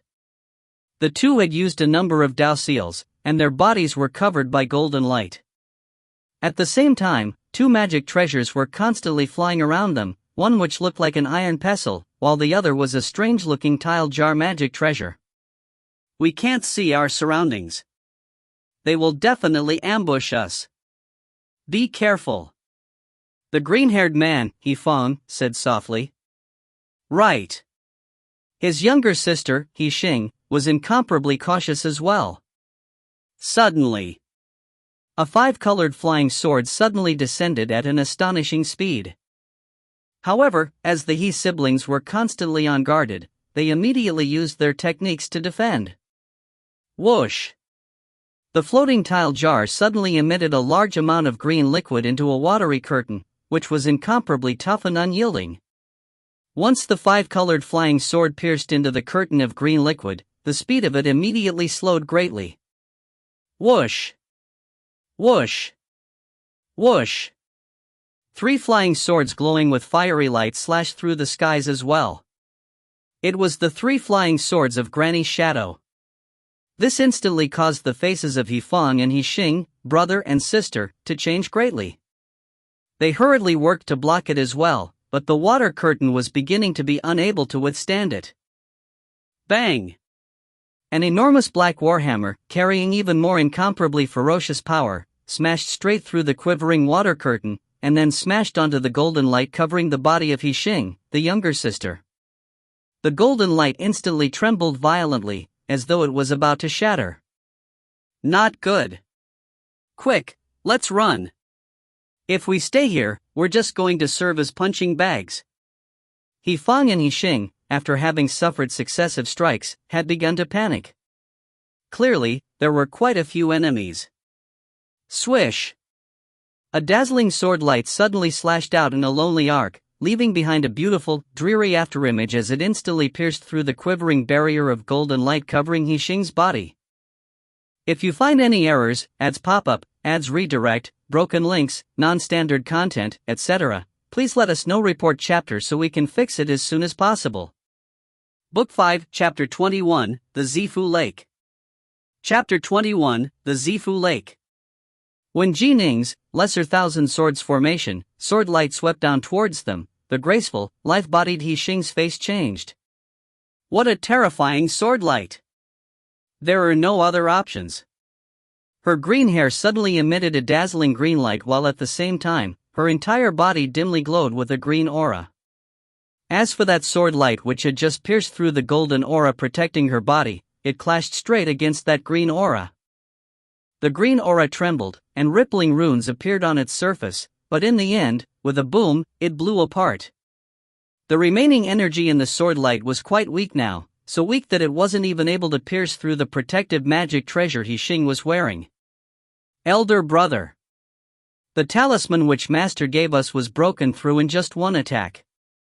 He-Xing said frantically. This was too terrifying. The power of that sword light was most likely close to that of a casual blow from a Wanxiang adept. Even the talisman her master had given her to protect her was only able to take a single blow. Little sister, let's go all out. Mu Fang gritted his teeth. We can't hope for a lucky break to occur. We have to treat this as our potential tomb, for us to have a chance of surviving. Right. Xing nodded. A look of resoluteness appeared in the eyes of these 2 siblings. Their auras grew savage, and a layer of bloody light arose on their skin. Forbidden arts. The distant attackers, G9 Fire, Ji Ning, Granny Shadow, the old servant Xing saw this, and their faces changed. Forbidden arts. Generally speaking, they referred to forbidden techniques that were used through sacrificing one's own lifespan. They could only be used at enormous cost, and once the cost was made, it was very hard to recover from it. But precisely because the cost was great, the power one had upon using a forbidden art would rapidly rise as you'll. You want to kill us? Come, then. Come. After having used a forbidden technique, He-Xing and He-Fang both had savagery in their eyes. They are like trapped beasts right now. Nine Fire hurriedly sent mentally to the others. Although they are surrounded and attacked by us, they are still Zifu disciples, and they've used forbidden techniques. If we aren't careful, some of us might die. We have to be cautious. We have the advantage. I'd rather we give up some opportunities than risk our lives. We just have to find a single good opportunity, at which point we can kill them. Right. Granny's shadow narrowed her eyes. The old servant, Xing, just stared at the distant He siblings, controlling that great warhammer of his. As for Ning, he unleashed a second sword light. The 4 were working together. They wildly attacked the He siblings in unison. Amongst these 5 enemy Zifu disciples, the He siblings actually had only average strength. They were ranked behind Dong Ziki and Muse. As for Nine Fire, Granny Shadow, and Xing, they were old fellows who had lived for nearly 4 centuries, each of whom were actually a good amount more powerful than the He siblings. And that's not even mentioning the monstrous Ning. Only through using forbidden arts were the He siblings capable of just barely holding off the joint attacks of these four despicable, sly clansmen. He Fang and He Xing were cursing wildly while controlling their magic treasures to resist. Because they had used forbidden arts, their ability to control magic treasures had clearly increased. In particular, the water curtain which flew out from the tile jar was actually able to resist Ning's lesser thousand swords formation. This caused Ning to sigh in his heart. His enemies were Zifu disciples, while he himself only had peak Xintian level ki. For him to be able to fight against someone at a higher level who was even using forbidden arts, the lesser thousand swords formation, should be proud of itself. Elder brother, that Ning is too powerful. He Xing had a look of despair in her eyes. Even going all out, I'm only able to block him alone. I'm almost unable to hold out any longer as well. He Fang was simultaneously blocking the other three. Suddenly, at the same instant, He Fang and He Xing each released a Dao seal radiating a black light from their hands. They instantly activated the pair of Dao seals, which immediately transformed into tens of rays of black light which quickly attacked Ninefire and the other three.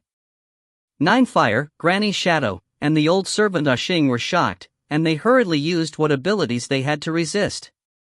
As for Ning, he wielded two swords in his hands, with the water flame lotus swiveling around his body.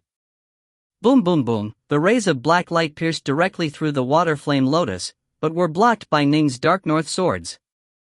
But Ning couldn't help but stagger backwards, taking 6 heavy steps back, the ground cracking with each step. Such power! Ning stared at his waist. A large hole had been pierced through his waist, but in the blink of an eye, his flesh quickly grew out, regenerating the wound and not leaving behind a single scar. Ning, it's good that we have you. Otherwise, that technique alone would have wounded us, and perhaps one of us would even have died.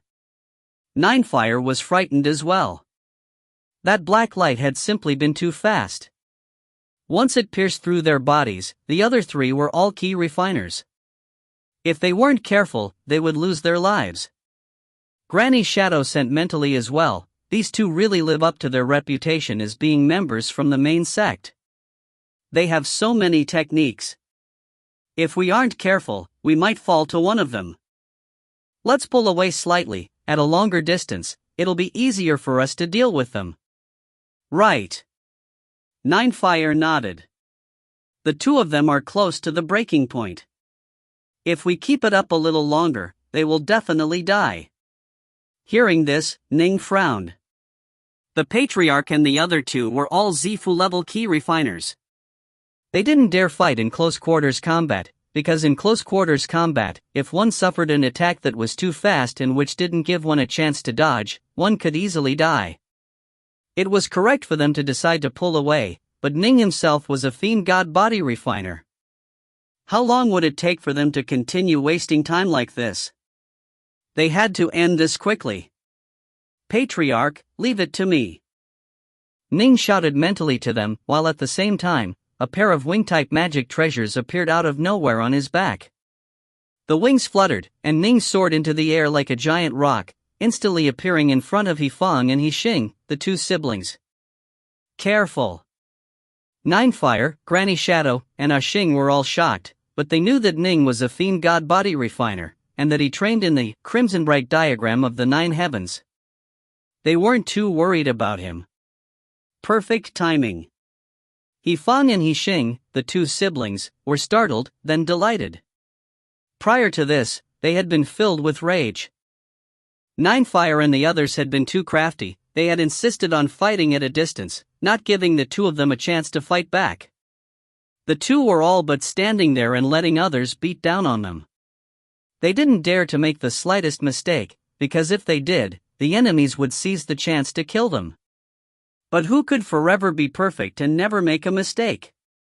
Just as they were feeling despair, Ning charged over. After killing you, our deaths would have been worth it. The genius of the G clan. The He siblings had gone mad in their desire to kill Ning. But Ning, moving like a giant rock, arced outwards in a curving, solitary line as he attacked Yixing. His target was her, as she had already used up a protective talisman. In front of Ning, there was a flash of swordlight, and the Dark North swords in his hands executed his most powerful attack, Rainline. Bang! The swordlight flashed outwards. Yixing's beautiful head was sent flying into the air, her eyes still filled with disbelief and shock. You, the nearby Yifeng stared at Ning. There was a wound on Ning's head, which carved straight through his forehead, but this wound quickly healed.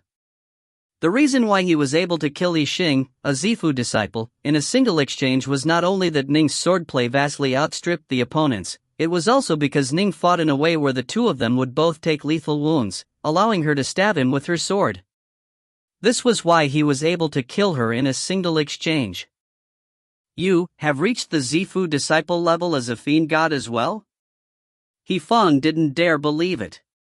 Killing a fiend god body refiner was far more difficult than killing a ki refiner.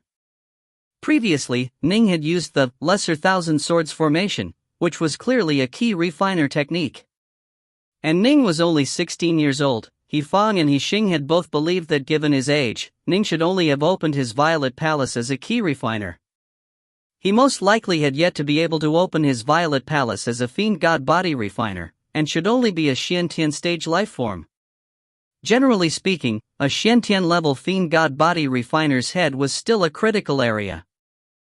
Even someone who trained in the number 1 technique, the Crimson Bright diagram of the 9 heavens, would have to reach the peak Xiantian level before having no critical areas anywhere in the body. That was why Yixing had wanted to sacrifice her life in that exchange. Little sister. Yifeng stared at the corpse on the ground, then suddenly let out a heroic howl. Senior apprentice brother Ziki, avenge us and annihilate the G-clan. Back. Ning's face changed, and his wing-type magic treasure fluttered as he frantically retreated. Boom! Yifeng suddenly exploded. The Zifu Violet Palace in his body was like an enormous lake which contained endless amounts of lake water. This lake water was actually liquefied ki energy. When Yifeng detonated his Zifu lake, all of the liquefied ki energy that had accumulated in his Zifu instantly transformed into usable ki. Even if his body had to blow apart, he wanted to make this liquefied ki instantly transform and blast outwards. The power of this elemental blast was simply terrifying. The savage, boundless wave of ki spread out, rippling in every direction. Instantly, the turbid wave of elemental ki blasted into the frantically retreating Ning, submerging him within it. Boom! Ning! Ning! The distant G9 fire and the other two were shocked. If you find any errors, ads pop up, ads redirect, broken links, non-standard content, etc., please let us know. Report chapter so we can fix it as soon as possible. Book 5, Chapter 22, 2 more remaining. Chapter 22, 2 more remaining. Although Ning had sensed in advance that something bad was going to happen, and thus had immediately used the Windwing evasion to retreat, he was still struck on the back by the enormous surge of power, and his entire body was knocked helplessly flying, smashing a deep crater into the ground. Ning, are you alright? Ning. The distant G9 fire and the other two hurriedly flew over, staring into that deep crater with concern. Ning lay deep within the crater, fresh, crimson blood splattered everywhere. The wing-type magic treasure on his back was already twisted, but within the crater, Ning was quickly recovering. He stretched his hand out, lifting himself upwards and quickly returning to his feet. I'm fine, Ning said hoarsely. That earlier explosive force had damaged even his throat. As he arose from the deep crater, the various wounds on his back were quickly healing, and the terrifying injuries his body had sustained were rapidly regenerating. Moments later, not even a scar could be seen. As for Ning's protective magic armor, it quickly reformed into the shape of the beast fur clothes his mother had made for him. This caused Ninefire and the other two to sigh in amazement. This was what ki refiners like them envied the most with regards to fiend god body refiners. If it was them, they probably would have died long ago. The power of a detonating Zifu lake truly is terrifying. Ning sighed in amazement. Establishing the Violet Palace was part of the Immortal path. The Zifu was like a lake that contained liquefied ki energy. The Zifu lake was thus the foundation for an immortal practitioner. A fruit tree that wished to bloom and birth fruits had to have a patch of land, while immortal practitioners who wished to reach the Wanshan level or become a primal immortal had to have a Zifu lake. This was their foundation. Zifu disciples would constantly accumulate their ki energy, expanding the size of that lake. But once the accumulated ki energy was detonated, the first to die from the explosion would be the practitioner. Only then would others be hit by the explosion. This is why the three of us didn't dare to attack in close combat. Only you, a fiend god body refiner, would dare draw near. Ninefire said. Formidable. Ning said softly. The life force possessed by fiend gods truly is astonishing. Granny Shadow said hoarsely. In a different area. The 8 shadowy blood dragons of the 8 trigrams blood dragon formation roved about sinuously. In the center were Muse and Dong Ziki. Ziki had a gloomy look on his face, and his eyes were filled with a boundless killing intent. He truly wished to charge out and kill them. But that group of G-clan cowards didn't dare to come face him. Little sister. Senior apprentice brother Ziki, avenge us and annihilate the G-clan. A fierce voice suddenly rang out, and then, a deafening, massive explosion. Muse, seated in the lotus position, opened his eyes, which were filled with a look of sorrow. The Heath siblings are dead. Not only dead, he even detonated his own Zifu lake. He was forced into dire straits. Ziki's voice was hoarse, and his eyes were filled with rage. He, Dong Ziki, had actually been forced into such a terrible situation, and by the puny little G-clan. This caused the look on Ziki's face to become all the more terrible. He howled savagely, I, Dong Ziki, swear that I will definitely annihilate the G-clan. Definitely. His roar rang out. I will definitely annihilate the G-clan. Definitely. As Ning heard this, his face changed slightly. He could sense the wild savagery and killing intent held within this shout. By his side, Ninefire just said coldly, if we didn't kill them, they would still annihilate our G-clan for not handing over the official writ.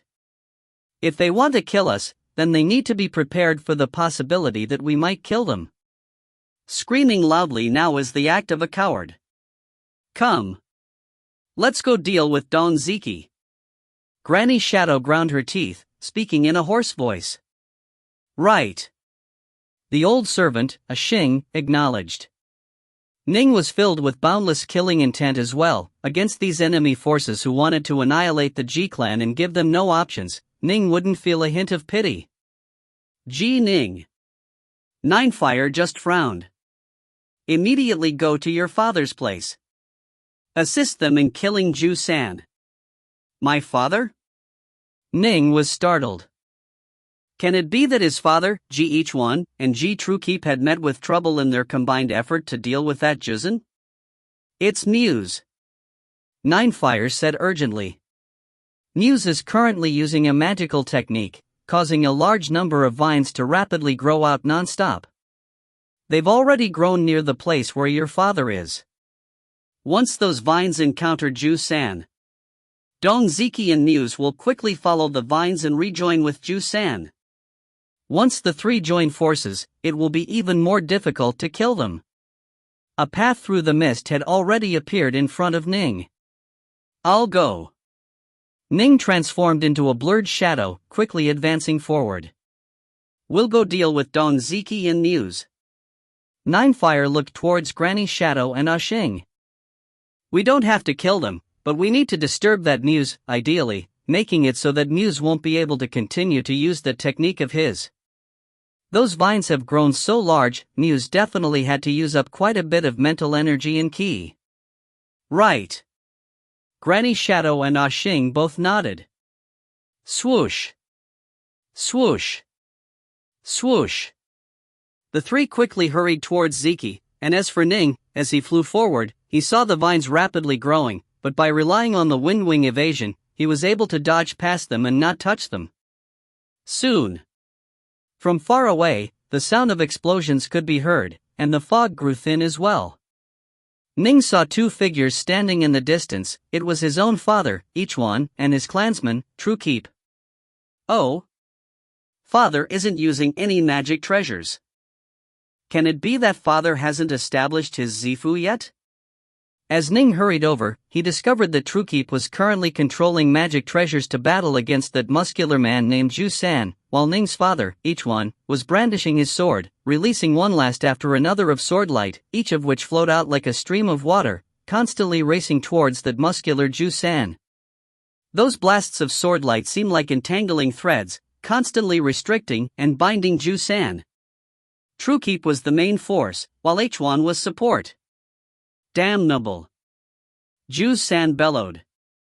From what the patriarch previously said, it seems as though my father is a Zifu disciple. But why is it that I've never seen father ride on a magic treasure? Ning was puzzled. In fact, that year, when I suffered the attack from Serpent Wing, when father pursued Serpent Wing, he didn't ride on a magic treasure back then either. What's the reason for this? Ning had asked his father before, but his father had refused to answer. After this battle, I'll ask the patriarch. Ning buried these doubts in his heart, while at the same time, a pair of dark north swords appeared in his hands, while the wings on his back fluttered, sending him piercing through the air. Prior to this, when Yifeng had detonated his own Zifu Lake, the previous pair of wing-type magic treasures had been destroyed, but fortunately, Ning had quite a few sets of these unranked treasures. Father, Uncle Truekeep. Leave this Ju San to me. Ning shouted loudly, then transformed into a ray of light, charging towards Ju San. Ichwan and Truekeep both turned to look. Ji Ning. Ha ha ha, perfect. From afar, mighty Ju San, who had power but no place to expend it, watched as Ning charged towards him. He was overjoyed. He was a Zifu Fiend God Body Refiner. Fiend God Body Refiners love to engage in close-quarters combat. Prior to this, Truekeep and Ichwan had continuously kept far away from him, and he, Ju San, was not proficient in movement techniques, and thus was completely unable to catch up. To be constantly beaten down on, but be unable to catch up. What sort of torment was this? Although he had opened up his Zifu as a key refiner as well, he hadn't spent too much time and effort on learning how to ride magic treasures. His primary efforts had been expended on close-quarters combat. Come. Let me take a look at this genius of the G clan and see how powerful you are. Behind Ju San, a pair of black wings had appeared. As he went forward to engage Ning, he clearly was quite agile. Wing-type magic treasure? Ning looked at the pair of wings on Ju San's back, and his eyes couldn't help but light up. The vast majority of Fiend God Body Refiners would use wings, so as to make them more agile. It should be a ranked magic treasure. I was worrying about how, after breaking through to the Zifu level, I wouldn't have any ranked wing-type magic treasures. Boom! Boom! Two people. One came from the main sect of Snowdragon Mountain, and although he trained in a fairly ordinary Fiend God Body refining technique, known as the Mighty Demon Introductory, he was an early Zifu disciple. Although the name of this technique seemed quite ordinary, it was quite a bit superior to the techniques the G-Clan possessed, such as the Sutra of the Future Buddha, or Indestructible Blood Fiend, even though those techniques had more impressive-sounding names. Generally speaking, the more powerful a sect was, the more modest the names their techniques would be. As for the other person, this person trained in the technique that even in the Fiend God era was the indisputable number one Fiend God Body refining technique, the Crimson Bright Diagram of the Nine Heavens. But this person was only a Peak Sien Tian. Bang! Bang! Ju San was wielding a great axe, while Ning was wielding a pair of swords. The two exchanged blows. It was like a pair of juvenile fiend gods from back in the primordial era who were fighting against each other. Instantly, the earth began to quake, then split apart, sending rocks flying everywhere. The two both had wing-type magic treasures behind them, and they wildly battled each other in close-quarters combat, completely unafraid of the occasional wounds they suffered. As for Ju San's body, one wound after another appeared atop it. This Ju San's axecraft is quite impressive. The great axe is very large, making it so that when it defends, it is almost like a buckler. Ning said to himself. Ning has actually reached the Zifu level as a fiend god practitioner as well. Ju San was even more shocked. And his usage of dual swords is all the more marvelous and skilled. I've focused on my axecraft for nearly a century, but I actually can't compare to his swordcraft. I'm at a disadvantage with every exchange. Right now, he had only left 2 wounds on Ning's body, and that was only because Ning had willingly accepted the blow in order to deliver one to him as well. But as for Ju San, his body had suffered over 100 wounds on it by now. But of course, all of them had healed automatically. Ning's swordplay became even more ferocious and wild. Faster, faster, faster. Ning understood that as the opponent used a heavy weapon, the great axe, he himself had to fight based on his speed. The faster Ning was, the more flaws the enemy would reveal. Like the wind. Like the flame. Ning's left and right hands each held a sword, but they used completely different swordplay techniques. One sword was as illusory as the wind, while the other sword was as aggressively scorching as a flame. Both of them were shockingly fast, and the two worked in unison, creating an explosive combination. The power of the two techniques multiplied, feeding off each other. Faster. Even faster. Ning battled wildly against Ju San, raining down blows upon him. Ju San's movements became disordered, unable to keep up. Slash. A sword blow that was as strangely agile and graceful as the wind slashed past the great axe, and also slashed through Ju San's waist. Crunch. Blood flew everywhere, and Ju San was bisected. Here's my chance. Ning instantly entered a berserk mode. Thunder Flash Flint. Thunder Flash Flint. Thunder Flash Flint. Ning's 2 swords simultaneously executed this technique. There was nothing weird about this technique, nothing savage about it, all it had was speed.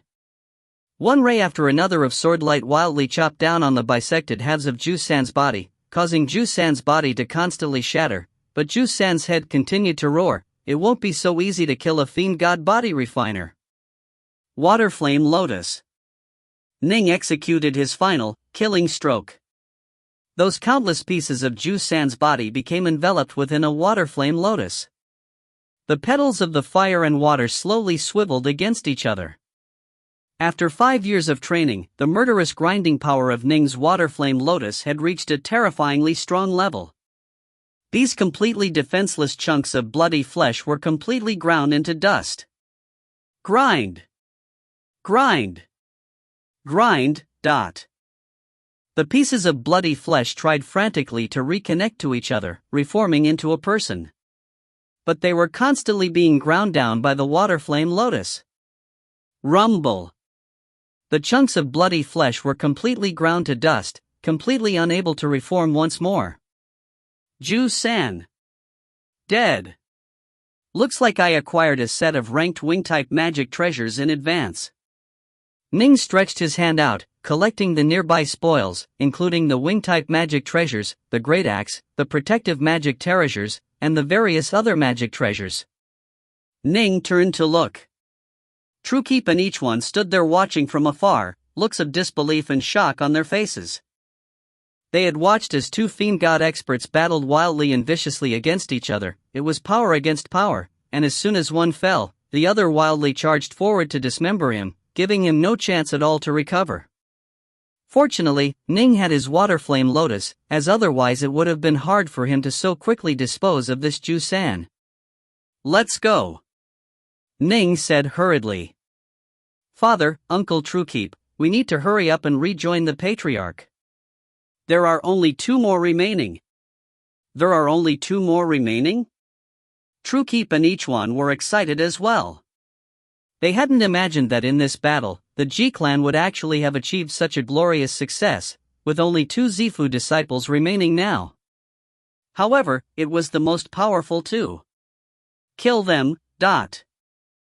Ning, each one, and Truekeep transferred into rays of light, hurrying back to regroup with Ninefire and the others.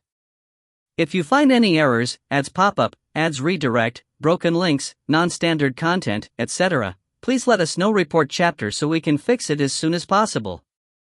Book 5, Chapter 23, Life and Death, 2 Choices.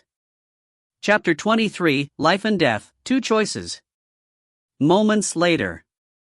A faint fog surrounded the 8 trigrams blood dragon formation, and one shadowy blood dragon after another swam about, looked towards Ning, Ninefire, and the rest of the 6. Ning, don't charge in. I want to give him a try. With a thought, Ning summoned more than 700 weapon-type magic treasures, which undulated up and down in the air around him, all of them radiating a dim glow. In front of Ning formed an irresistible, unblockable sword light. With a thought, the sword light formed from the Lesser Thousand Swords formation, shot through the air. Lesser Thousand Swords formation, level 9. Swish! The dazzling sword light charged straight into the 8 trigrams blood dragon formation, and in the instant that it did so, the shadowy blood dragons immediately bellowed and charged forth. Crackle crackle crackle, the sword light just managed to eradicate a single shadowy blood dragon before the power of the sword light was used up, but soon, the shadowy blood dragon once more reformed. What? Ning was amazed. I was only able to destroy a single dragon? And it almost immediately reformed? Dongziki, within the formation, gave the distant Ning a cold, insidious look. In a hoarse voice, he said, "You live up to your reputation as being the genius of the G-clan. Only 16 years old, and yet you are able to destroy one of the dragons of my 8 trigrams blood dragon formation. However, the little bit of power you have is far from being sufficient. Ning, don't charge in." Ninefire sent mentally in a frantic voice. This sort of formation is perfectly suited to countering fiend god body refiners. As soon as you charge within, you'll be attacked by all 8 of those blood dragons, and they will rip you to pieces. I know. Nin nodded. Although fiend god body refiners were superior to key refiners, there was no such thing as an absolute truth. Key refiners had their powerful experts as well, who were able to fight against those at a higher level as them. The Lesser Thousand Swords formation was one such example. Or, for example, those key refiners who bred countless venomous pests, which would be released out in a flood, devouring everything in their path. Fiend god body refiners were more powerful, yes, but that was as a whole. On an individual level, there were incomparably glorious and talented key refiners as well. The 6 of us should join forces to attack and see if we have any chance of winning. A killing intent flashed through the eyes of Ninefire. A flying sword flew through the air. Venomous bugs danced out. A sword light pierced forward. In an instant, the entire world seemed to be filled with various techniques and attacks, which flew towards the 8 trigrams blood dragon formation. Within the formation, Ziki laughed wildly. Excellent! Those 8 shadowy blood dragons, which had been peacefully swimming about, suddenly turned savage as they charged forward to welcome those attacks. They blocked one magic treasure after another, and as some of the dragons dispersed, they quickly reformed. The 8 shadowy blood dragons coiled about in a circular rhythm, forcibly taking on the attacks of Ning and the rest of the 6. Cowards of the G-clan, if you have any ability, come into my 8 trigrams blood dragon formation. Seeing that the attacks had been completely blocked, Dongziki, standing within the formation, became even more arrogant. You killed 3 of my fellow disciples because you had the advantage of numbers. In terms of actual ability, how could your G-clan be a match for us? If we were to really fight, I, Dongziki, would be able to annihilate you all. Outside the 8 trigrams blood dragon formation, Ninefire, Granny Shadow, Xing, Ichuan, Truekeep, and Ning were astonished at the power of this formation. Formidable. Ninefire sent mentally. Although I have long heard of the power of Dong Ziki's 8 trigrams blood dragon formation, I've never fought against it. It seems that the 8 dragons within the formation are all comparable to a peak Zifu disciple. With the 8 joining forces, the power is truly astonishing. Even if the 6 of us truly want to go all out and kill him, most likely 3 of us would die. There's nothing in life that has no risk. Granny Shadow sent. Let's kill this Dong Ziki. Our G-clan has too few Zifu disciples. But Snow Dragon Mountain has plenty of them. It isn't worth it for us to die alongside these 2. Nine Fire refuted.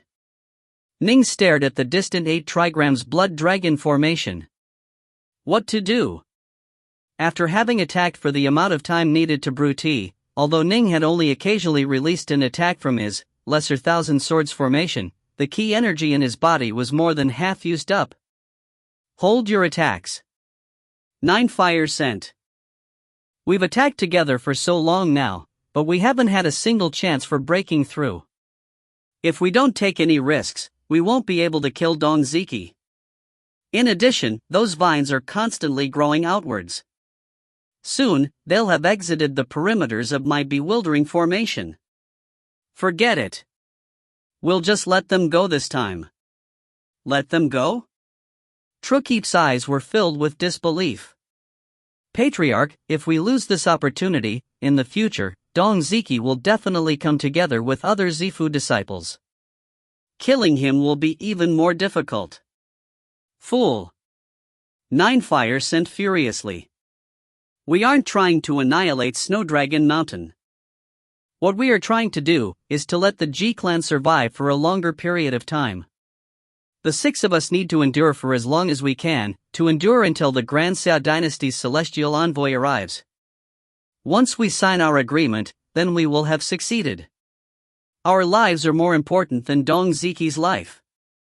If we go all out and 3 of us die so that we eventually kill the 2 of them, when Snow Dragon Mountain comes for revenge, they'll come with an entire group of Zifu disciples.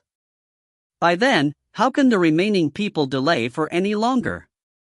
Trukeep instantly came to his senses.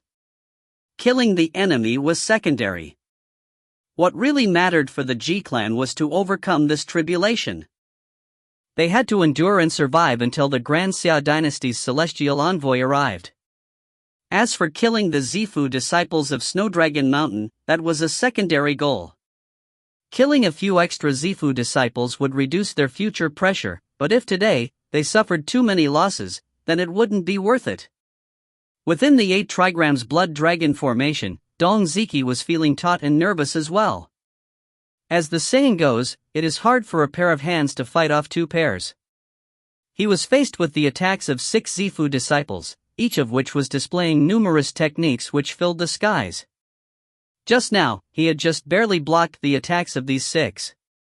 If the G-clan's forces were to use forbidden arts to go all out, he would be in great danger as well. Even if I die, I'll drag them down with me. Dong Ziki's eyes flashed with wildness. Senior apprentice brother Ziki. Seated in the lotus position, the ashen-faced muse suddenly opened his eyes, a look of wild joy within them. My vines have already extended to beyond the bewildering formation. Ziki was stunned, and then he was overjoyed as well. We can leave? If he could live, of course he would rather live than fight to the death. I can sense the location of that vine. By following my senses, we can charge straight out. Muse hurriedly rose to his feet. Senior apprentice brother Ziki, control the 8 trigrams blood dragon formation. We're going to leave. A green leaf appeared out of nowhere. The green leaf extended to the size of multiple meters, and Muse and Ziki stepped atop the leaf. Around them, those 8 bloody dragons continued to swim about. Clearly Ziki was continuously maintaining the 8 trigrams blood dragon formation. Let's go. Swoosh. The green leaf began to fly in a strange, zigzagging manner, occasionally advancing, then retreating, then turning, then retreating, then advancing. The movements were completely bizarre. But in truth, this was caused by the disruptions to their sense of direction within the formation. Although it seemed as though they were constantly changing directions, in truth, they were moving towards the outside this entire time. Whoosh! Standing atop the leaf, Muse and Ziki suddenly saw the desolate mountain forests outside. "We're out! We're out! We made it out!" Ziki and Muse both had looks of surprise and joy on their faces. They had been trapped within the bewildering formation and unable to escape, giving their enemies complete control over what to do. That was indeed quite torturous. Now that they had escaped, they naturally felt incomparably jubilant. G-Clan! Ziki gritted his teeth. Muse's face was sinister as well. 3 of my fellow disciples have died miserable deaths here. How can we not avenge this great enmity? G-Clan! Dong Ziki's voice echoed for hundreds of kilometers. Just wait for your clan to be annihilated. Swoosh, dot. A green leaf instantly slashed through the skies, quickly disappearing into the horizon. And as it did, 6 figures walked out from within the bewildering formation. It was Ninefire and the other 5. Ninefire turned to look towards the distant, desolate mountain forests, and he spied several figures from afar. Ninefire said in a booming voice, "Riverbank Clan, Co-Clan, Blackfire Sect." As soon as he spoke, one figure after another flew over at high speed. "Forgive us for being unable to assist. Brother Ninefire, it wasn't appropriate for us to intervene." One mental voice after another was sent over. And then, those figures mounted on their magic treasures and flew away, departing. All of the Zifu disciples of the various powers in the Swallow Mountain region had been drawn here by those earlier elemental waves of energy. Although they weren't able to see the battle between the G-Clan and Snowdragon Mountain, they were able to guess what had happened. In particular, upon hearing Dong Ziki's final, angry words, they could tell what those words had implied. Alas! Watching as those figures left, Ninefire shook his head. This elemental or mine has major implications. It will definitely draw the attention of even more Zifu disciples of Snowdragon Mountain. No wonder the Blackfire Sect, the Riverbank Clan, and the Co-Clan weren't willing to interfere, but in the Swallow Mountain region, the G-Clan, the Blackfire Sect, the Riverbank Clan, and the Co-Clan were allied with each other, and they jointly resisted Snowdragon Mountain and the Ironwood Clan.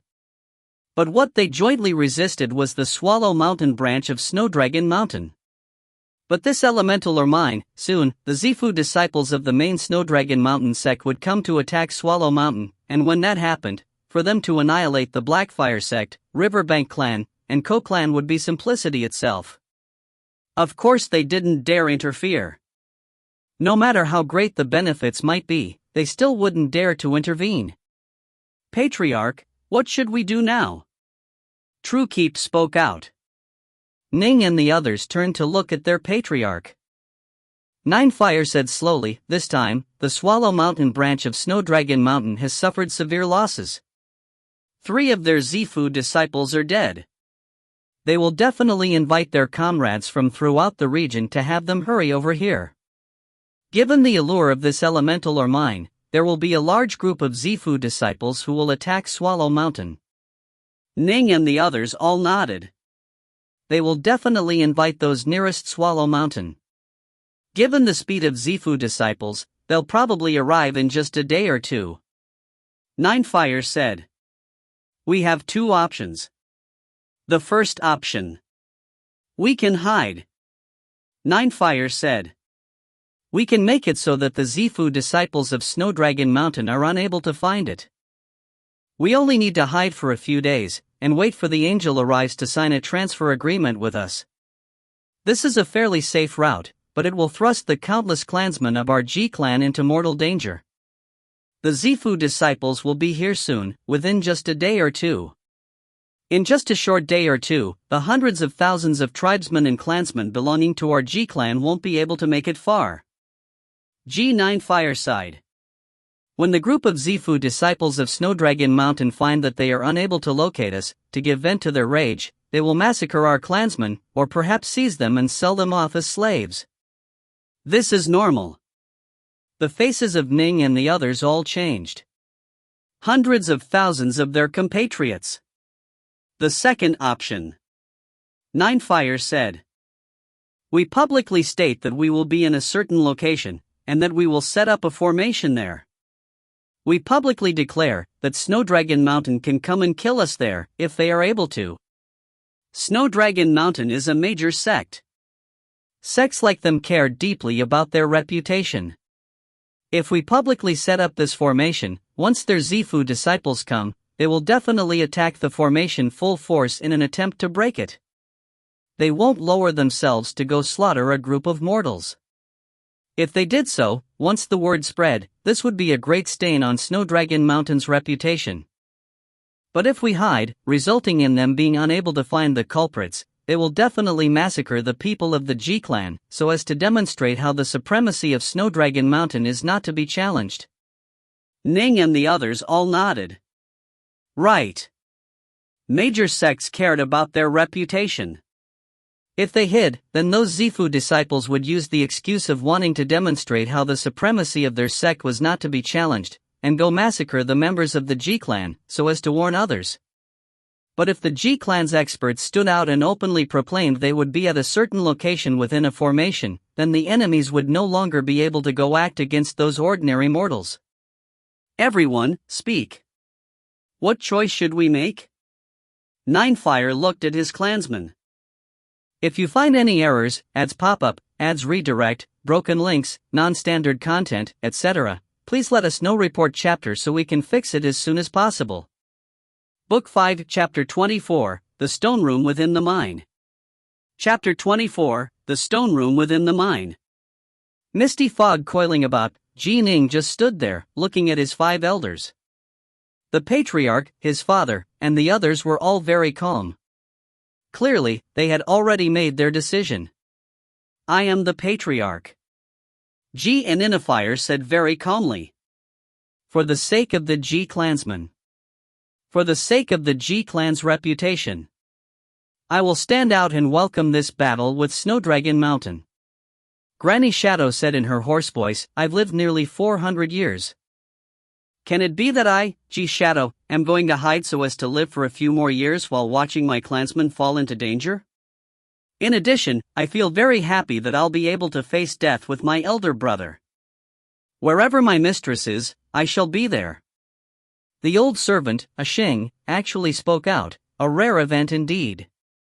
It's enough for we 3 old fellows to be there. Ninefire smiled. Patriarch.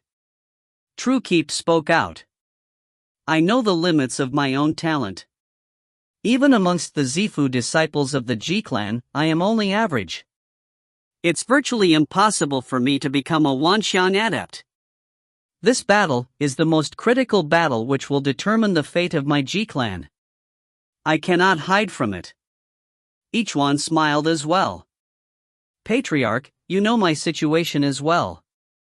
My immortal path is shattered. I don't want to die a silent, meaningless death. I must participate in this battle. The 2 of you, Ninefire shook his head. Ning, hearing this, was stunned. His immortal path was shattered? Didn't his father always say that his heart was focused on following the immortal path? Why did that change? Father, you said your immortal path is shattered? Ning stared at his father in disbelief. Each one looked at his son, a rather complicated look on his face. Actually, while adventuring in the Dark North Sea, I had already broken through to the Zifu disciple level. Afterwards, when your mother became pregnant with you, I had already reached to the middle Zifu level. I led your mother, wanting to return to Swallow Mountain, but your maternal uncle was worried, so he escorted us back. Ning listened intently. He knew that a calamity had occurred on the way back. Afterwards, we met with a disaster. Each one said.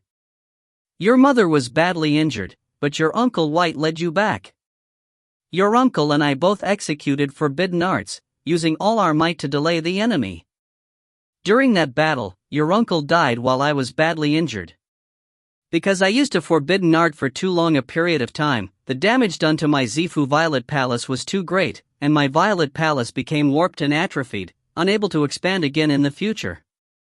In other words, it is impossible for me to increase my power. I will forever remain a mid-level Zifu disciple, but because of the atrophication of my Zifu, I'm only able to draw out a hint of the key energy within my Zifu. Each one shook his head. There's no way I can ride on a magic treasure with just that tiny strand of ki. Thus, I focus on my swordplay, with that strand of ki being the foundation of it. I draw forth the power of the world with every single blow of sword light. But of course, each one said somberly, I can still use a forbidden art one more time, forcibly drawing out a large amount of ki energy from within my Zifu. But given how my Zifu was already warped, there's no need to repeat what I said earlier. Once I use a forbidden art, most likely within 1 hour, my Zifu will completely shatter, and I will be transformed into a cripple. In other words, I, your father, can only be a Zifu disciple for one more time. After one last bout of glory, I will become a cripple. Ning was stunned. No wonder his father's swordplay was so powerful. No wonder his father never rode on a ranked magic treasure. My immortal path is shattered. I only have one opportunity to use this forbidden art again. Each one looked at his son. Previously, I was keeping this opportunity in abeyance for you. I wanted to protect you. I wanted you to hold on to my jade sword, and upon encountering any danger, you would shatter that jade sword, and I would immediately hurry over to you. Even if you encountered a Zifu disciple, I would have the power to rescue you. For the sake of my son, it would have been worth it. Ning's heart was trembling. So the truth was, his father had been planning on this. But you no longer need my protection. Each one smiled. Your mother is dead as well. My immortal path is shattered. And you are an adult, now. I have nothing holding me back. I will not retreat, this time. This will be the last battle I shall ever fight, and it will also be the most glorious battle of my life. If I die, I would rather die in this battle, die for the sake of the G clan. Ning stared at his father's smile. His father rarely smiled, but the smile on his father's face was a very relaxed one. Although Ning felt bitter pain in his heart, he didn't try to dissuade his father. Of the 6, 5 of the elders were preparing to do battle. Just as Ning spoke out. Ninefire barked, it's one thing for us to go risk our lives, but you, Ning. You are the hope of our G clan. Your talent is something which our clan has never given birth to before. You must continue to live. Patriarch, I know what you mean. Ning shook his head. But I am not willing to hide and just watch as you risk your lives. I am not willing. You, Ninefire said, enraged. But Patriarch, don't worry. I'm not a brash and mindless brute. If I see that the situation is unsalvageable, I will immediately leave and save my own life. Ning looked at the Patriarch. I have a traceless talisman. I imagine, Patriarch, you know how powerful the traceless talisman is. Once I activate it, I will instantly be able to travel to a distance of up to 10,000 kilometers. Ever since his mother had died, his father had given the traceless talisman to Ning. Ninefire was stunned. The traceless talisman? Of course he knew that the G clan of the West Prefecture had this treasure. He had once desired it, but the G clan had its rules which no one could violate. Since that's the case. Ninefire nodded. Fine. You can come along with us. But if the situation grows unsalvageable, you must immediately leave. And thus, right here, within the desolate mountain forest filled with the fog of the bewildering formation, the 6 members of the G clan made their decision. Together, they would battle against Snowdragon Mountain. There are only 6 of us.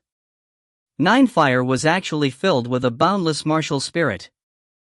As for Snowdragon Mountain, after their Swallow Mountain branch suffered such a loss, they will definitely invite some of their fellow disciples from the surrounding branches to come. By then, an entire group of Zifu disciples will attack us en masse, and perhaps even a Wanxiang adept might come as well. Fighting them head-on is idiocy. What we need to do is to delay. Thus, we must set up multiple layers of formations. Right. Formations. Patriarch, you are the most skilled amongst us in formations. Truekeep was filled with anticipation as well. I will set up multiple layers of large formations. Ninefire looked towards the other 5. Leave the formation setting to me. What the rest of you need to do is come up with ideas to improve your own fighting abilities, such as perhaps using some of the Supreme Guardian treasures of your respective prefectures. Everyone nodded. Also, Ninefire lowered his head, looking into the ground. Beneath this desolate wilderness, in an area with a circumference of thousands of kilometers, there lies hidden an enormous elemental or mine. But the strange thing is, prior to this, nobody had ever discovered it. The vein is very close to the surface, yet nobody discovered it. In addition, previously, there had been such a powerful, forceful elemental energy wave. Right. Nin nodded as well. Indeed. It had been the elemental energy ripple that had attracted their attention to this place. It was very bizarre. Perhaps a strange, incredible treasure has just entered the world. Ninefire said. The elemental energy ripple that came prior to this could have been created by the emergence of this unique treasure, which might have caused the surrounding area to transform into an elemental or mine.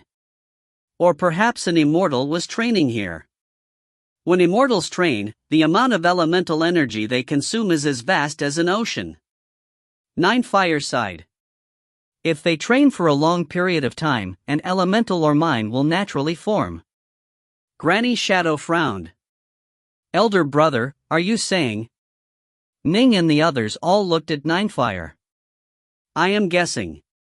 Ninefire's eyes held a hint of desire. That this elemental or mine must have a secret behind its origins.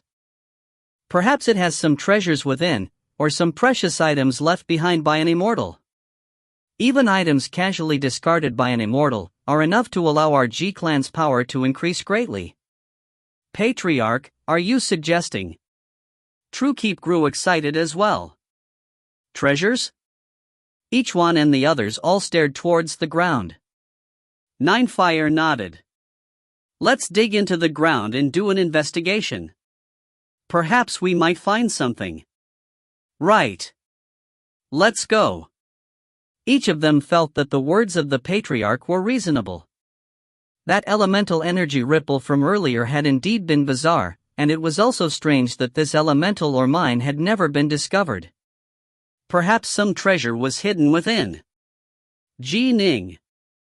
Ninefire looked at Ning. That protective lotus technique of yours seems to dig very quickly. It'll be up to you.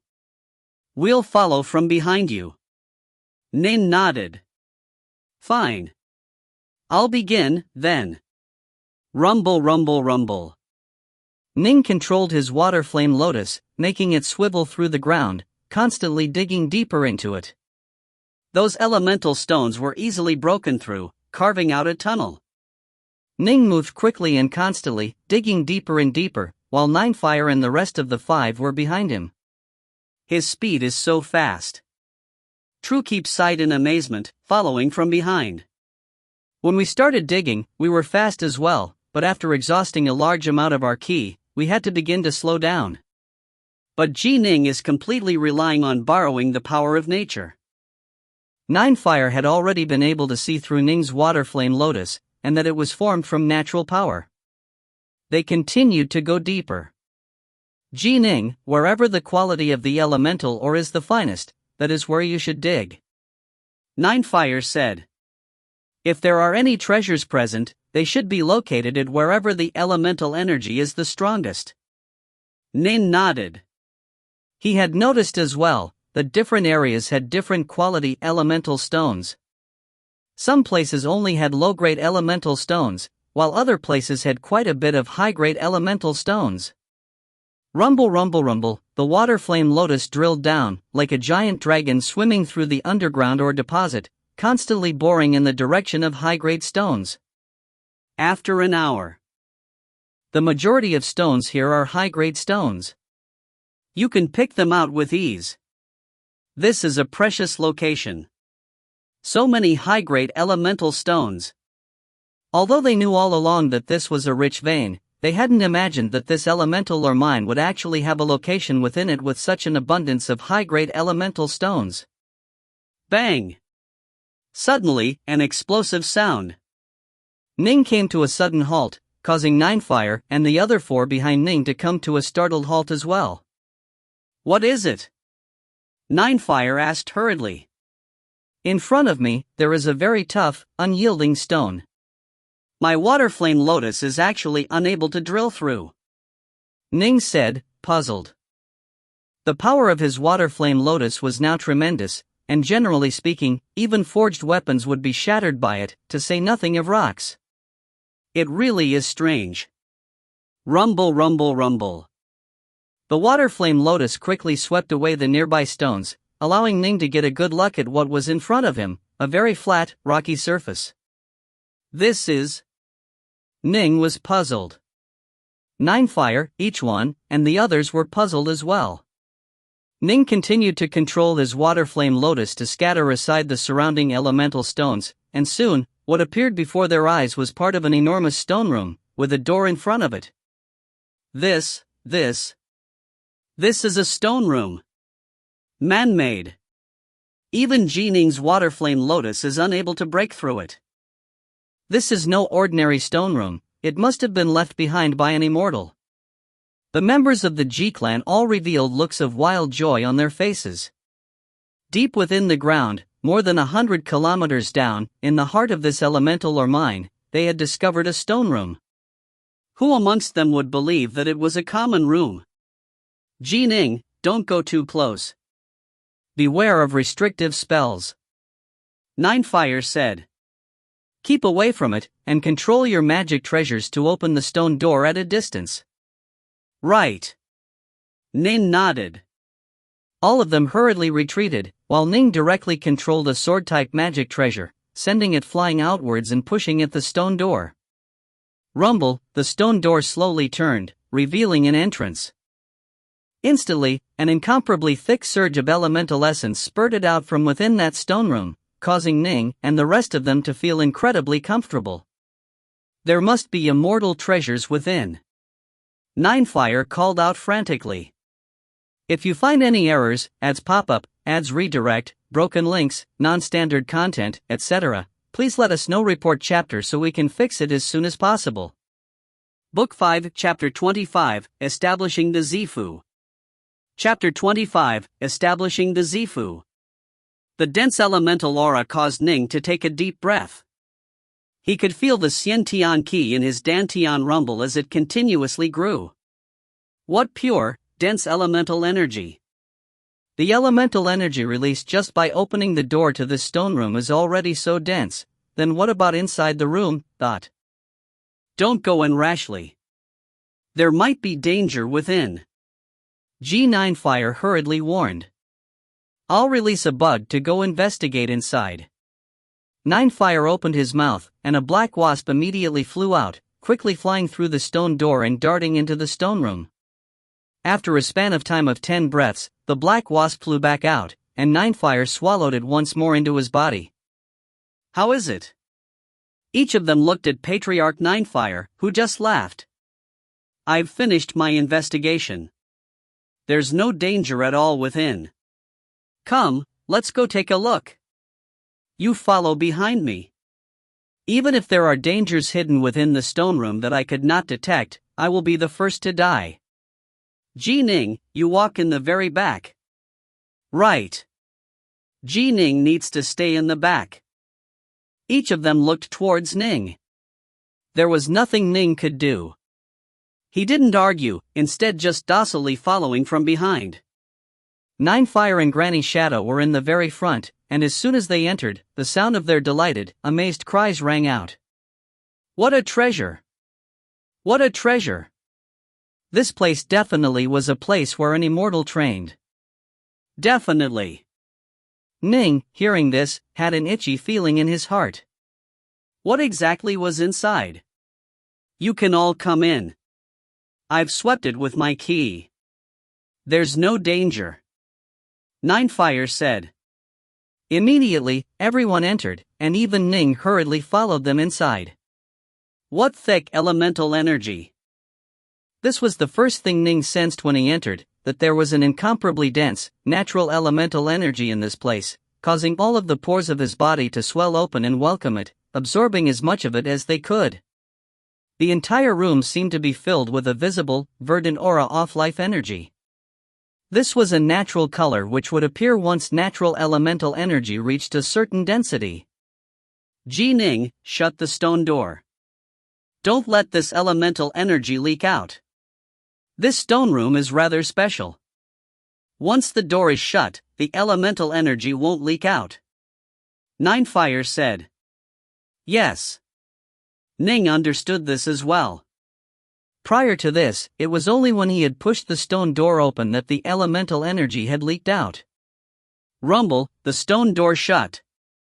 Ning looked curiously in detail at his surroundings. This room was 30 meters in diameter. There was even a door nearby. There should be other rooms within as well. Look! Nine Fire pointed at a large pool, which was filled with a layer of thin green liquid. The green liquid was slowly swirling, filled with boundless life energy. The reason why the air here was emanating that incomparably dense elemental energy was because the liquid was releasing it into the air. I am absolutely certain. Nine Fire said confidently. That it definitely was an immortal in training who caused this elemental or mine to be formed. He intentionally set down a formation to summon a boundless amount of natural elemental energy from the surrounding area. After many years of accumulated energy, the elemental or mine was formed. But to an immortal, what is necessary isn't elemental stones, but rather, this. Nine Fire pointed at the water pool filled with the layer of green liquid, incomparably certain. Liquefied elemental essence. This is the true essence of natural elemental energy, extremely pure liquefied elemental essence. Ning and the others held their breaths. Liquefied elemental essence?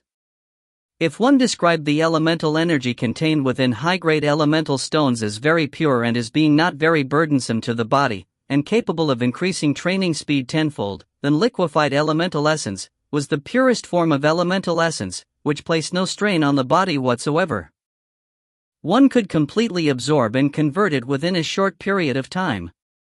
For example, some immortals, after being reincarnated, would lose their memories and become ordinary mortals.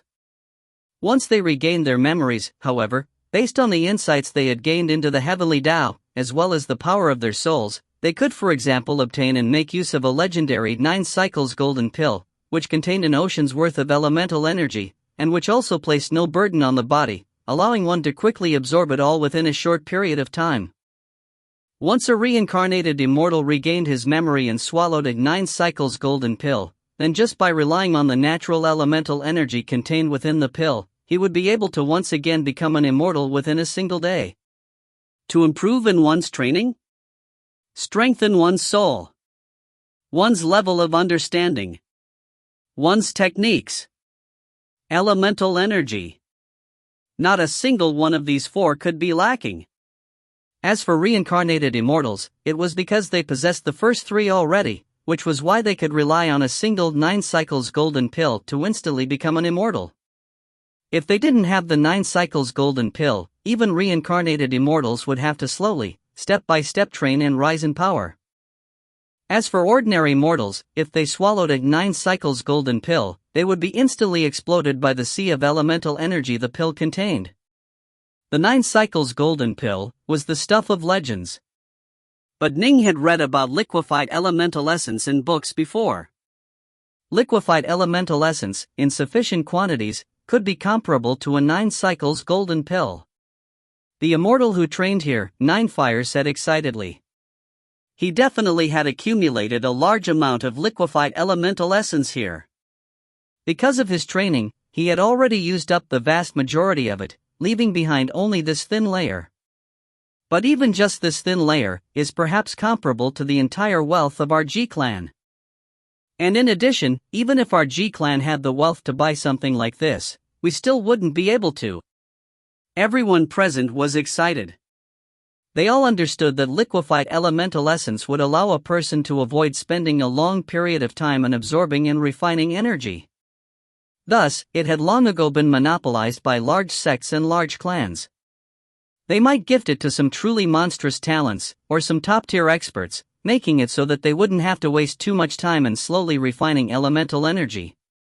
How could the G-clan possibly be able to buy something like this? Patriarch, with this, will you be able to break through to the Wanxiang Adept stage? Ning asked hurriedly. Our G-clan's training methods are fairly poor. Ninefire shook his head. In theory, I can break through, but in reality, our G-clan, from past to present, has never produced a single Wanxiang Adept. I've trained for nearly 4 centuries now. If it were possible for me to become a Wanxiang Adept, I would have broken through long ago. This liquefied elemental essence is useless to me, or for your granny Shadow. But for you, Ning, it has quite a bit of use. Right. Ning, you are the most suitable person for using it. Granny Shadow looked at Ning as well, her eyes filled with expectation. You are such a genius. In truth, for you to have been born to our G-clan has resulted in the G-clan holding you back. You have to waste so much time in slowly accumulating elemental ki energy. If you were born within some top-tier clans, you would train much more quickly than you have thus far. Ning, use it. Each one said as well. Don't be hesitant and shy. I know exactly what level you are on. In terms of insight, most likely all of us are at least a level below you. By relying on this liquefied elemental essence, you absolutely can reach a higher level. Right.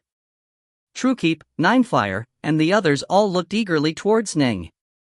Ning felt a warm feeling in his heart. Such a treasure. And yet, they were all leaving it for him.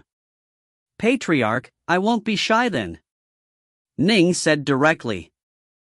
I'll immediately take the liquefied elemental essence and begin to train. It would be hard for him to break through as a fiend god body refiner, and even if he wanted to try, he needed the power of the sun and the moon, and so, this liquefied elemental essence was more suited for him in training as a ki refiner.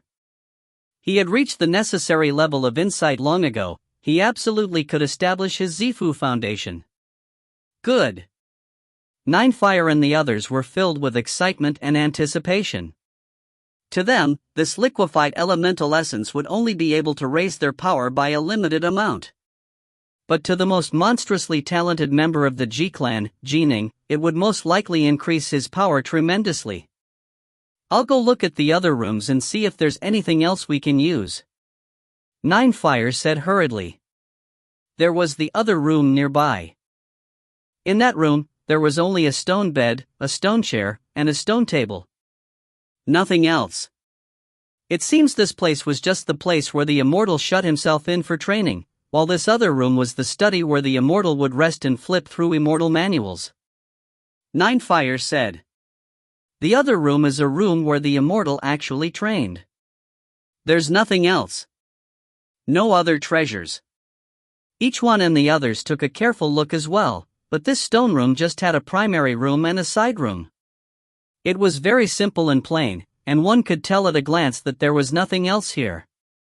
They used their ki energy to sweep it as well, but couldn't find any hiding places for treasures. Let's go. Ninefire and the others returned to the main room.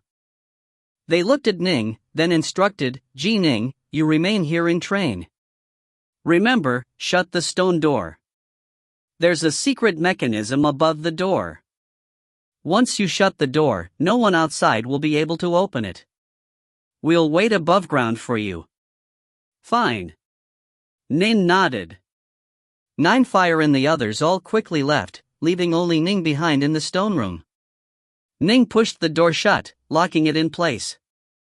Training was something very important. One had to be very careful. Otherwise, if one was disturbed at an important point during the training, it would be very dangerous. This time, I should be able to establish my Zifu. Ning looked at the pool, filled with that spiritual liquefied elemental essence. He didn't hesitate any further, immediately sitting down next to the pool and immediately activating his water element art technique. The water element art, although a very basic technique, was one in which establishing the Zifu was simple. However, after establishing his Zifu, Ning needed to change to a different type of key refining technique. Otherwise, just by relying on this poor technique, it would be quite difficult for him to become a Wanxiang adept. In theory, it was possible, but only in theory. As for becoming a primal Taoist? Even in theory, it was impossible. However, Ning wasn't impatient. He primarily trained as a fiend god body refiner, after all. In the future, he would also leave Swallow Mountain. Naturally, he would be able to acquire a higher level technique. Rumble, Ning activated the water element art, and immediately began to absorb the elemental energy nearby. The elemental energy within this stone room was simply too dense, and it constantly condensed into ki. Ning opened his mouth. Absorb. Immediately, part of the liquefied elemental essence within the pool flew up into the air. Controlled by Ning's divine will, the essence flew straight into Ning's mouth and entered his body. As soon as the liquefied elemental essence entered his body, it instantly transformed into elemental energy. The incomparably pure elemental energy constantly circulated within his dantian, transforming directly into elemental ki energy. It was successful at a single go. It didn't place any stress on his body at all. Ning could constantly, unceaselessly continue to absorb and transform this energy. Rumble, the green water-type ki in his dantian began to surge about like endless, vast waves, wildly swirling and constantly accumulating. Again. Ning once more opened his mouth, drawing some liquefied elemental essence into his body. A massive wave of energy arose within his dantian. His elemental ki energy, which originally needed a long period of time to slowly accumulate, quickly reached a limit. Boundless amounts of elemental energy swirled ferociously in his dantian under great pressure, as though the space in his dantian was too small, unable to contain so much elemental energy. Rumble. Instantly, something happened, like when Pango split open the primordial chaos and created the heavens and the earth. The chaotic, monocolored dantian suddenly exploded. In the area around Ning, who had been quietly seated in the lotus position by the side of the pool, a large amount of watery mist suddenly arose out of nowhere. In this moment, he could so very clearly sense the Tao, but soon afterwards, the feeling disappearing. I established my Zifu. Now that my Zifu is established, I have my foundation for continuing my training as an immortal practitioner. Ning said softly to himself. Within his body, in the location where the dantian had previously been. This was now a vast, empty, boundless space. This vast, empty space contained a limitless amount of violet ki which filled it. This strange location, quasi-real and quasi-imaginary, was the Violet Palace. Every single person, upon establishing their Zifu Violet Palace, would have the same thing.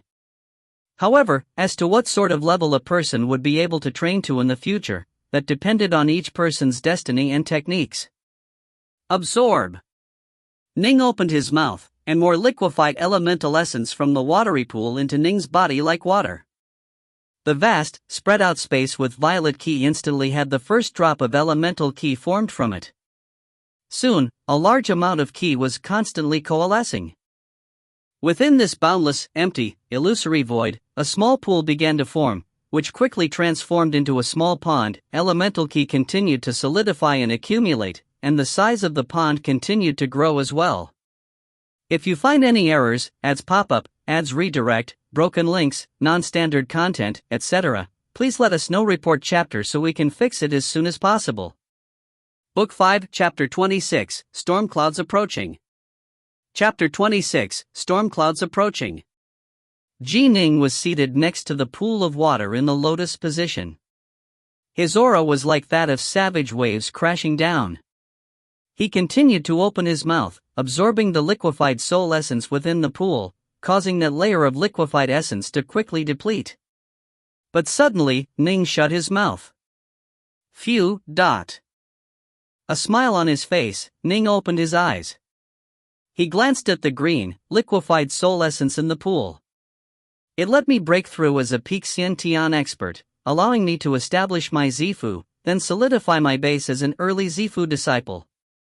It has saved me at least a year or two of effort. I used up a third of the liquefied essence. In a short period of time, just long enough to boil a pot of tea, not only had he established his Zifu, he had also solidified his base. Even Ning, at his astonishing rate of improvement, would have needed a year or two. If I used the remaining 2/3 of liquefied essence to train, I might be able to reach the mid-stage as a Zifu disciple. Ning understood that since he had already stabilized his base as an early Zifu disciple, by relying on the remaining liquefied essence, he absolutely had the possibility of breaking through again, but if he really were to rely on the water element art to train to the mid-stage as a Zifu disciple, his future key refining path would become difficult. After all, the water element art was a very low-class technique. It was fine to use it to establish a Zifu, because every person's Zifu was the same. But if Ning was to use it to break through to the middle of the Zifu level, there would be a very negative effect on the purity of his elemental energy. This single wrong step would be something which he would be unable to undo in the future. In the future, it would become 10 times or 100 times more difficult for him to become a Wanxiang adept. I've already made a large leap forward and become a Zifu disciple. Even if I break through to become a mid-stage Zifu disciple, the amount of benefit I would see in terms of power would be limited. Ning pondered to himself. Leaping to a new level was a qualitative transformation. But a small leap within the same level didn't have that much of an impact on his power. Xiantian lifeforms could dominate Hushan experts. Zifu disciples could dominate Xiantian lifeforms. Even an early Zifu disciple could still dominate most peak Xiantian lifeforms. This was a qualitative difference. To battle someone at a higher level? Difficult. But if an early Zifu disciple were to battle a mid-stage Zifu disciple, it would be hard to say who the victor was. This sort of small gap within the same level didn't result in huge differences in strength. Even if I use up the remaining liquid, the amount of power I would gain would be limited, and it would destroy my future path. Not worth it. With a flip of his hand, Ning made a talisman appear, which had a fiend god word on it, right. This was the control talisman for the aquatic manor. Ning stared at it, an eager light flickering in his eyes. Although I've established my Zifu, and I am confident that if I were to meet Dongziki again, I would be able to suppress him and perhaps even kill him, this time, I will have to face not just Dongziki by himself, but an entire group of Snowdragon Mountain experts. I hope this aquatic manor will allow my power to rise to a new level. Given that this aquatic manor was able to produce the likes of Immortal Juhua, it should be extraordinary. Ning said eagerly. A drop of green elemental ki passed from his hand into the talisman, quickly binding it. A surge of ancient feeling power seemed to awaken, causing Ning to feel the desire to worship it from the depths of his heart. What a fellow! Ning stared at the talisman. I really wonder who the first master of the aquatic manor was. Let's go. Ning immediately arose, while at the same time, with a flip of his hand, he produced a palm-sized jade bottle. This was an unranked magic treasure. Although it was the size of his palm, it was able to contain within it thousands of kilograms of fine wine. Ning had quite a few storage-type magic treasures like this one. For example, when Ning had undergone the fiend god blood forging process in the aquatic manor, he had used one such gourd to contain 1,000 kilograms of blood. Go in. Ning stared at the liquefied elemental essence in the pool. Summoning his divine will, ripple, ripple, the liquefied essence rose into the air, passing through the neck of the jade bottle. Every single drop was put in, leaving not a single drop remaining. I wonder which immortal left behind this stone room. Ning, before leaving, took a final glance around the room. It has caused such a calamity to my G clan, but it also allowed me to establish my Zifu in advance. Ning understood in his heart that this wasn't the fault of that immortal. If he had to blame someone, he could only blame the G clan for being too weak. Whoosh! He left the stone room. Ning then used his water flame lotus, which swiveled about him, carving a path straight out from within this elemental or mine. He quickly charged upwards at a constant pace. Ning knew that it would take some time for him to charge 100 kilometers upwards, and so two magic treasures appeared in his hands. One was a palm-sized flying boat magic treasure, while the other was a pair of black wing-type magic treasures. The flying boat had belonged to Bei Zishan, while the black wings had belonged to Ju San. They were both ranked magic treasures. Now that I've reached the Zifu level, I am able to use these ranked magic treasures. Ning understood that when reaching a new level, one benefit was a qualitative improvement to his personal strength, while another benefit was that the type of magic treasures he could use had also risen. These two benefits, combined, made it so that Zifu disciples could absolutely dominate Xiantian lifeforms. Boom, dot. A petal of the water flame lotus burst forth from the ground, with Ning behind it. Ji Ning. In the distance were G9 Fire, Granny Shadow, and the others. They had long since dispersed and recollected the surrounding bewildering formation, and the sight of the desolate mountain forests had returned. Only, in parts of the forest, the traces of the earlier battle could still be seen. Patriarch. Father. Ning hurriedly walked over. You came out quite quickly. We just arrived on the surface not long ago. Nine Fire and the other four walked over, laughing.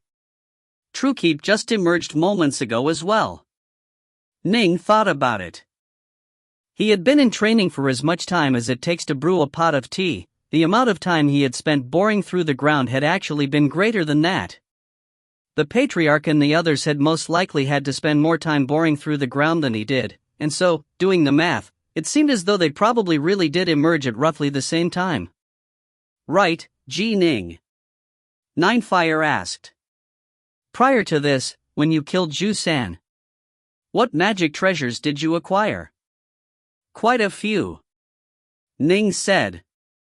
The nearby Granny Shadow explained in detail, we need to do an accounting of these treasures, to see who they are most useful for. This is the easiest way to put them to good use. Ning nodded. Jizan had one flying transportation magic treasure, one storage magic treasure, one protective magic treasure, one magic great axe, and a pair of magic wings. The magic wings are useful to me, but the others are not. Ning had already acquired a ranked storage magic treasure, a transportation magic treasure, and a protective magic treasure from Bei Zishan. Thus, only this pair of ranked wing-type magic treasures was useful for him. What do you need? Nine Fire looked at Ning. Swords. Ning said. I only need ranked flying swords. Other things are useless to me. The more ranked flying swords, the better. His two sources of combat power were close quarters combat and the lesser thousand swords formation.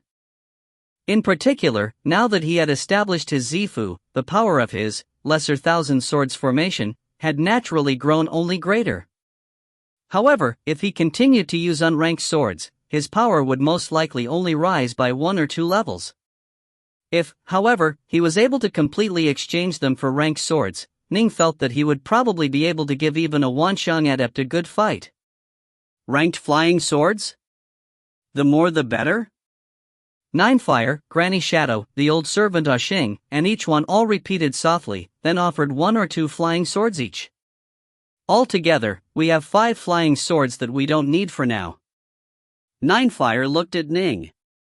Is it enough? Ning was rather disappointed. 5? Useless. His Lesser Thousand Swords formation required at least 9 swords to be used together in order to work in creation of formation base. And 9 formations bases were required for each Lesser Thousand Swords formation. In other words, the smallest unit, the formation base, required at least 9 ranked swords. And, to make his Lesser Thousand Swords formation truly transform in power, he needed at least 81 ranked flying swords. Only by using them as the foundation would the power of the other, unranked swords become truly explosive. But of course, the ideal solution would be to only use ranked flying swords. According to Ning's calculations, if he only used ranked flying swords, he would only be able to use the 3rd level of the Lesser Thousand Swords formation. But the power of it would be incomparably greater than before. Quality was even more important than quantity. How many do you need? Ninefire asked. I need 7 ranked flying swords. The more, the better. If I had several hundred, it would be even better. Ning laughed. Sword-type magic treasures were very common. Ning had acquired a pair of ranked flying swords from Bei Zishan alone. If they could come up with another 7, then Ning would have 9 in total, enough for a single, smallest unit formation base. With this formation base as the core, the power of the entire Lesser Thousand Swords formation would double or triple. Several hundred? Ninefire, Granny Shadow, and the others were all shocked. However, when they thought back to the scene of Ning utilizing the Lesser Thousand Swords formation, they realized that he did indeed have 700 plus flying swords swirling around him. It seemed as though Ning really did indeed need a large number of flying swords. But several hundred ranked magic treasures? Even if the entire G-clan bankrupted itself, it wouldn't be able to afford it. We'll strive to help you come up with 7 more swords. Ninefire said, then changed the subject. Snowdragon Mountain will publicize this to their comrades. Most likely, they will come for battle in a day or 2. Before this, you can all go back and pick up any treasures that you need or take care of any matters that need addressing.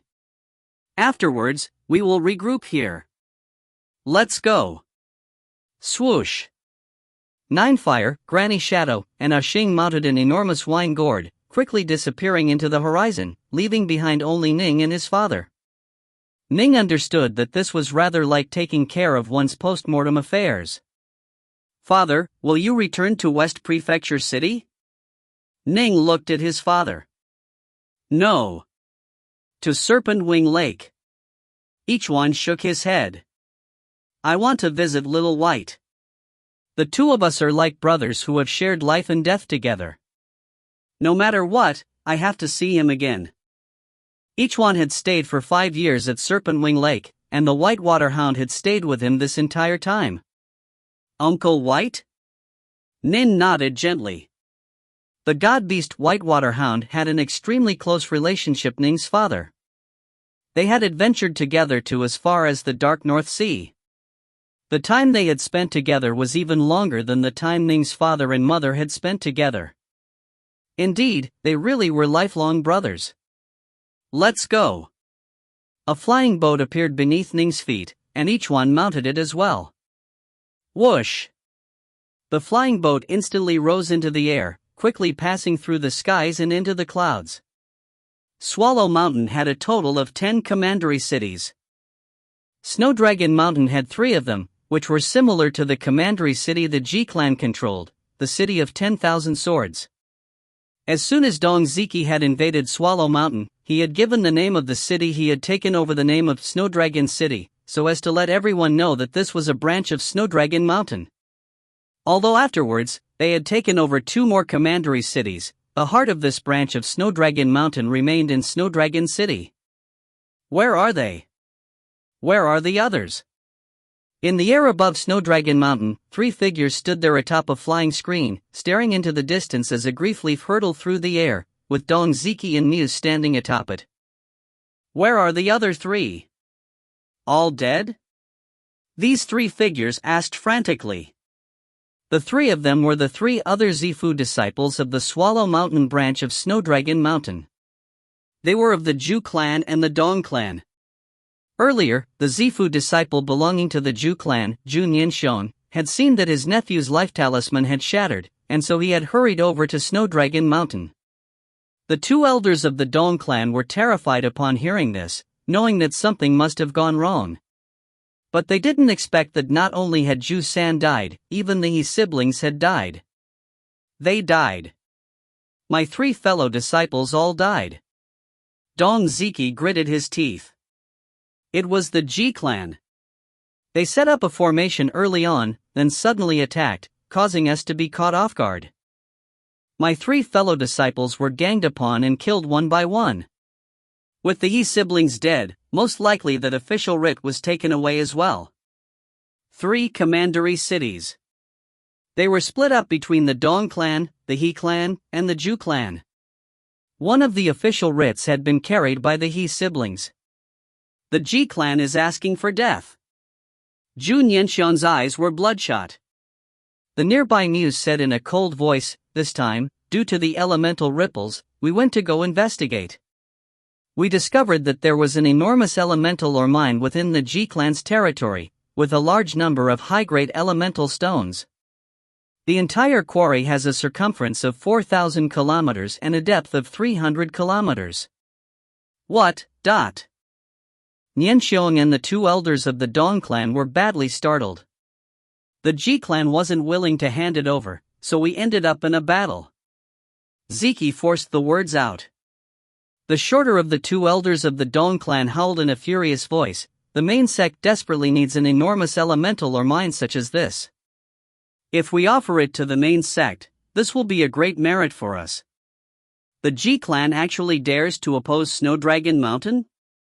Then we'll destroy the Ji clan, we'll annihilate them all. Of course we'll annihilate their clan. Ziki's eyes flashed with a cold light. But what I fear the most is that the Ji clan will sign a transfer agreement with the Grand Xia dynasty. The two Dong elders and Zhu Nianxiong both paused. If a transfer agreement truly was signed, then even Snowdragon Mountain wouldn't dare to interfere. Challenge the Grand Xia dynasty? Did they want to die? But the Ji clan needs to first make the report, then await the arrival of the celestial envoy of the Grand Xia dynasty. It will take at least 3 days. If we can do our best to delay, we can delay for a period of time. Ziki said hurriedly. So we have to hurry. We have to invite our comrades and have them arrive at Swallow Mountain as fast as possible, so that we can annihilate the Ji clan together. Right. Everyone nodded. The Ji clan had killed 3 of their Zifu disciples, leaving them only 5. If they went and fought all out, even if the one, most likely most of them would die. No matter how great the merit they rendered would be, they had to be alive to win plaudits for it. The 4 of you, go invite the various Snowdragon Mountain branches nearest to us. Ziki said. I myself will head to Swallow Mountain City to meet with the garrison general, and ask him to delay as long as possible. All right. The 4 nodded. Invite a few dozen comrades. By then, with dozens of us together, we will utterly crush and annihilate the Ji clan with ease. Ziki said. There's virtually no danger when we join together into a group, and everyone will have a share of the glory. Those comrades will definitely come. Fine. Then we'll go make a trip. Soon, the arrangements and travel plans were made. The other 4 Zifu disciples headed separately in 4 different directions to invite their fellow sectmates, while Dong Ziki headed to Swallow Mountain City. The vast Serpent Wing Lake. A flying boat descended at high speed from the skies, landing at one corner of Brightheart Island. This was the place where Ning's father lived. The only thing here was a quiet, secluded residence. There weren't even any servants present, just a large, snow-white dog which lay there. The whitewater hound suddenly raised his head as the flying boat descended at high speed. Uncle White. Ning looked at the whitewater hound, feeling a surge of emotion as well. First, Ning knew that this Uncle White and his father were brothers that had fought together and risked their lives together, and that Ning's mother and Ning himself had both been saved by Uncle White. And second, that year when gone outside of West Prefecture City every day to train archery, it had been Uncle White who had stood guard the entire time. He watched as his father and Uncle White moved towards each other. Although Uncle White was incapable of speech, the master-servant bond allowed spiritual communication at a close distance. Ning quietly left as well. Very shortly, Ning returned to his own residence, entering the quiet room which he used for training. He immediately sealed the room off. Earlier, while flying over Serpent Wing Lake, Ning had already sensed the aquatic manner. It was just as the old black bull had said, once he bound the control talisman, he would be able to sense and directly enter the aquatic manner. During this battle, I saw that although my power was great, it was still far from being sufficient. I hope that this ancient aquatic manner will be useful and be able to improve my power greatly. Ning was filled with hope and expectations. Let's go in. Ning willed it, and instantly, an enormous illusion of a grizzly head appeared in the quiet room. The enormous grizzly head opened its illusory maw, swallowing Ning with one gulp. Ning disappeared from within the quiet room. If you find any errors, ads pop up, ads redirect, broken links, non-standard content, etc., please let us know. Report chapter so we can fix it as soon as possible. Volume 2. Book 6, Chapter 1, The Four Palaces of the Aquatic Manor. Chapter 1, The Four Palaces of the Aquatic Manor. The tall, wide, ancient hall was the same as it had been for countless years. Many enormous prayer mats were placed throughout the hall, and an old black ox had appeared, smiling as he looked at the suddenly arrived Ning. The main hall. Ning looked at the great hall. Congratulations. The old black bull walked over, filled with joy. It's only been a few years, but you've already reached the Zifu level. It was faster than I anticipated. Ning was still worrying about the impending arrival of a large group of experts from Snowdragon Mountain, and so he said without too much joy, I was simply lucky. The fact that you made it through those 3 trials earlier wasn't a matter of luck. The old black bull sighed. You bound the control talisman, and you are now able to go to the most important places within the aquatic manor. With access to these places, you will now have the capital to truly rise to sudden prominence. Ning, I feel as though I can already see into the future, with you as being one of the supreme experts of the Grand Xia dynasty. Ning was stunned. He hadn't imagined that this old black bull, the spirit of a magic treasure, would be so good at flattery. I'm not lying. The old black bull said. Immortal Jiuhua's decision to accept a disciple caused countless people throughout the Grand Xia dynasty to go wild. If they knew that Immortal Jiuhua was merely the 3rd master of this aquatic manor, most likely, a true storm would have erupted in the world. What exactly is so special about this aquatic manor? Ning hurriedly asked. What he cared the most about was if this aquatic manor would be able to increase his power or not, and if he would be able to have a greater chance of success in the upcoming battle. The aquatic manor has many secrets. The old black bull said. Immortal Jiuhua and I stayed here for a very long time. If my predictions are correct, this manor should have been designed for training future generations of fiend gods, but... Training future generations of fiend gods? Ning was stunned. Right. The old black bull nodded his large head. The first master of this aquatic manor should have been an extremely powerful fiend god. Just look at the prayer mats throughout the main hall, and you will understand. Originally, quite a few fiend gods would have sat here, waiting for his command and listening to him expound on the correct way of training. Ning stared at the enormous nearby prayer mats, as well as that solitary prayer mat seated at the front of the hall. He nodded gently. The first master's method for accepting disciples was through 2 corridors, one for Xiantian-level fiend god body refiners, while the other was for Zifu-level fiend god body refiners. The old black bull said. Ordinary fiend god practitioners wouldn't suffice. Only those whose bodies had transformed and become like the bodies of fiend gods would qualify. Wouldn't this be, essentially, true fiend gods? Ning nodded. His own body had been birthed from fire and water that had descended from the heavens. He did indeed have the body of a sentient fiend god.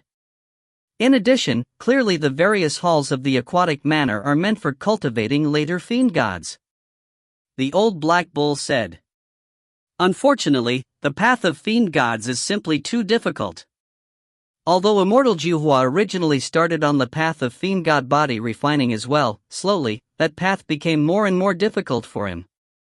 He advanced more rapidly as a key refiner, but in the end, he failed his tribulation and became a loose immortal. Ning understood. For example, although he himself focused almost all of his effort on training as a fiend god body refiner, he had first established his Zifu as a key refiner. Key refining was simple. Body refining was hard. Perhaps in the future, he would become an earth immortal as a key refiner while he was only at the primordial Taoist level as a fiend god body refiner, or even just a Wanshang adept. Perhaps he, too, would face the tribulation as a key refiner, and end up failing and becoming a loose immortal. It was completely possible that he would end up tracing the path of Immortal Juhua. Let me give you a warning. The old black bull looked at Ning. This is what Immortal Juhua once said to his disciple, Rampart. Please speak. Ning immediately said. This aquatic manor is meant for cultivating fiend gods.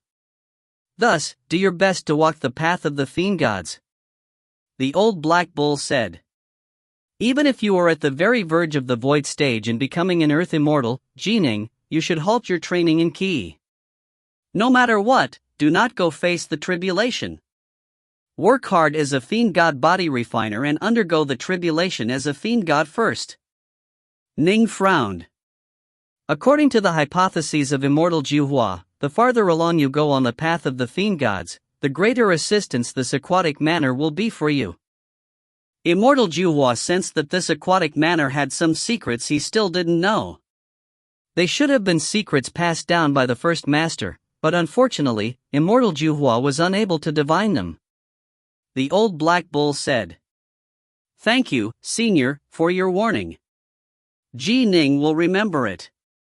Ning said hurriedly. The first owner possessed incredible, divine powers, and he far eclipsed Immortal Juhua. The old black bull said. Wait until you go to the Stellar Hall. Then you will understand. Stellar Hall? Ning was puzzled.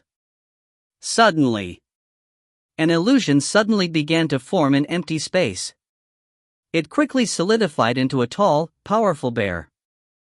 The bear's entire body was covered with yellow fur, and it was staring towards Ning, and as it did, Ning felt as though it was a sort of eternal, ancient existence. This was the same feeling he had when he visualized the painting of Maiden Nuwa in his mind. No matter how much time passed, it would be eternally present. This was the feeling that the giant bear gave Ning, only, the feeling was murkier, not as powerful as the one which the Nuwa painting gave him. Elder brother. The old black bull hurriedly lowered his face and called out. Ning could sense the bull's mouth trembling, and the old black bull hurriedly said to Ning, This is the spirit of the aquatic manor.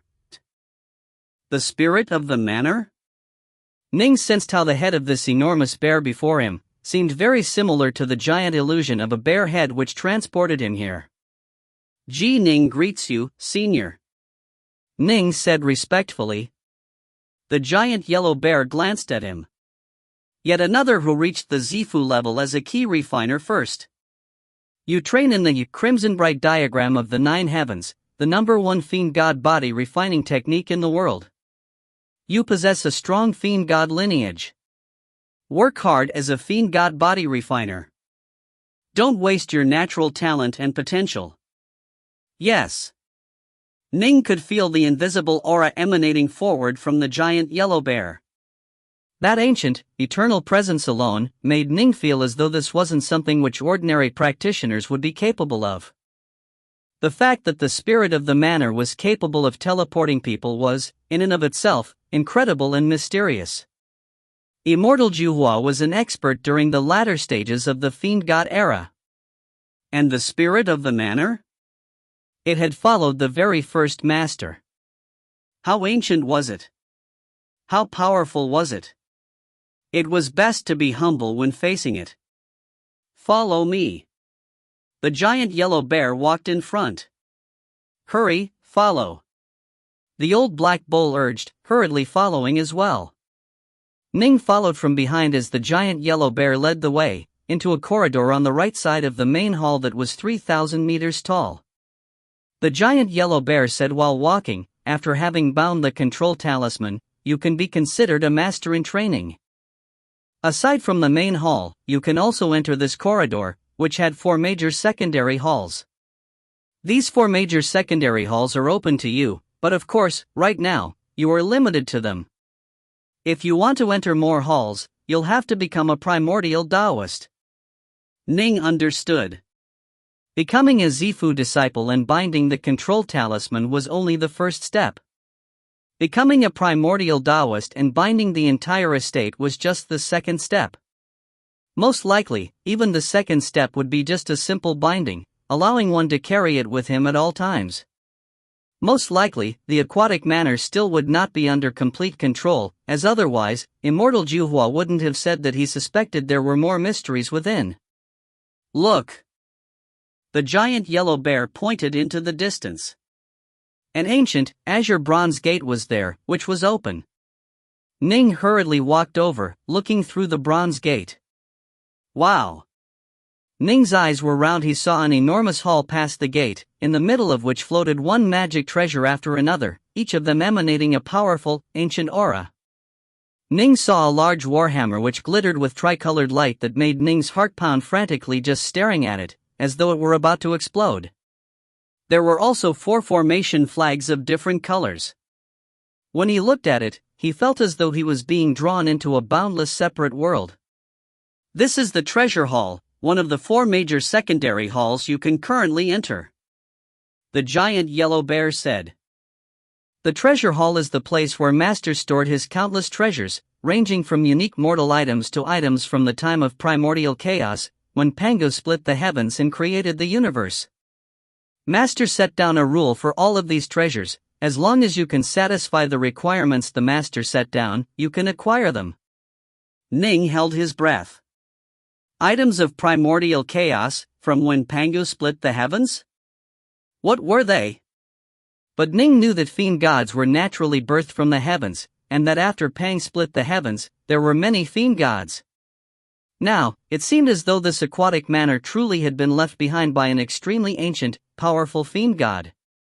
What do I need to do to acquire these treasures? What are the requirements? Ning asked.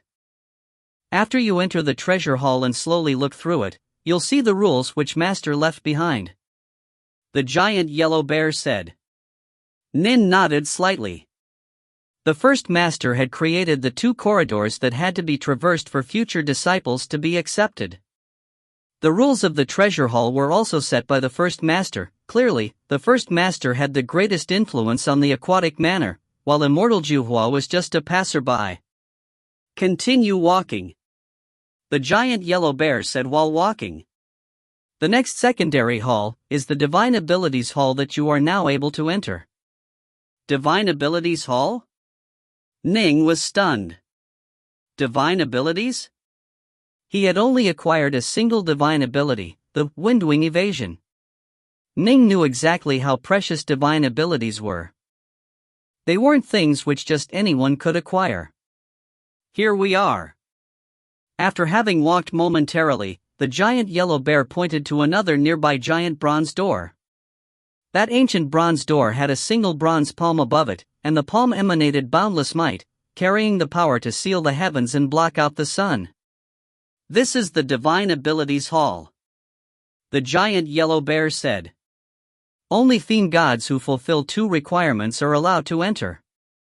The first is that the fiend god body refiner reaches the level of blood drop rebirth. The second is that it must be done within 10 years, at most, 10 years. Ning was stunned. Blood drop rebirth?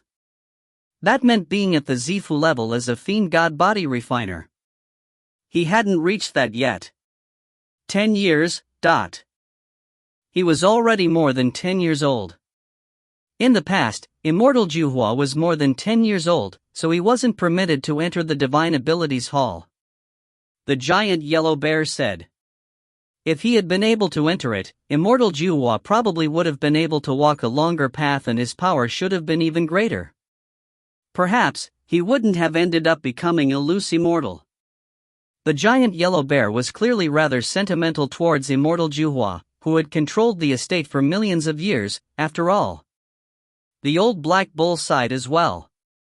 My master always felt regret for the fact that he wasn't able to enter the Divine Abilities Hall. Every single one of these 4 secondary halls are important. Master was able to enter the other 3, but he wasn't able to enter this Divine Abilities Hall, and when he passed through the challenge corridors, he was more than 10 years old. Ning felt bitterness in his heart. No matter how you calculated it, he was more than 10 years old. Could it be that he, too, had lost the chance to enter the Divine Abilities Hall? Fortunately, you are lucky. You are only 5 years old. The giant yellow bear glanced at Ning. 5 years old? Ning stared. The old black bull understood what Ning was thinking. Fiend gods are born at the Xiantian level. You are indeed only 5 years old. If you find any errors, ads pop up, ads redirect, broken links, non-standard content, etc., please let us know. Report chapter so we can fix it as soon as possible. Book 6, Chapter 2, Treasures. Chapter 2, Treasures. The age referred to age as fiend gods reckoned it. True fiend gods were nurtured by the natural world and born as Xiantian lifeforms. As for Ning, when he was 11 years old, celestial fire and water had descended, nurturing his body and transforming it into a fiend god's body, just like a normal fiend god who had just been birthed. And now he was 16, as fiend gods reckoned it. Ning was indeed only 5. To be able to establish a Zifu within 10 years will be proof of your potential. The giant yellow bear looked at the towering bronze gate, a complicated look in his eyes. Only then will you be able to enter the Divine Abilities Hall. Within the Divine Abilities Hall is a test which Master left behind. If you pass, you will be able to acquire an extremely powerful divine ability which Master left behind. Remember, you only have a single chance to enter the Divine Abilities Hall. The giant yellow bear looked towards Ning. Thus, the more powerful you are, the greater your chance will be. It is best if you enter it at 10 years of age, otherwise, if you fail, you won't be able to acquire a divine ability. After all, it is a trial, it does hold some danger, and if you aren't careful, you'll lose even your own life. Ning asked with curiosity, what divine abilities are held within the Divine Abilities Hall? The giant yellow bear looked towards Ning, then said calmly, after having passed the trials, you'll know. And if you don't make it through? You won't be qualified to know. Come. Let's go to the next hall. The giant yellow bear continued forward. Ning looked at the single palm above the giant bronze door, radiating that inexhaustible, majestic presence. Divine Abilities Hall? His fiend god body had yet to reach the Zifu level. There was no point thinking about it for now. The giant yellow bear was in front of them, in this ancient corridor, with the old black bull by his side and Ning walking behind them. This secondary hall. The giant yellow bear looked towards a towering bronze door that was shut. This bronze door had an axe and a spear carved onto it, and a killing aura emanated from it. The bronze door itself had a bloody red light glowing from it, causing Ning to unconsciously feel fear in his heart. This is the War God Hall. The giant yellow bear said. This is the most dangerous place in the entire aquatic manor, but a place filled with opportunity. The most dangerous? Filled with opportunity? Ning was curious. Continue looking. The giant yellow bear didn't waste words, immediately walking forward. From far away, the distant sound of flowing water could faintly be heard. Ning looked with curiosity towards the already opened wooden door. The wooden door was open, and through it, flowing water could be seen, along with some boulders as well as some lonely straw huts. This is the Stellar Hall. The giant yellow bear stood in front of the hall, staring into the vast, boundless space within. Everything within the stellar hall was personally laid out by Master. When living within the stellar hall, one can even sense the wondrous mysteries of the Tao. The nearby old black bull also said excitedly, Ning, Immortal Juhua had a lifespan of millions of years, precisely because of this stellar hall. The wondrous mysteries of the Tao fill every single part of this stellar hall, and it even has multiple complete Taos. Immortal Juhua had the stellar hall, which is why he was at such a high level of understanding, allowing him to withstand so many tribulations and living millions of years. Multiple complete Taos? Ning was rather puzzled. I've told you everything already. The giant yellow bear looked at Ning. The places you are now granted entrance into are the main hall, this corridor, and these 4 major secondary halls. You are not permitted entry into the other parts, nor would you be able to enter if you wanted to. Act appropriately. I hope you'll be able to live to become a primordial Taoist. Whoosh! The giant yellow bear disappeared into specks of light, then completely vanished. Ning let out a sigh of relief. When facing the giant yellow bear, he always felt that it gave him tremendous pressure, as though he were facing an ancient, powerful fiend god. That's how the spirit of the manor is. The old black bull laughed. Forget about you, he didn't even care much about Immortal Juhua. He's quite arrogant and solitary. Actually, after so many years have passed, I felt that it was normal for him to be so solitary. After all, even Immortal Juhua didn't truly master this aquatic manner. Ning seemed to understand, and he nodded slightly. And then he hurriedly asked, Senior, what should I do right now in these 4 major secondary halls? Please guide me, Senior. First, go to the treasure hall. The old black bull said. Follow me. I'm quite familiar with it. Fine. Ning felt that the old black bull was much more amiable and genial than the giant yellow bear, the spirit of the manor. The treasure hall. Ning and the old black bull walked together into it, and as Ning did, he instantly felt as though he entered a different world. In the air hung a vast collection of magic treasures, some of which were so powerful that their aura alone made Ning feel his heart shake. Most likely, even the slightest of ripples from it would cause him to crush and ground to dust. The power of it was far beyond what he imagined. Treasures, the old black bull sighed, his eyes shining. All of them are true treasures. Immortal Juhua drooled when looking at them as well, back in the day. But there was nothing he could do, he couldn't acquire them. If he was able to pick and choose as he pleased from these treasures, Immortal Juhua probably would have overcome the heavenly tribulation and become a celestial immortal long ago. Ning felt his heart be moved, as he stared at them. He saw that above him was a blood-colored war spear. The war spear looked quite plain, but just hanging there, it caused the surrounding space to crumble and crack, although it then quickly recovered. Crumbling, recovering, crumbling, this continued non-stop. These were all left by the first master. The old black bull said hurriedly. He left them for the future masters. He wanted to cultivate and provide for them, and so if you want to acquire these treasures, you'll have to fulfill his requirements. Otherwise, even if you end up like Immortal Juhua, dying due to the 3 calamities and 9 tribulations, you still won't be able to acquire a single treasure.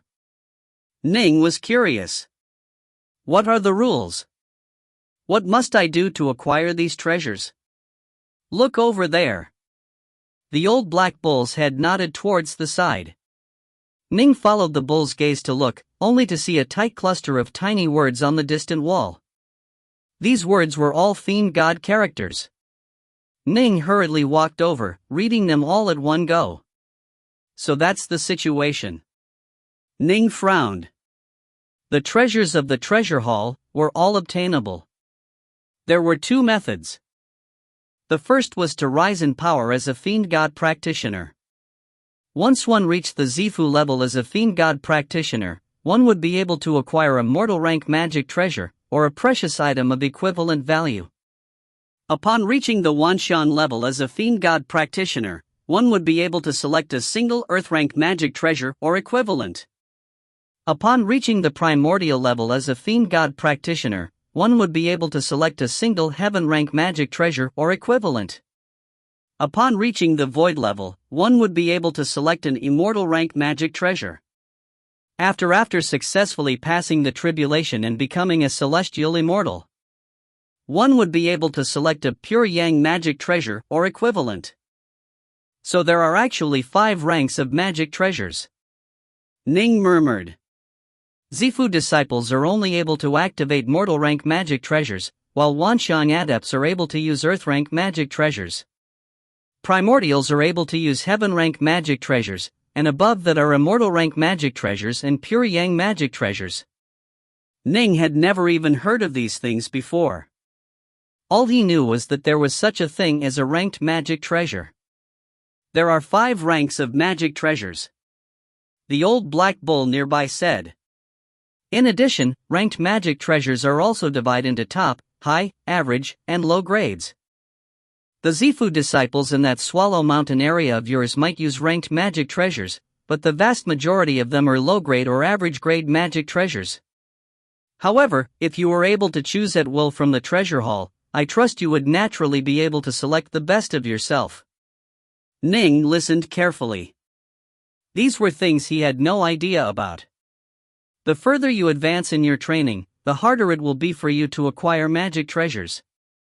The old black bull said. At the void level, Earth Immortals will be able to activate immortal rank magic treasures, but immortal rank magic treasures can be considered treasures amongst immortals. How many void level Earth Immortals will truly be able to acquire treasures of that level? They are incredibly rare. Thus, generally speaking, those Earth Immortals and Loose Immortals will generally use heaven rank magic treasures. In the past, Immortal Juhua became bottlenecked at the primordial Taoist level as a fiend god practitioner. No matter what he did, he wasn't able to break through and reach the void level. It was pointless for him to break through to the void level as a key refiner. The old black bull shook his head. Thus, he was never able to acquire an immortal rank magic treasure. Ah! Ning was stunned. Right. When one rose in power, one could acquire a treasure, but that was only as a fiend god. As for key refiners? No matter how far you advanced, you wouldn't be bestowed any treasures. Thus, one could imagine how much the first master hoped that his future inheritors would focus on training as fiend gods. Afterwards, Immortal Juhua failed in his tribulation and became a loose immortal. After countless years, his power grew greater and greater, and then he succeeded in passing through the 7th level of the War God Hall, which was when he was bestowed an immortal rank magic treasure. The old black bull said. Afterwards, Immortal Juhua collected a large amount of materials, over the course of which he defeated the 1,000 Swords Immortal. After acquiring the hundreds of flying swords from the 1,000 Swords Immortal, he finally forged me. Ning said, curious, Senior, what rank of a magic treasure are you? An immortal rank magic treasure, of course. The old black bull said arrogantly. I am an immortal rank magic treasure. I have already surpassed the levels of human, earth, and heaven, thus, I gain sentience. Immortal Juhua relied on me to establish his awe-inspiring fame. Your fiend god body is only at the Xiantian lifeform level. To acquire magic treasures, you'll have to achieve victory in the War God Hall. The old black bull said. Ning nodded. There were 2 methods to acquiring the treasures of the treasure hall. The first was to rise in power as a fiend god. The second was to challenge the War God Hall, which had 10 stages in total. If one succeeded in overcoming the first or second stage of the War God Hall, one was allowed to choose a mortal rank magic treasure or another item of equivalent value. If one succeeded in overcoming the third or fourth stage of the War God Hall, one was allowed to choose an earth rank magic treasure or another item of equivalent value.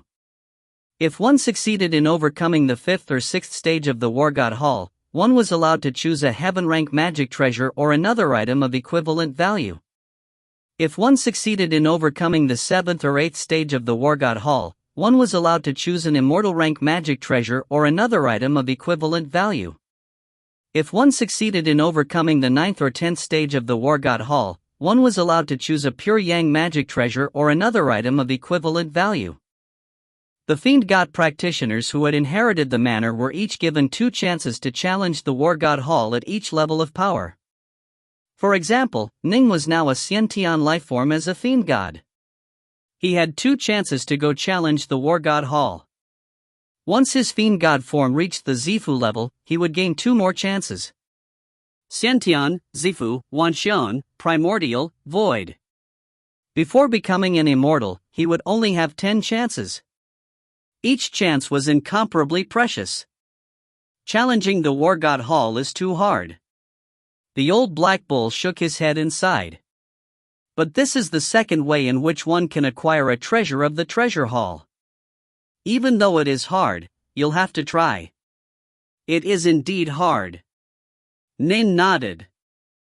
Even Immortal Juhua had only overcome the 7th stage of the War God Hall after having become a loose immortal and spent countless years training. The nearby old black bull said, "I watched you training in Serpent Wing Lake with your sword.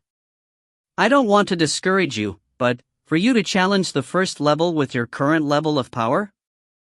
You'd have less than a 10% chance." Less than 10%? Ning didn't dare believe it. The War God Hall had 10 levels in total. The first 2 levels only allowed him to select a mortal rank magic treasure. He had trained with the sword at Brightheart Island, which was within the scope of the aquatic manor, and so the old black bull knew exactly how strong he had become. But he was now saying that if Ning went to the War God Hall, he would have less than 10% chance of victory? Treasure Hall. Divine Abilities Hall. War God Hall. Stellar Hall. The old black bull said. The treasure hall is a place where, for now, you won't be able to acquire a single treasure. You aren't able to enter the Divine Abilities Hall yet either. You'll have to go to one of the other 2 halls. War God Hall, perhaps you can give it a try. If you succeed, you'll be able to select a magic treasure. It will definitely be far superior to the ranked magic treasures you currently have. But of course, if you lose, that means that you'll have wasted a chance to challenge the War God Hall. The Stellar Hall is filled with countless paths of the Tao, and is an excellent place for gaining insight into it. Which place shall you go to? The old black bull looked towards Ning. If you find any errors, ads pop up, ads redirect, broken links, non-standard content, etc., please let us know. Report chapter so we can fix it as soon as possible.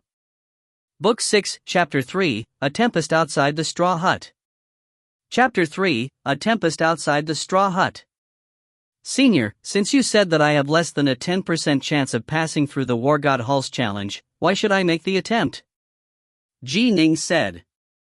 In addition, Immortal Juhua gained the greatest benefit from this stellar hall. I'm quite curious about it.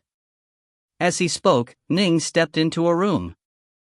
As for the treasures of the treasure hall? If he couldn't touch them, what was the point? Immortal Juhua himself had only acquired a single immortal rank magic after having become a loose immortal. Best to take things one step at a time. Ning knew his own limits. He left the treasure hall and headed out through a corridor. The treasure hall was at the frontmost part of the corridor, while the stellar hall was at the rearmost. The old black bull followed while speaking constantly. The stellar hall contains within it miraculous profundities, and by training within it, it is much easier to gain insights into the Tao. If you aren't carefully, you'll easily lose yourself in training. It seems as though in the outside world, you were rather frantic.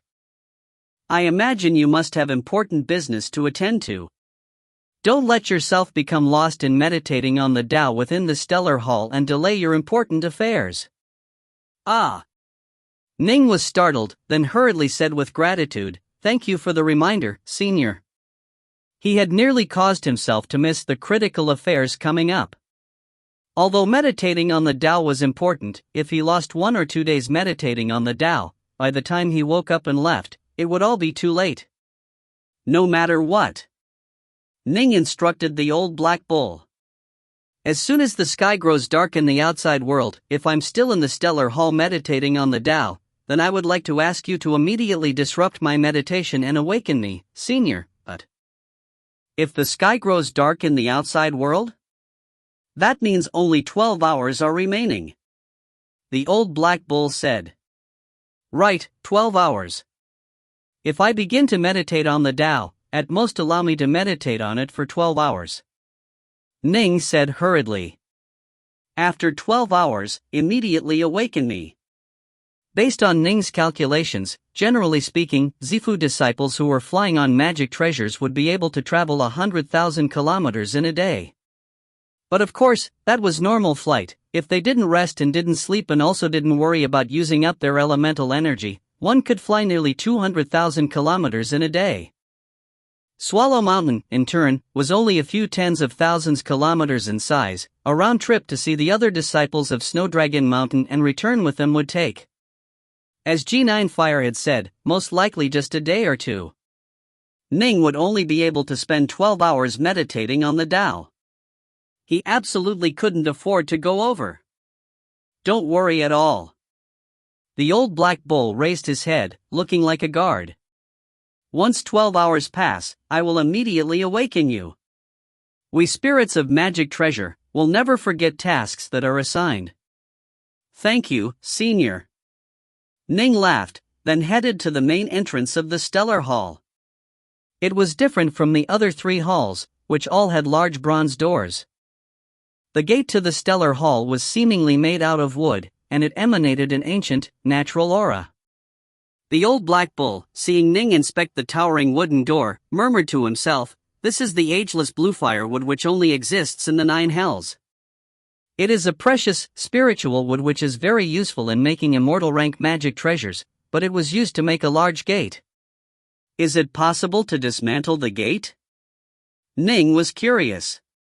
If it was, Immortal Juhua would have done so long ago. The old black bull said, resigned. This gate is part of the entire aquatic manor, it is part of the entire magic treasure. There's no way to move it at all. Ning stroked the wooden gate. The wood was covered with a cold, abyssal light, but when touching it, it felt warm and gave off a comfortable sensation. Ning sighed emotionally, the ageless blue firewood which only the 9 hells possessed.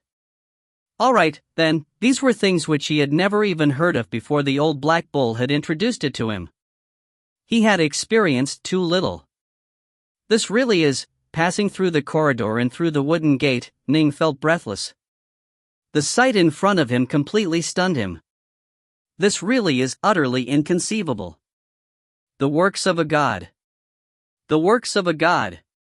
In front of him, in the distance, was a large mountain. The mountain was filled with life, with a large number of trees and other vegetation growing everywhere. At the base of the mountain, the life suddenly disappeared. It was an area where virtually not a single inch of grass would grow. Only very occasionally, within a patch of strewn rocks, would one see a few strands of grass. At the base of the mountain, there was a straw hut. In front of the straw hut, there was a creek. The creek flowed down from the mountain, and it winded downwards in a curvy path, constantly flowing. It was only in the area wherever the creek flowed that some wild grass could occasionally be seen. The other places were virtually all covered with wild, desolate stones. In midair, there was one enormous, brilliant star after another. The starlight filled the world, causing every place to seem rather illusory. Can it be that this is an entire world? Ning couldn't help but say. It is its own dimension. The old black bull followed him in and sighed. This is a dimension which the first master created within the Stellar Hall. This dimension is connected with the gate of the Stellar Hall. Thus, when we stepped through it, we entered the special space. I've heard it said that some great powers of the ancient past were able to create an entire dimension within a single grain of sand. The first master most likely had this ability as well. Nin nodded. Unfathomable. Although when he was young, he had heard of some legends, such as Hoi shooting the sun and other such legends, when had he ever seen them in person? After all, those things were a long, long distance away from him. As for creating a dimension? Generally speaking, people created a dimension, then an estate within their own dimension. The aquatic manor was itself a separate dimension, but the secondary halls actually were able to once again merge with another dimension. Although Ning didn't understand it too well, he understood that accomplishing something like this was an incredible feat. I really wonder who the first owner of this aquatic manor was. Ning said to himself. Come. The treasure is within the straw hut. The old black bull urged. The straw hut? Ning strode forward by a few dozen paces, quickly arriving at the straw hut. The straw hut was at the base of the mountain, a seemingly very ordinary straw hut, and with stone furniture inside. After entering the straw room, Ning was stunned. He saw that on the table of the straw room, there were multiple tomes, all of which were black. Ning couldn't recognize any of them, and so he opened one.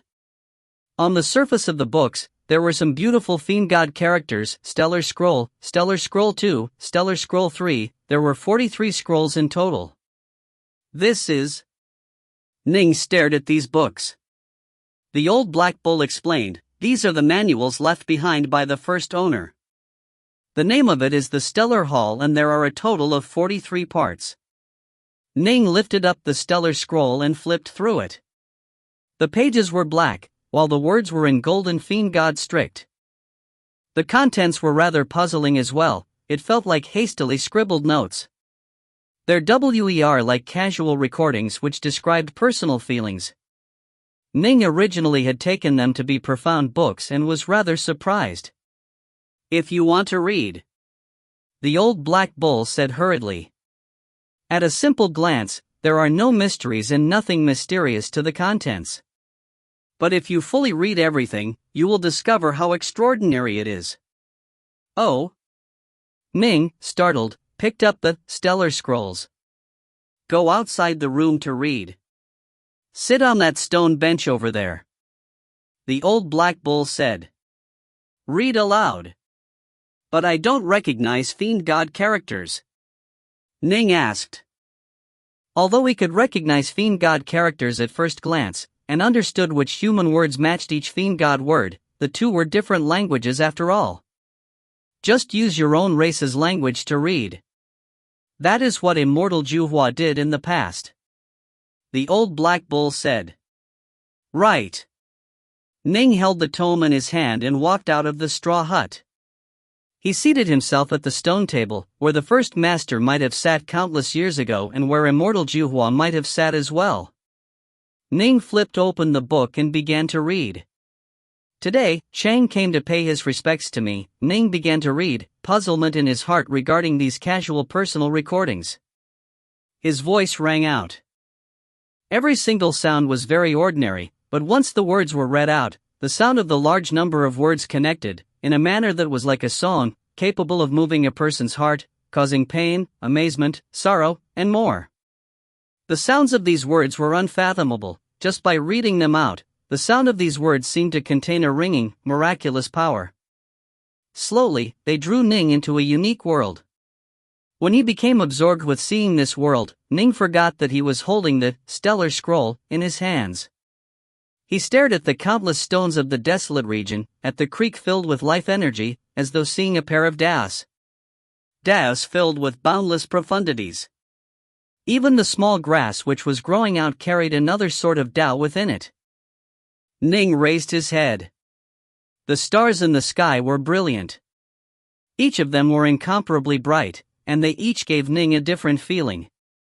Suddenly, Ning stared at one particular star, one which caused Ning to feel familiar and intoxicated by it. Longing, warmth. Ning seemed to be once more lying on that little boat of his, drifting atop Serpent Wing Lake. He also seemed to be in his mother's arms. That longing, that warmth, it filled his entire heart. The old black bull stared wide-eyed as it watched. Truly inconceivable. This, he actually completely read nearly the entire first scroll before halting?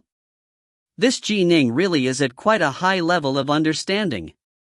He was actually able to read so many characters. Most likely, he's become enmeshed on an extremely deep layer. The old black bull understood this very well. This book was nothing more than a sort of guide, guiding the consciousness of practitioners on an extremely deep level to gain certain insights. The more words one read, the deeper a level of insight gaining one would reach. But of course, how much one would gain from it would depend on how many experiences that person had built up normally in life.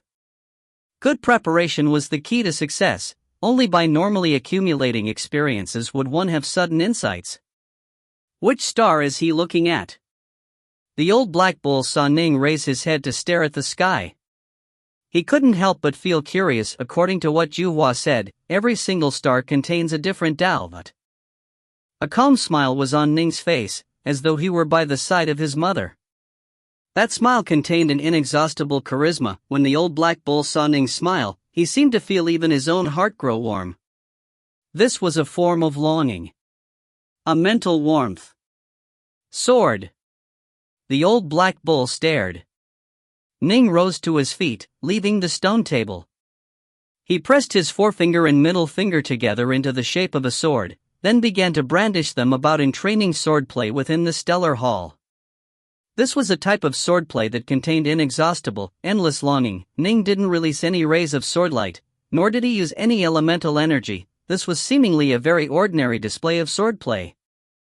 But it made the old black bull sense the boundless longing contained within it. The old black bull was able to sense the surrounding Serpent Wing Lake area. He knew that over the past few years, Ning had gained insights into many hints regarding the true meaning of the Tao, the majority of which belonged to a longing-type sword intention. It changed. The old black bull instantly saw how Ning's swordplay had become purer. Rustle. In the area around Ning, who wasn't using any elemental energy at all and executing this swordplay with just his fingers, suddenly appeared drops of rain. One drop of rain after another came to form, and they constantly fell. The rain fell non-stop, landing atop the scattered stones, and Ning, in the center of the rainstorm, was like the favored son of the rain, which surrounded him and protected him. This, the old black bull stared. Accumulated effort which results in sudden rewards. The accumulated hints of insight into the true meaning of the Tao which Ning had gained over the past 5 years, at this moment, finally made a qualitative breakthrough. If you find any errors, ads pop up, ads redirect, broken links, non-standard content, etc., please let us know. Report chapter so we can fix it as soon as possible.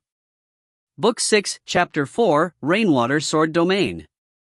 Chapter 4, Rainwater Sword Domain. The raindrops were sprinkling downwards. Ning, amidst the rain, was completely absorbed in his swordplay. His sword fingers alone were able to execute a sword technique that activated the Tao. How comfortable. Ning felt as though, in this moment, he himself had become a drop of rainwater. He was swirling about, playing and jesting with the other droplets of rain, and joining with them to form a single strand of it. That sort of interconnectedness and mutual affection caused the countless drops of rain to all join together. Rustle. The sprinkling rain surrounding Ning transformed into countless drops of rain which transformed into a drizzling rain. The countless crystalline strands of rain appeared all the more mesmerizing. Swish. Swish. Swish. Every single strand of rain seemed to secretly be like a knife. Rumble, the rain grew heavier and heavier, transforming into a tempest. The tempest seemed incomparably ferocious, and Ning's swordplay carried a ferocious, unstoppable power as well. The old black bull stared, stupefied. Raindrops, rain drizzle, tempest, and in the end, the rainwater once more transformed into that sprinkling, drizzling rain. One line of rain after another, they seemed like incomparably precious, crystal and jade sculptures that were carved into thin lines. They were also like the hands of a mother, gently stroking down. Finally, Ning came to a halt. This is Tao? Ning murmured to himself.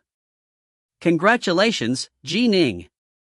The old black bull's mouth was hanging wide open, and he was incomparably excited. You have already truly immersed yourself into the Tao, truly and complete. The feeling of becoming part of the Tao itself is very marvelous, isn't it? Ning nodded gently. Just now, that feeling had indeed been incredible. He was like a pearl of water, a droplet of rain. In that instant, he felt incomparably familiar to and close with the rainwater. Ning understood that he had developed his own Tao. The Tao of rainwater. Over the past 5 years, you have gained insights into many strands of the true meaning of the Tao. Your accumulated insights have allowed you to break through to a new threshold, with the final result being that you have gained a Tao domain. The old black bull sighed in praise. Tao domain? Ning looked puzzled. What is that? The old black bull said, astonished, You don't even know this? No idea. Ning said honestly. The old black bull sighed, shaking his head. Your clan really is an ordinary one.